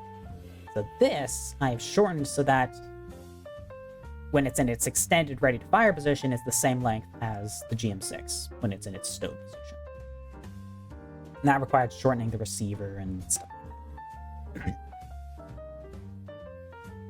And April 26, 2025, Girls Frontline was showing off the crisp vector, and I thought it looked a little ugly and cursed, so I did some photoshops to suggest alternatives for the model. I think the bottom one looks the best. Didn't go with it. Oh well. It's my Glock 50. Right here's my problem solver. Or problem maker. Wait. Yeah. Because Girls Frontline has to... Girls Frontline 2, they have to use the same animations for every gun, so they couldn't make the grip in the correct location on the vector. And it looked gross. Here we have a bullpup calico. So the magazine feeds at the back instead of the front. If I was going to redo this, I would put the wind-up mechanism at the front to really illustrate that the magazine has been flipped around. But, yeah. From May 2nd. And from May 9th, we have another country, Umbria. So I realized I didn't have enough countries in my fictional world-building thing. You know, if you don't have enough countries, you run out of countries, and then all of a sudden, you know, all of the guns that you're designing for all of the different countries, they all come from the same places. You know, you need someone to arm the neutral nations, too. You know? So, yeah. And, May 15th, Silence Shop was doing pretty well by virtue of their biggest competitors shooting themselves in the foot. I'm gonna be real though, I don't actually remember what the other company's name was and what their controversy was.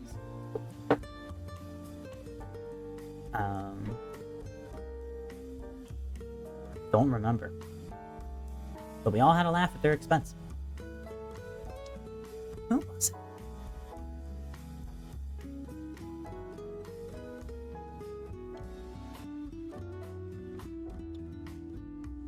Was it Silencer Code? No. I think it was It was whoever it was.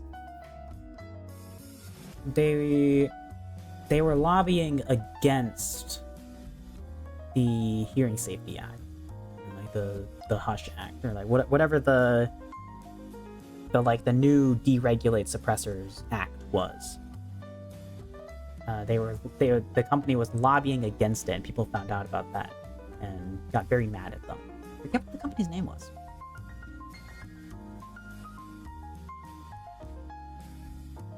And on May 27th, I updated the old school guns retexture for Barotrauma because the game updated, and the single shot grenade launcher became a 3-shot grenade launcher.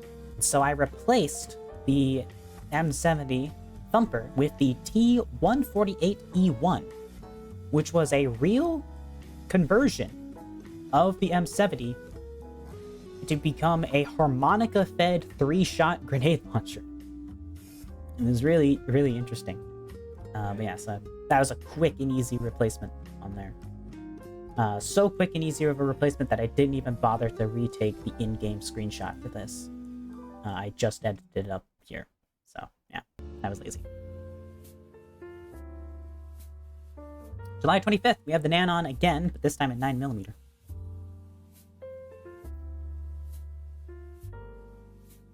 Then July 25th, as well, we have the XR9XL. So this is the Boberg quote-unquote bullpup pistol. It's not actually a bullpup by my definition. I define a bullpup as the magazine must be behind the firing grip. But with an extended barrel, it's a really sexy pistol. Even without extended, it's a sexy pistol. Yeah. Then July 30th, I made my ideal Picatinny rail system. So I don't like pick rails. I think there's too many slots in pick rails. You don't need those slots. And so this was my idea of what is the minimum number of slots needed in order to attach everything you could ever want on a rifle. So if you want to mount iron sights, you've got slots up front, slots in back. Boom. You want to mount a scope, you've got slots on the top. If you need to shimmy the scope forward and back of just a little bit to get eye relief just right, you can do that. If you're mounting a red dot magnifier, you've got set slots for those. If you're mounting an infrared laser, you could put it up front and then just have a front sight post built into the laser unit. You don't need a separate set of rails to put it up behind it or anything like that. You know, this would, in theory, be able to fit everything that we need without any unnecessary rails on it, in theory. Obviously, implementing this now wouldn't work because this only works if everything is designed to fit in these specific slots. It doesn't work because stuff is designed to fit into any of the slots. Yeah, I don't know.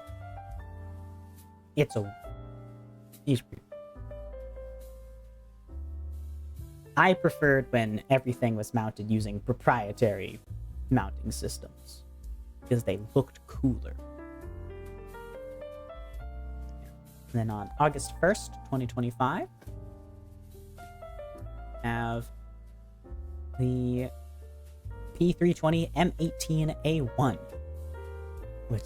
This was right after, I think this was right after that Air Force serviceman was shot with a P320, which apparently that turned out to be a murder or a homicide.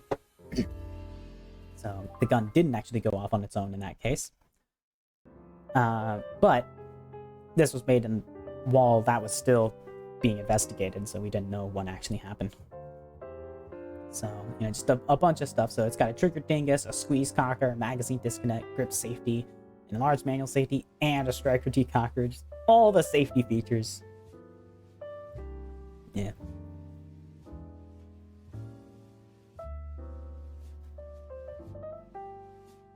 And this is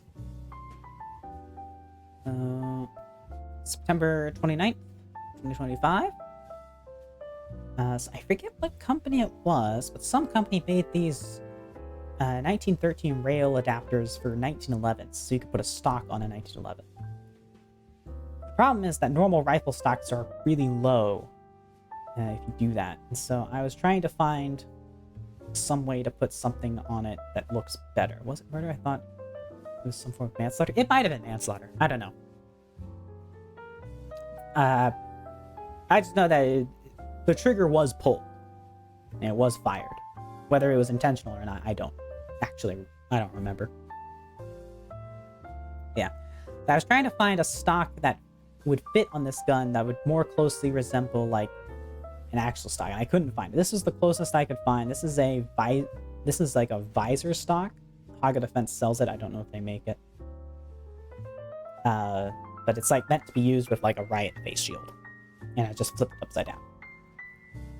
And here I have photoshopped it to better fit what would be necessary in order for it to actually be comfortable to use with the pistol.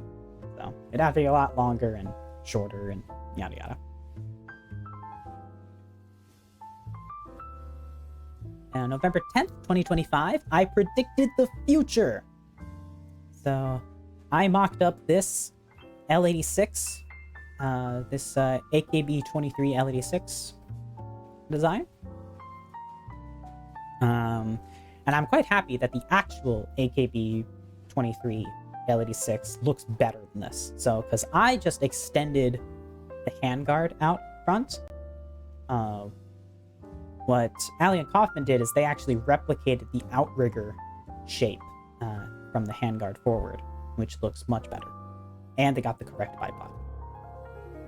The back. So, yeah. But I predicted it.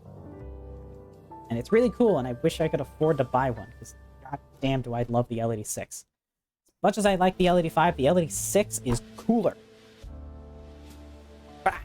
Oh well. I'll probably buy an airsoft L86 at some point in my life. Like $500, but I'll do it. I don't even play airsoft anymore, but I'll do it. And November 10th, this is the last Photoshop of the RDB that I have. So this was a very quick and dirty Photoshop. I put the... hold on one second.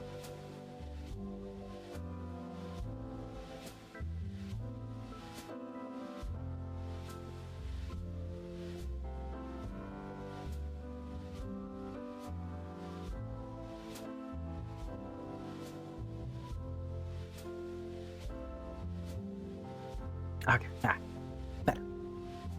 Yeah, so I put the RTBS handguard on the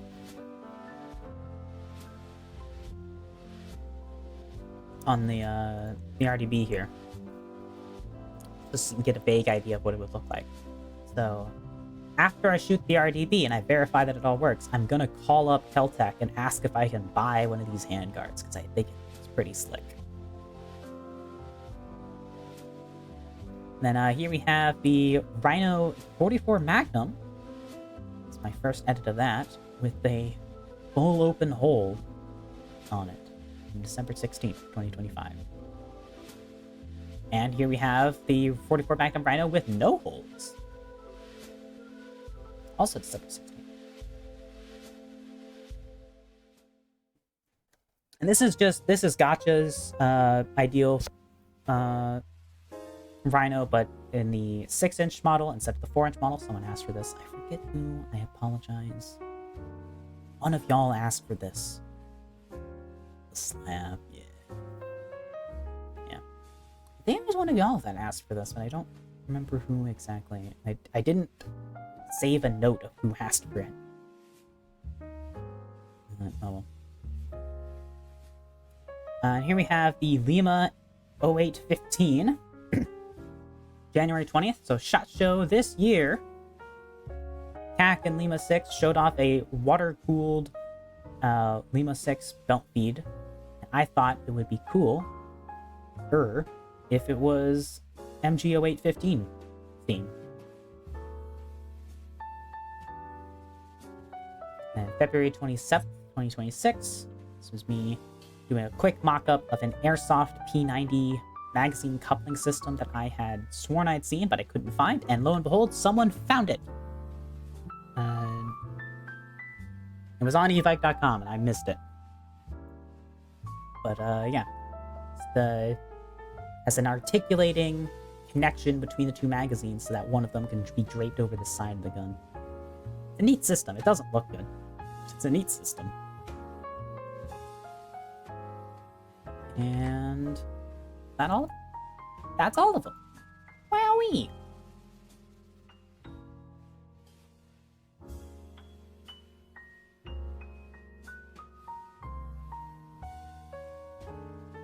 Wow. Alright. Well, that means we only have one last thing to look through.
Alright. That's the gun bucket stuff. Gonna go through all these. Yeah. So, look at all my Photoshop stuff. Now let's look at all the pixel art stuff. So I'm going in order of when I last modified these files. I had to open these up in GIMP because the slideshows don't show pixel art very well. They tend to blur everything. And this way I can actually show you pixels. Ooh, crisp. Weird. Yeah. I can't take too much credit for this one. Darth Panda and Dalabase take most of this. I mostly kit bashed this. So when I first got into the great thing about Shipbucket, I say this every time, but for those who don't know, Shipbucket is a collective of pixel art drawings to set scales, where everything is drawn in the same scale and the same art style, and it is encouraged for you to take other people's drawings and use them to create your own drawings in the same scale and the same art style. As long as you give credit and you stick to the style and stuff, it's okay. And so it's really easy to get into. And so I got into it just modifying existing designs. So this is a toggle locked carbine with a C96 style grip and mag release. Camera in a 9x35 millimeter cartridge, so a punchy carbine for shooting out of an airplane in World War I. So, yeah.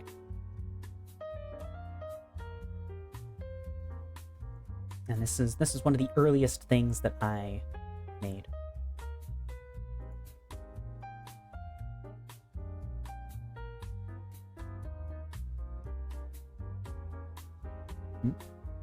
Here we have PO3, the Pingvin pistol, with an 783. God, I roll 783 by 23 millimeter. This is largely composed. This is another kit bash, and I need to redraw it. I'm not happy with how it came out, mostly because the hammer connection is really weird. Yeah. So another kit bash, mostly drawn using elements taken from Darth Panda's drawings.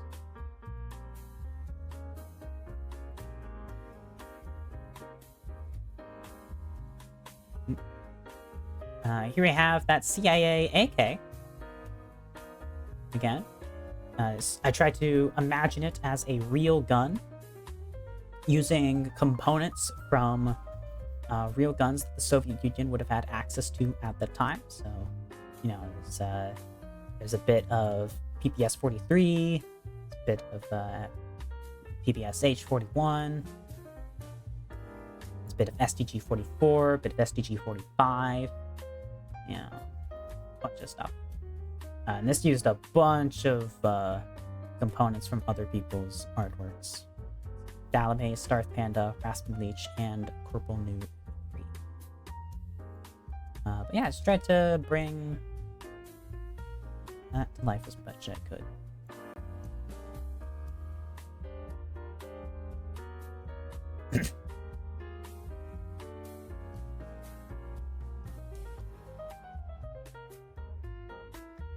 Here we have a revolver from Rosenland.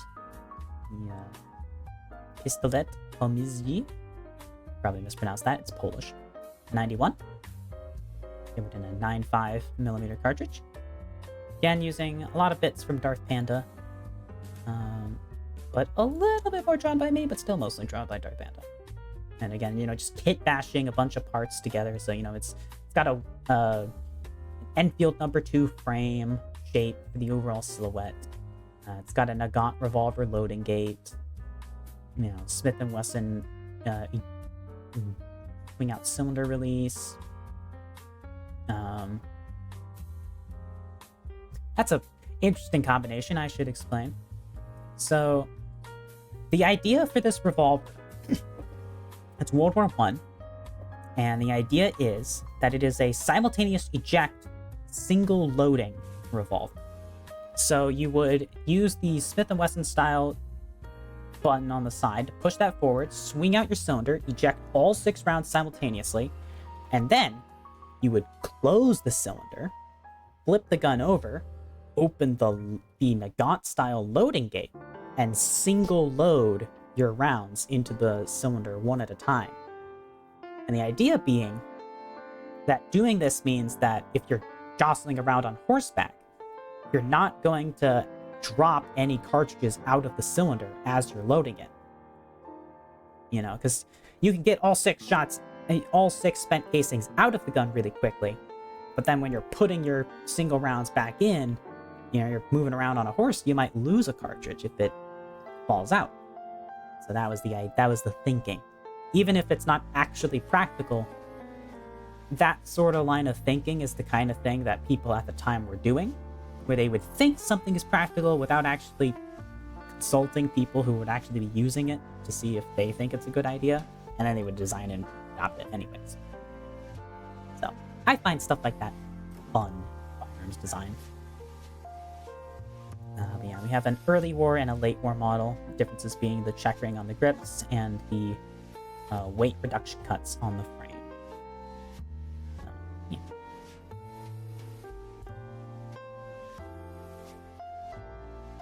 This was actually the first gun I drew, but I made some minor tweaks to it later, so it's appeared a little bit later in this list.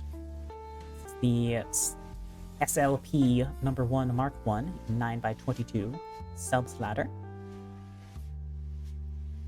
And it's a C93/P08 Luger on a C96 style frame. I've always liked the idea of this. You know, the big problem with the C93 is that it had so much mass behind the grip. I've always thought of, well, what if instead of, you know, George Luger improving the design and getting rid of all that unnecessary mass at the rear, what if instead you just move the grip to the rear? So that's the idea behind here.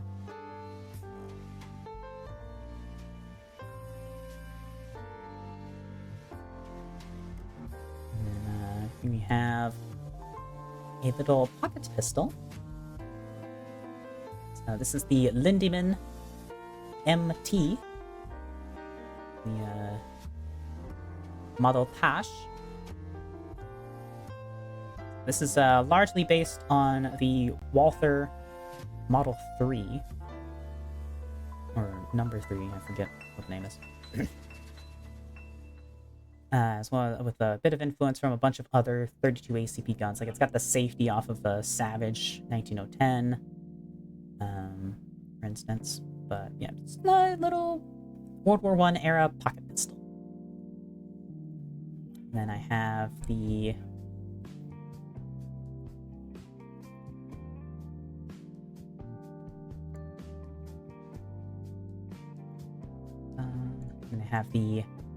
Lindemann MP, which is a larger model.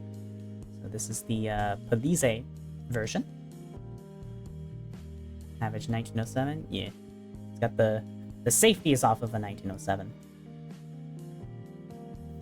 Not the greatest safety design, but you know, it's functional and appropriate to the era.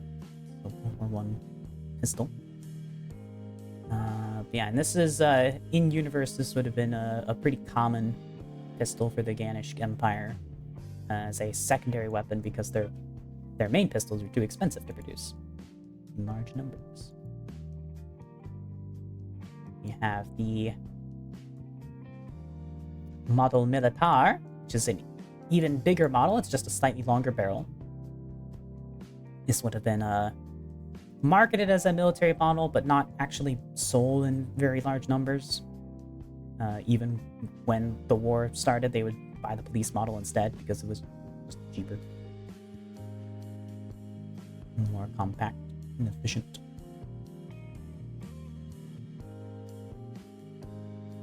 There's a lot of variants of this. You have the MK, the Kriminal. It's a funny thing about German. Kriminal does not mean criminal. Kriminal means detective in German. Interesting. That's actually what the K in Walther PPK stands for. It does not stand for Kurtz. Walther will tell you that the K stands for Kurtz. It doesn't. Period documents say that it stands for Kriminal. They just don't call it that anymore because they realize that Americans who speak English and don't know German will think that a gun called with criminal in the name of it sounds bad. So, yeah. You appear to be missing the slide locking functionality of the Savage safety. There's a tiny little detent right there. Little 1 pixel up detent. So when you move that safety up, it locks the slide in place. It's not very pronounced at this scale, but I scaled down images of the actual Savage to try and make sure that everything was as correctly proportioned as possible, and that is as close as I could get it. Silly Americans. Yeah, when you're working with pixel art, stuff tends to become more subtle and muddied. Sometimes. Okay. Here's the wartime production variants, which have simplified grooves, and then later on they switch to wooden grips.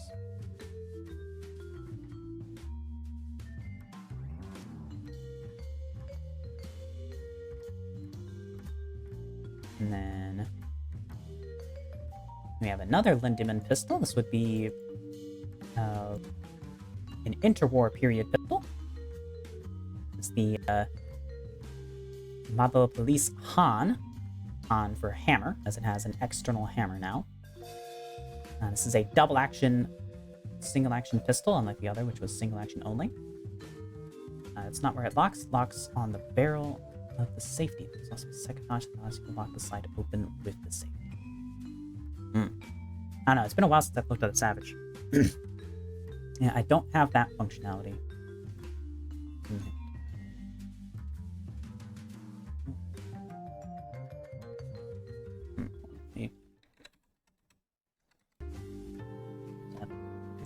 Let me look at this. Oh yeah, no, you're right. Yep, that is not where the safety locks in. Yep. So that's the frame, so it wouldn't have any effect on the slide.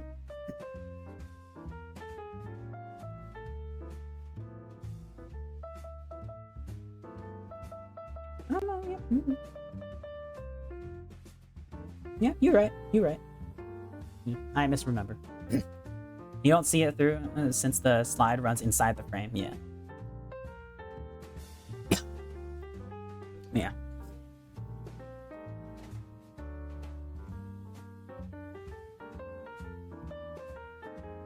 I also have the Criminal Han, which I'm not quite satisfied with. I think I need to redo the grip shape on this because it's kind of just looks a little weird. I think I need to make it like a little bigger backstrap. Get more room to grip on this thing. It's small.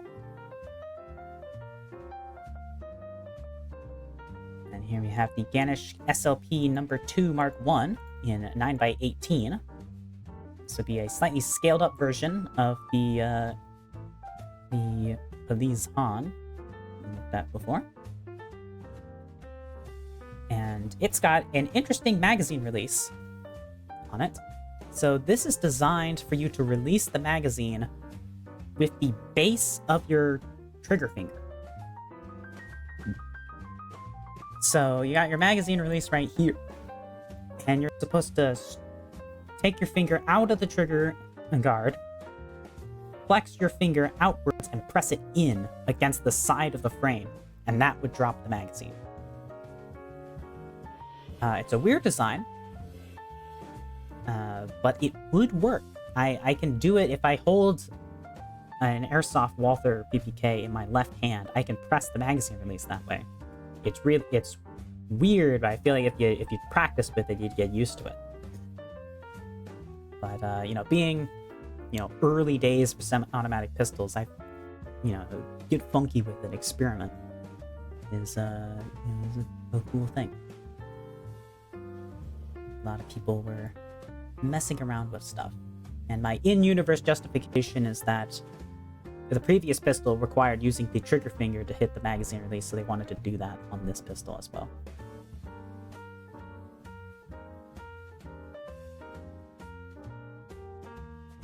Alright, next up we have the AMT Automag 3. So this is a real gun that I drew. And this one was drawn entirely by me. So no other credits to be given. I did this from scratch. Yay.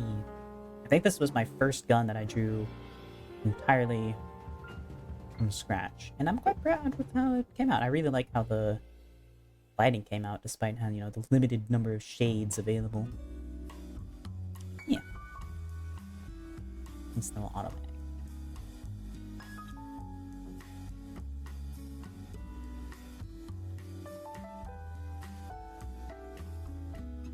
And then here's the Smith & Wesson M&P 5.7. So, fully original drawing. I'm really happy with this one. There's a lot of weird angles and lines that go in around this ejection port, and I think I managed to capture pretty decently. Also, the texturing. For only being 2 colors, I think I did a pretty good job with that. Yeah, you can see you can really see that the frame to slide gap on the Smith & Wesson M&P 5.7 is pretty pronounced. like I've held the gun in a store, and it's not like there's not like an insane amount of wobble between them. It's just that the visual gap is quite pronounced. You can visually see through there pretty a lot. And I think that's intentional, specifically so that when the magazine is empty, you can see that red follower through that gap. I think that's an intentional thing. It's really weird, but you know, it's interesting.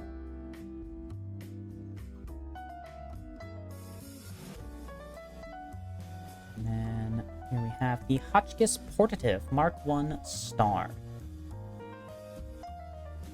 So this is probably my magnum opus. I don't think I have topped this yet. This is the best thing I have drawn in Ship Bucket so far. It's from all the shapes and lines on it. Everything just comes out so perfectly. It's a beauty of a gun.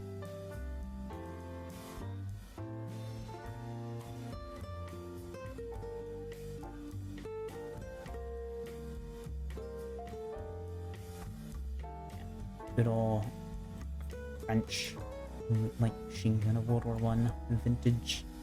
Oh, this is the British variant of it. But, yeah. This funky ass tripod is so stupid. It pivots.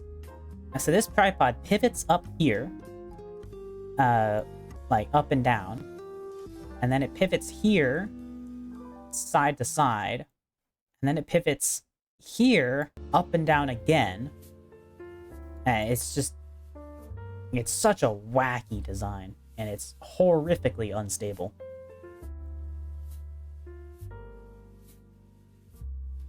Yeah. And then next we have some machine guns. So we're back to stuff that I didn't fully draw on my own. So this is a hybrid MG08 and Vickers gun. So let's see, we've got a Vickers gun muzzle booster. The receiver's it's got a Vickers gun receiver, and it's got the MG08 MGI or MGL. LMG08. I forget the exact designation. The air variant of it. This is the aircraft variant, where it's got the perforated shroud on the front, and we've got the little pad at the rear and the ammo counter at the back as well, and then this charging handle assist device that I'm quite happy with how I drew that. It's a very complicated shape. The point of this is that on a Vickers gun or an MG08 or any Maxim, pulling back the charging handle isn't enough to cycle the action. You have to pull back the charging handle and also move the entire action rearward. So the charging handle pivots around this point, but you also need to move this point rearwards fully, and that's difficult to do with only one hand, but you can't let go of the control stick because you're flying the plane. So this lever was added to make that a much easier operation. So you just push forwards on this lever and it does the whole cycling operation for you. Whoa, we zoomed way out there.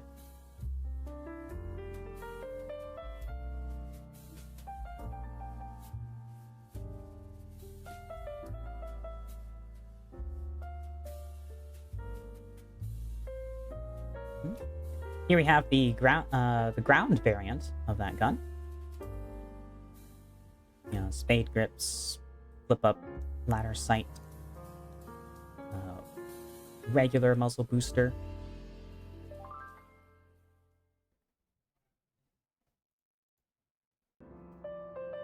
I need to redraw this gun at some point because I want to redraw it completely from scratch instead of relying on the prefabs for large chunks of it. But I need to do that at some point. And here we have the manned portable version. This would be sort of an in-universe equivalent to the MG08-15 for the Ganesh Empire. So this is inspired by the Vickers gun in Day of Infamy. So there's a sort of semi-fictionalized version of the Vickers tank machine gun that's been dismounted, where they put like a carry handle on it off of a Lewis gun and a Lewis gun bipod on it. We've got a smaller water jacket. We've got a bipod that is clamped around the water jacket. We've got a carry handle clamped around it as well. Got an MG08-15 style ammo bracket off the side. We've got a Vickers tank gun style offset cheek rest and iron sights. This wooden block with a shoulder rest on it. And of course a C96 pistol grip as well for funsies.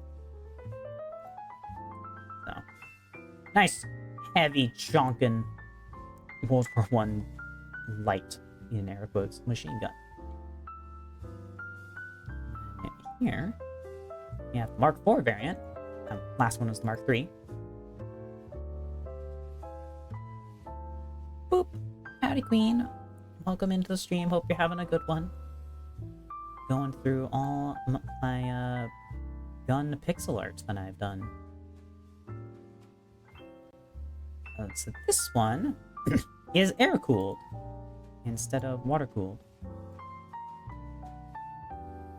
And yes, this was supposed to be like a very late war thing. Obviously they don't have quick change barrels. But it's just to make the gun more mobile at the cost of not being able to fire as much before you had to stop. Because it's still ridiculously heavy, being a Maxim gun derivative. But yeah, I'm quite happy with how this looks. I think it's a pretty sexy gun, if I may say so. Which I would. Da, da, da, da. You have... This is the Fallout 4 10mm pistol. And this is to scale.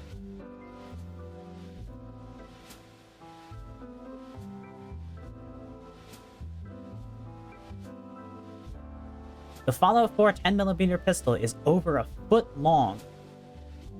And that is correctly scaled. I triple checked in-game that this was scaled correctly. It is a massive honking pistol.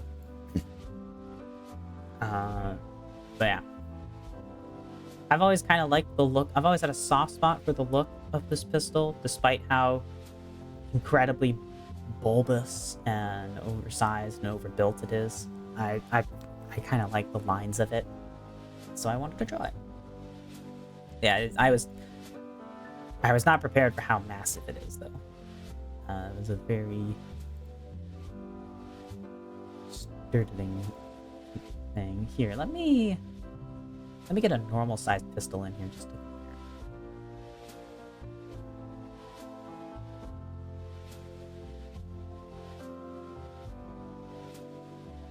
Yeah. So there it is next to an M&P 5.7. These are accurately scaled next to each other. These are to scale.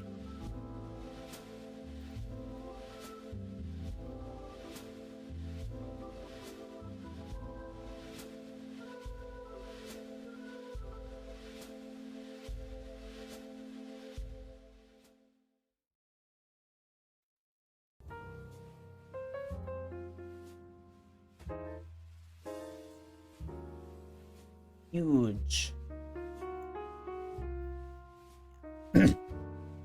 Scaling in Fallout 4 is all over the place.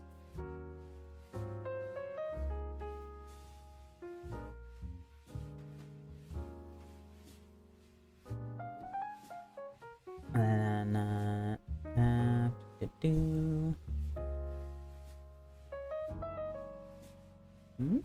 We have the GW521A1. And actually, there's an error in all of the guns in this series. I have drawn the front sight post too short. So you see that line is supposed to be here. It's here. So I need to raise all of these front sight posts by a couple of pixels. So it should be like that.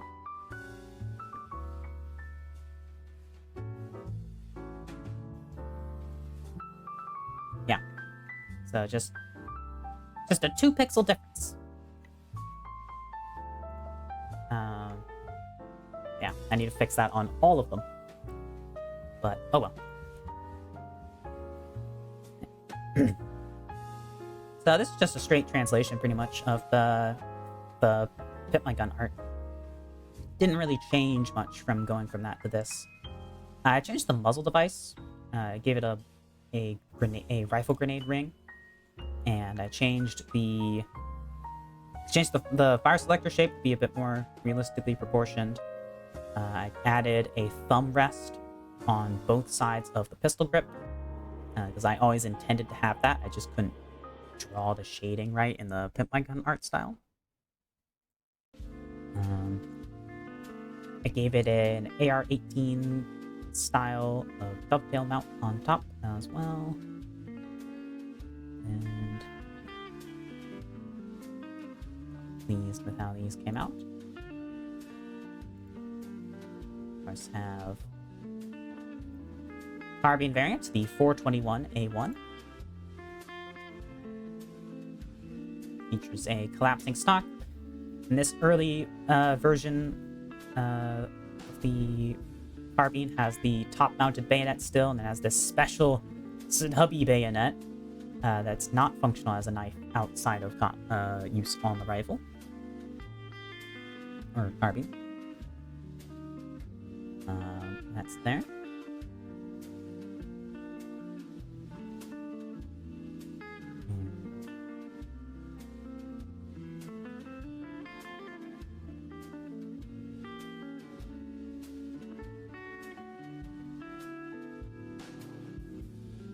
And we have the 521A2. So we've got a different style of bayonet, a bit more AK style on the blade, a bit more AR style with the connection point. A squared off handguard with a suspicious hole in the front of it on the bottom. There's M-lock style mounting points all along the bottom for mounting foregrip in various positions at the bottom. And the fire control unit is now polymer, as well as some internal changes as well. On the A1, the recoil spring goes in the stock on the rifle and goes in the receiver on the carbine. On the A2, the bolt carrier has been designed so that it can either have the recoil spring up here or in the stock, regardless. So on the A1, you had different bolt carrier between the carbine and the rifle. On the A2, they share the same bolt carrier design. They just have different spring placement still.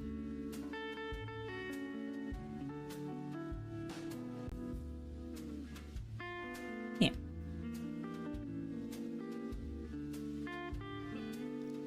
And here's the 421A2 carbine. You can see bayonet has been moved to the bottom. It's using the standard rifle bayonet, but we had to cut a small hole in the bottom of the handguard in order to fit that. The bayonet there. That hole is present on the rifles as well, because it's not that big a deal to have that hole there, and it allows the part to be interchangeable between them. Or it's already interchangeable even if they didn't have the hole there, but you know, it simplifies. You don't have to make two different handguards, just make one. Collapsible stock again. Barrel length has been slightly increased to improve dwell time, increase reliability on the guns. These are, again, AR-15 style gas systems with the gas tube located, the gas port located in the front sight block.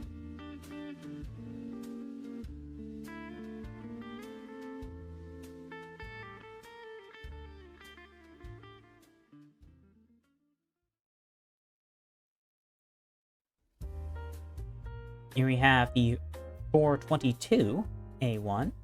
This is a further shortened carbine. So, even shorter, and fitted with a suppressor. In this instance, this is based on the Soviet PBS-4 suppressor. I just think it's a neat shape.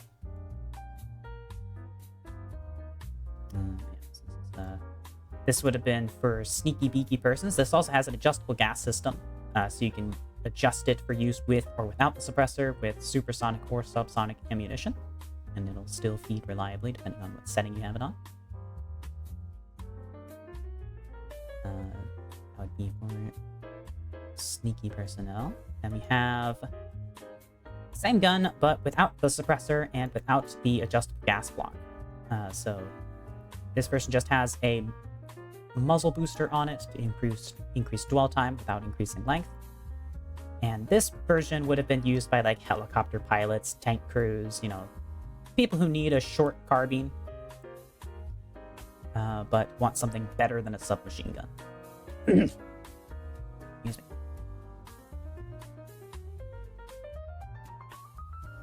And then I also have a later variant. This one has polymer lower, and also has been fitted with a red dot sight.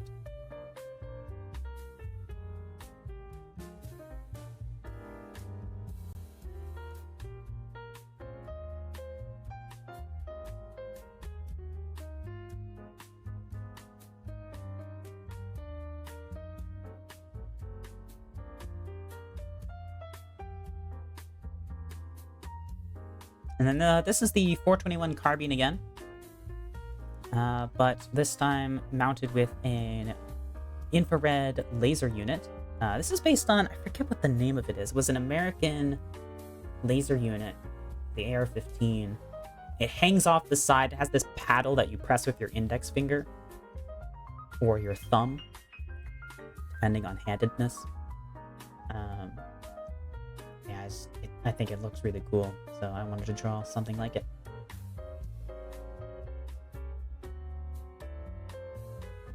And it attaches to the scope dovetail on the front, and then it's just cantilevered over the front.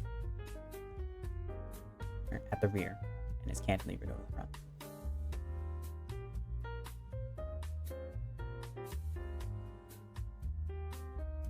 And here we have the A2 carbine again, this time with a fancy red dot sight. So this is based on a combination of a couple different sights.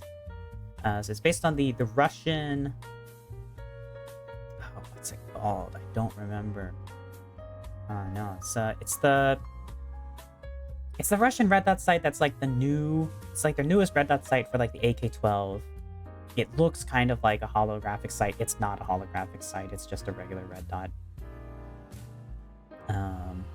Yeah, there's Chinese copies of it and stuff on the market. It's based visually off of that, like the trapezoidal shape of the hood. And then it's functionally based off of the IMI. Blanking on the name of this one too. The MOA Pro, I think? I don't know. It's a red dot that has a built-in IR laser and illuminator. Basically.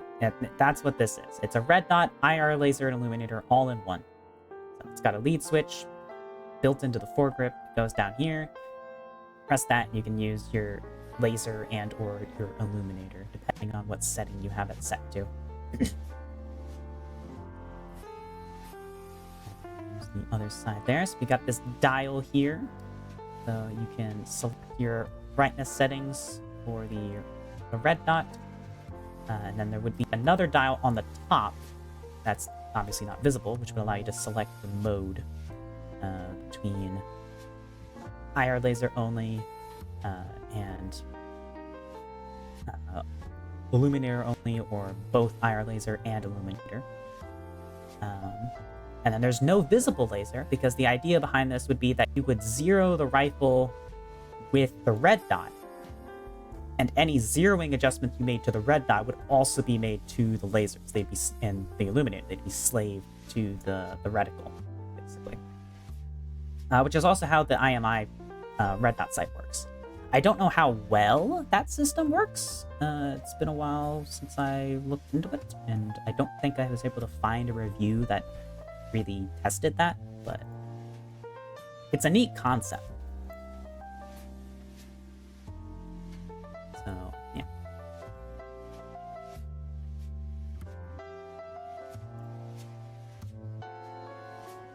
And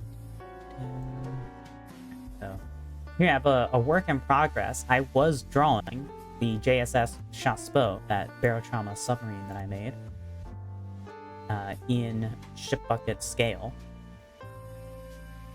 which made me realize that I drastically undersized the propeller. It should be much bigger, but I'm not going to change it now. But yeah, I didn't get any further than this, though. This is just high contrast temporary colors to get the shading right. But I realized I don't really know how to detail the sides of a submarine hull and make it look good. So I kind of put this on hold. I need to come back to it at some point.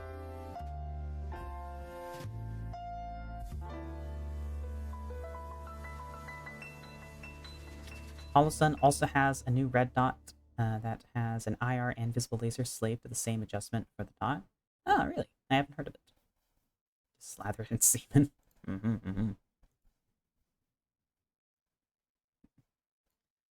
Here's another work in progress thing, the FN Cal. So, the FN Cal is a really cool rifle. I've always liked the look of it. And there's actually 3 different variants of the FN Cal. And I want to draw all 3 of them to, like, differentiate and, like, have, like, the differences be noted for each of them. But it's kind of hard to find references explaining like cohesively what the differences are and stuff. I had stuff pulled up back when I started working on this, but I've lost them now, so I kind of have to go back and find them again. Yeah, beautiful rifle. So this is where I got so far. I believe that this is the 3rd model, the latest one.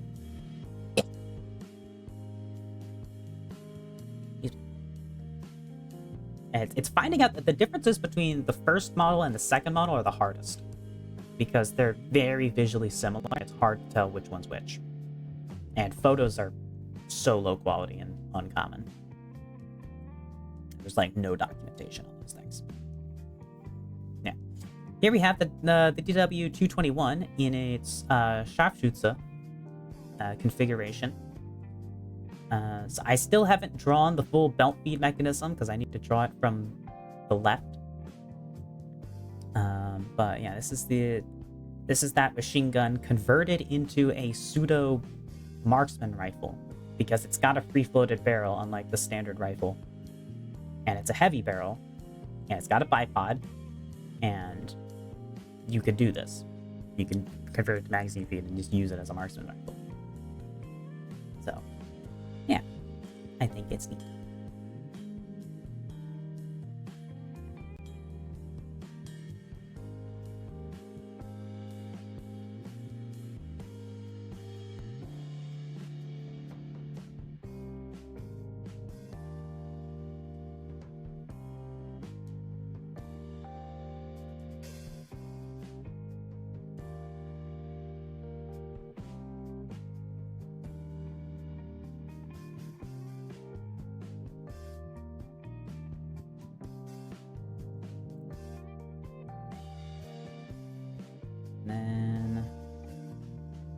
Here we have a Ganesh interwar period submachine gun.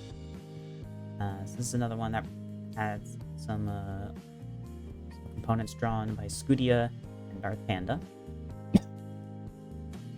So largely based on the MP18 or MP28. I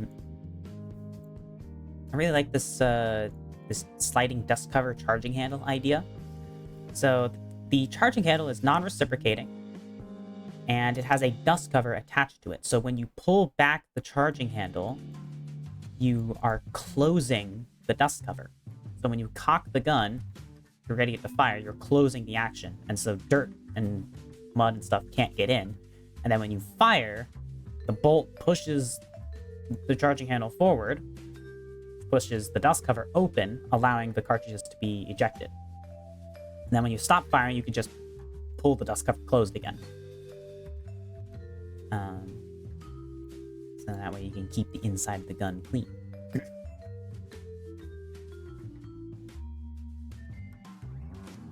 And that's a side feed magazine, of course.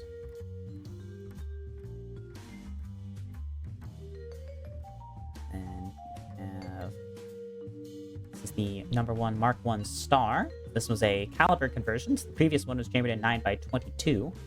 This one is chambered in 9x18. That's the only real difference.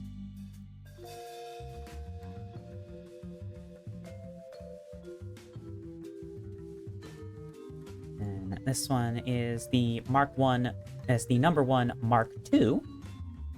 So this has a new style of dust cover and a new style front sight and bayonet mount.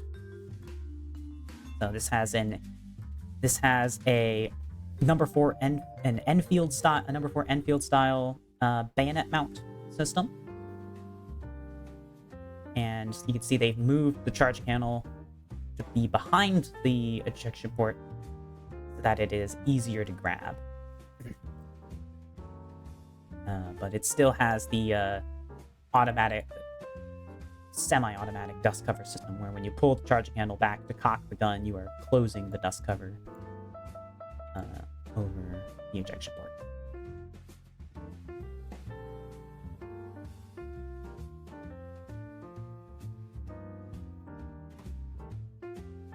And this is another model. This one's chambered in 783x23. This is the Penguin military cartridge. And this would have been supplied illicitly to rebels during the Penguin Civil War, is the idea behind this. So all of the markings saying that's from Ganesh would have been scrubbed off. And, you know, similar to the FALs that went into Rhodesia, it's like everyone knows where they came from. Everyone knows who made these guns and who's selling them into this nation that they're not allowed to sell them guns into right now. But they're doing it anyways, you know. That's sort of the idea behind this. And, you know, it's just a simple caliber conversion.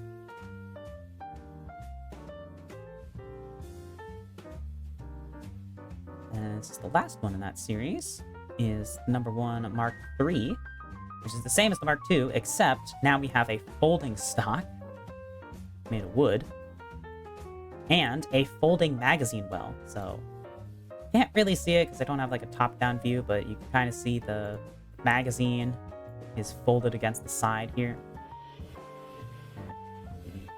Here. You can see it right here. Just like magazine sticking out there. Yeah, just you know, make it nice and compact for paratroopers.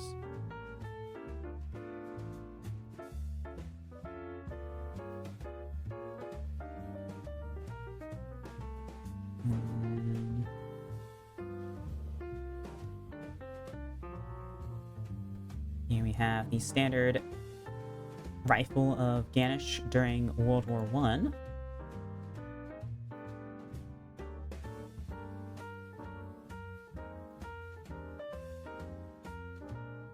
The Gewehr #2 Mark I. So this is a straight pull rifle based on the Mannlicher action, with a Mauser style magazine, safety, and stock. So you can see it decocked and on safe up here, and then the safety off and cocked down here. We have a Mark III Enfield style muzzle cap and bayonet system.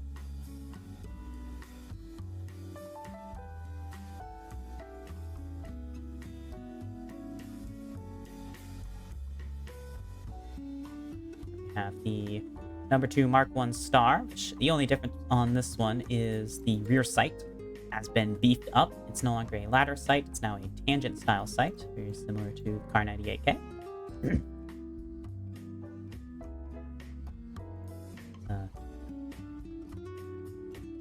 This would have been the version of the rifle they were using at the start of World War One.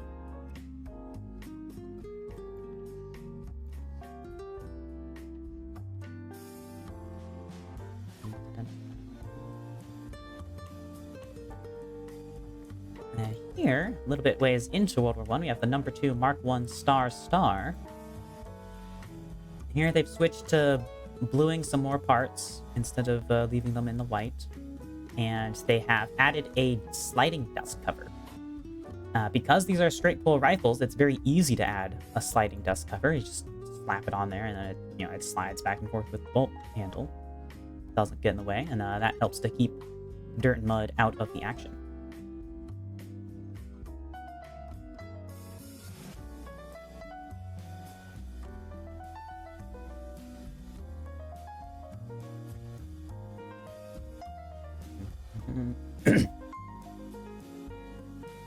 We also have a carbine variant, the Carabiner number 2 Mark 1. It's just a significantly shorter barrel. This model has no bayonet lug and has wings to protect the front sight. This version would have been issued to cavalry, so it would have been stowed in a holster on the horse, and then that way you wouldn't need a bayonet lug because you would have a saber.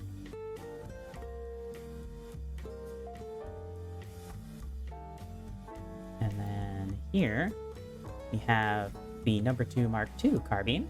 This one does not have the protective hood for the front sight, and it does have a bayonet lug. This would have been for like artillery crews and stuff. People who needed a carbine but weren't going to be on a horse or have a saber.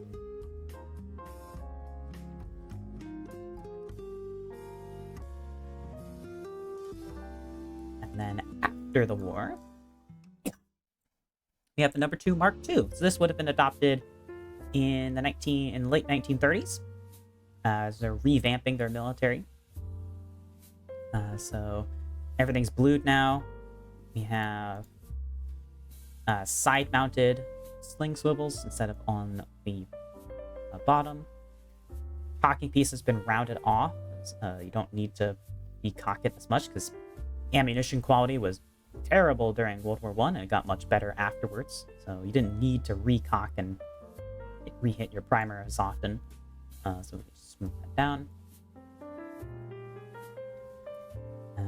We have a number 4 Enfield style muzzle and stock fitting at the front, and of course that.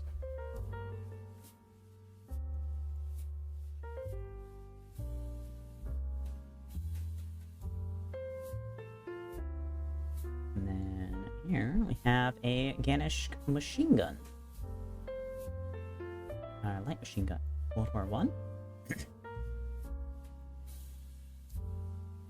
Now this would have been put into service right at the tail end of the war. Barely saw any service. It's a side feed magazine, automatic rifle, in their same rifle cartridge. And this would have been a predecessor to that submachine gun we looked at earlier. So it would have been made by the same company, and it has some similar features such as that charging handle dust cover. So you pull back the charging handle, cock the action, you close the dust cover. Very nice.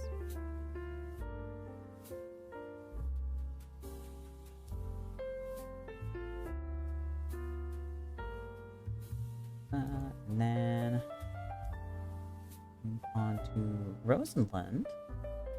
Here we have a GP1. So this is one of the guns that we showed off earlier in the Pimp My Gun stuff that I redrew in Gun Bucket. And I much prefer the shaping here, so I've changed I've changed a bunch of subtle stuff, like the barrel change latch has been altered quite significantly. The charging handle's different. The whole grip area has been changed. It's now an FAL style grip. Yeah, the SVT bayonet on it as well. Which, well, it's an SVT bayonet from the blade forward. The mounting system is a Mauser style bayonet, and it goes on the side of the gun there.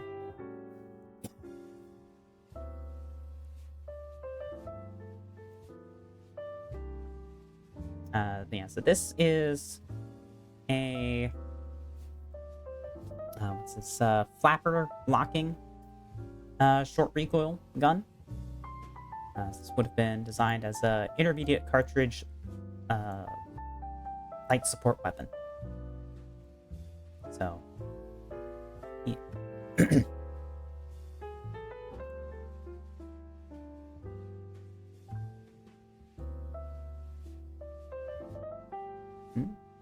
Here we have the GP2. This would have been 1960s, or early 1960s, late 1950s assault rifle. So building off of that previous 1940s light support weapon, they've made it lighter, simplified it. It's now a delayed blowback instead of a short recoil locking system. It's got a FAMAS style bayonet.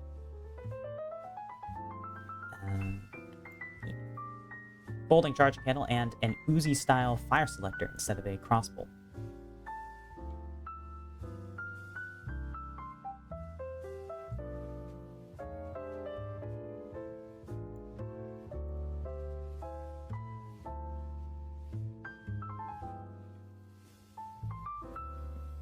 And of course, the GP3. This would be from the 1970s. So they've switched their standard cartridge from 8mm. Yeah, they switched from 8x36 to 6.2 by 43. So they've switched from a 7.62 by 39 equivalent to a 5.56 equivalent.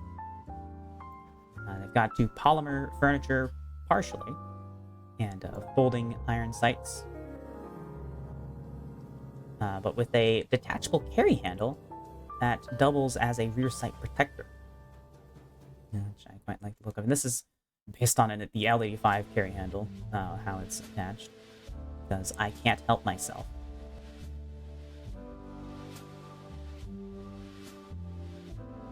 And it's got a more AK style bayonet now instead of the FAMAS style bayonet.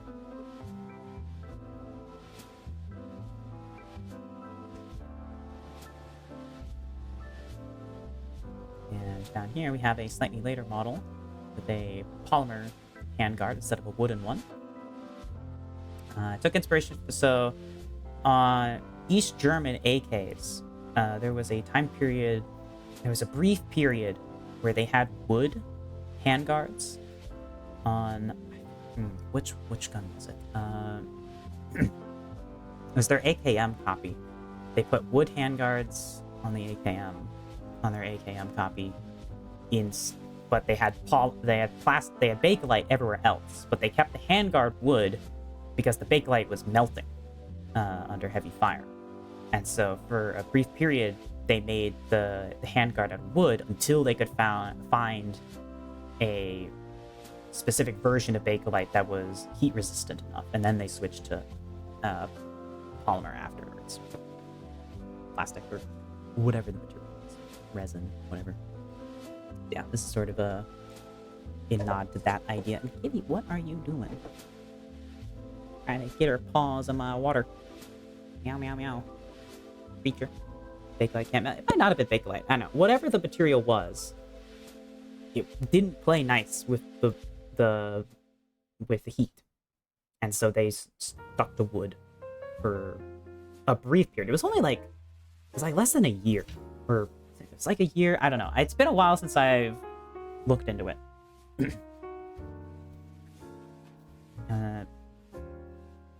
Yeah, and then this is a East German scope I copied for this. It can burn though. Maybe that was the issue. I don't know. There was some issue. Yeah.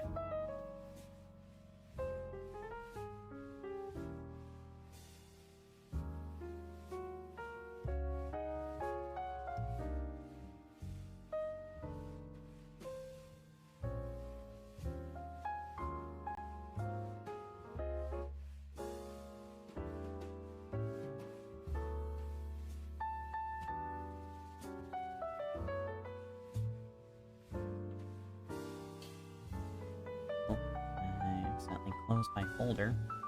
All the stuff in it.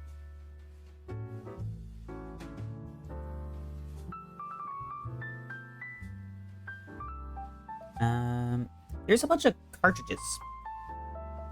So I drew a shit ton of cartridges in gun bucket scale because there was no good compendium of a whole bunch of cartridges lined up next to each other. There were some compendiums of cartridges, but they weren't in scale. They had all sorts of like scaling inconsistencies with them, where the cartridges didn't match up with each other as they should. So I went through and I redrew a whole bunch of real cartridges, also a bunch of fake cartridges, and I made my own. I made separate versions of this image. This version has my fake cartridges included. I have another version of this image that I shared with the Shipbucket community that doesn't have my fake cartridges in it, just the real ones. That's what people care about. Typically. But I have an asterisk next to all the ones that are fake. Yeah. Just a bunch of bullets. And a bunch of flags.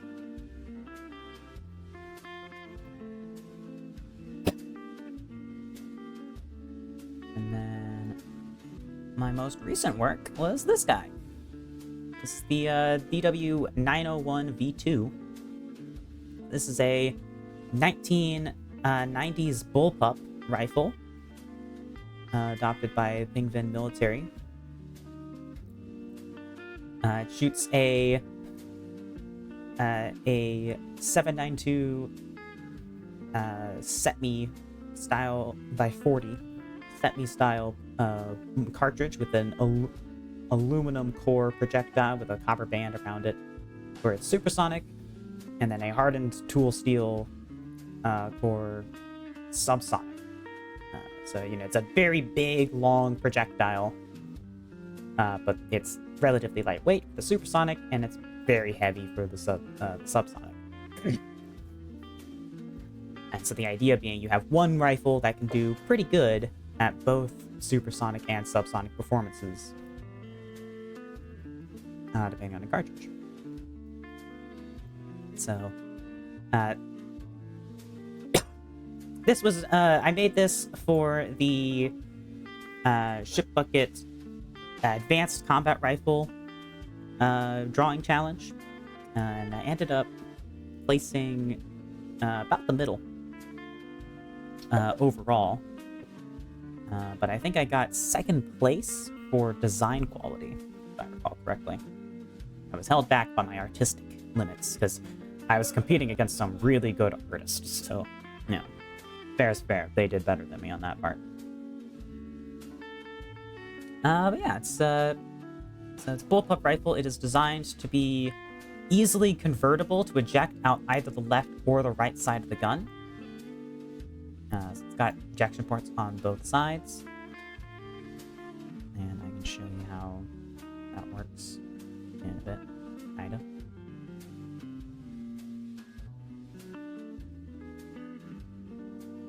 No, 22, you're just putting louder. I do need to draw more cartridges for that compendium at some point.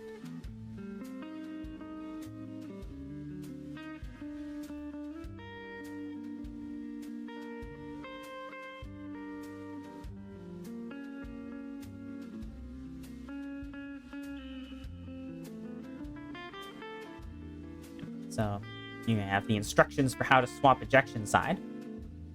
So to change the ejection side, you just move the rifle to your opposite shoulder, close the ejection port, push and hold this latch at the rearward with your thumb. Pull the cheek rest inwards with your fingers, and then let the latch walk forward. So you pull the cheek rest towards you. And now, the next time you fire the gun, it'll eject. The dust cover on the opposite side of the gun will open, and the rifle will fire. And eject out the opposite side. So the way that this is supposed to work is that the bolt carrier has 2 extractor claws and 2 plunger ejectors, one on each side. And there's a cam block attached to the cheek rest. And when you rotate the cheek rest over to change the ejection port side, it's changing where which side of the bolt carrier that cam block is on, and thus which side will have its ejector initiated. So both extractors grab the rim of the cartridge and start pulling it rearward. It hits the cam block, and then on whatever side that cam block is present, the extractor lets go, and the plunger shoots forward, taking the cartridge out the opposite side. And so it can eject out either side without having to disassemble the rifle or, change any parts out. I think it's a neat design. It's not very useful because a properly designed a brass deflector to just eject cartridges forward and down would do the same thing, but it's cool.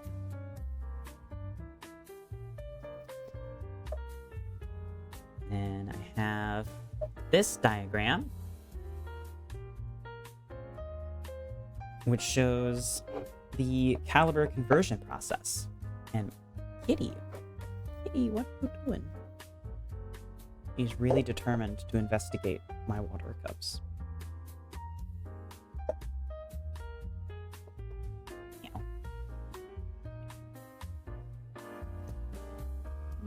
Yeah.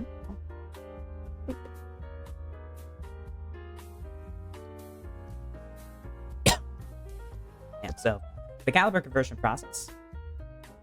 You remove the magazine and push out a captive pin and hinge down the mag well. Then you push out 2 more captive pins on the lower and hinge it off of the upper. You pull the bolt carrier to the rear with the charging handle, and then you push in this button. Push in this button that is holding the barrel in, and then the barrel just slides out the front along with your gas block. And you slide your new barrel in, slide the bolt carrier forward, and you just reattach the lower and attach the new magwell. So yeah.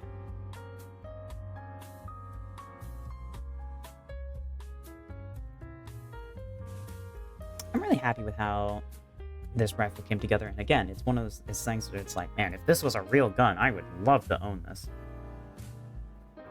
But yeah.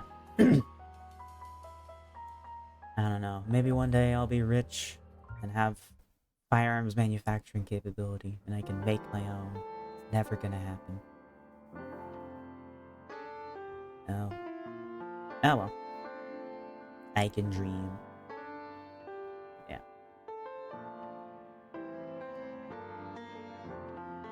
Well, that's everything. That is everything that I had planned to go through. My voice is killing me. Holy moly. Yeah.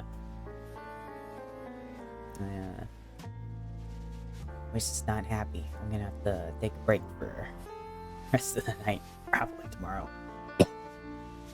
Oh well, worth it. Kitty. Come out. Yeah, so thank you all for tuning in. And I think that's gonna be it for me tonight. I'm gonna call it. Yeah. Nice little look down memory lane. And this will be on the YouTube channel, so I can keep for posterity. So I've learned my lesson that I like keeping stuff for posterity. Alright. Here's to 5 more years of here. Yay! You're here. Alright. Well, let's find someone to raid. I have a suspicion. Might know who to. Let's see. No, he's not. How surprising.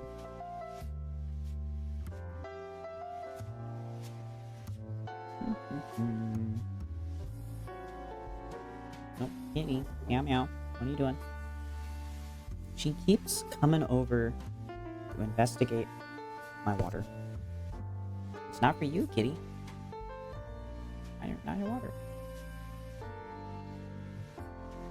Meow.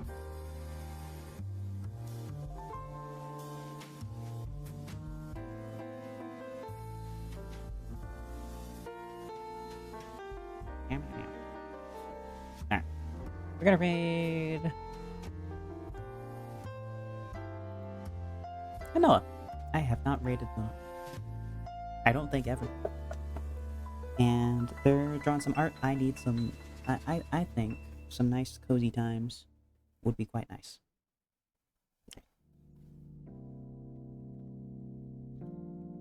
Helps if I spell raid correctly. Jeez, spelled that like 3 times in a row. And they're a fellow deer! So we're gonna head on over there. Thank you all again, everyone, for tuning in. Thank you for all love and support these past 5 years, whether you have been here from the beginning or you're just arriving now. It means so much that people like to hear what I say and do and watch me play games and make art and stuff. It's really cool, and I'm very grateful for everything that y'all have given me. Thank you all, and I will see you in the next stream, which will probably be tomorrow. Bye-bye. Good night. Bye-bye. Bye-bye. Bye-bye. Good night. Bye-bye. Good night, Papa. Night, waifu. Bye-bye. Night, Gabe. Night, Potato. Night, Yohei. Bye. Bye. Night, Doggins. Bye. Bye.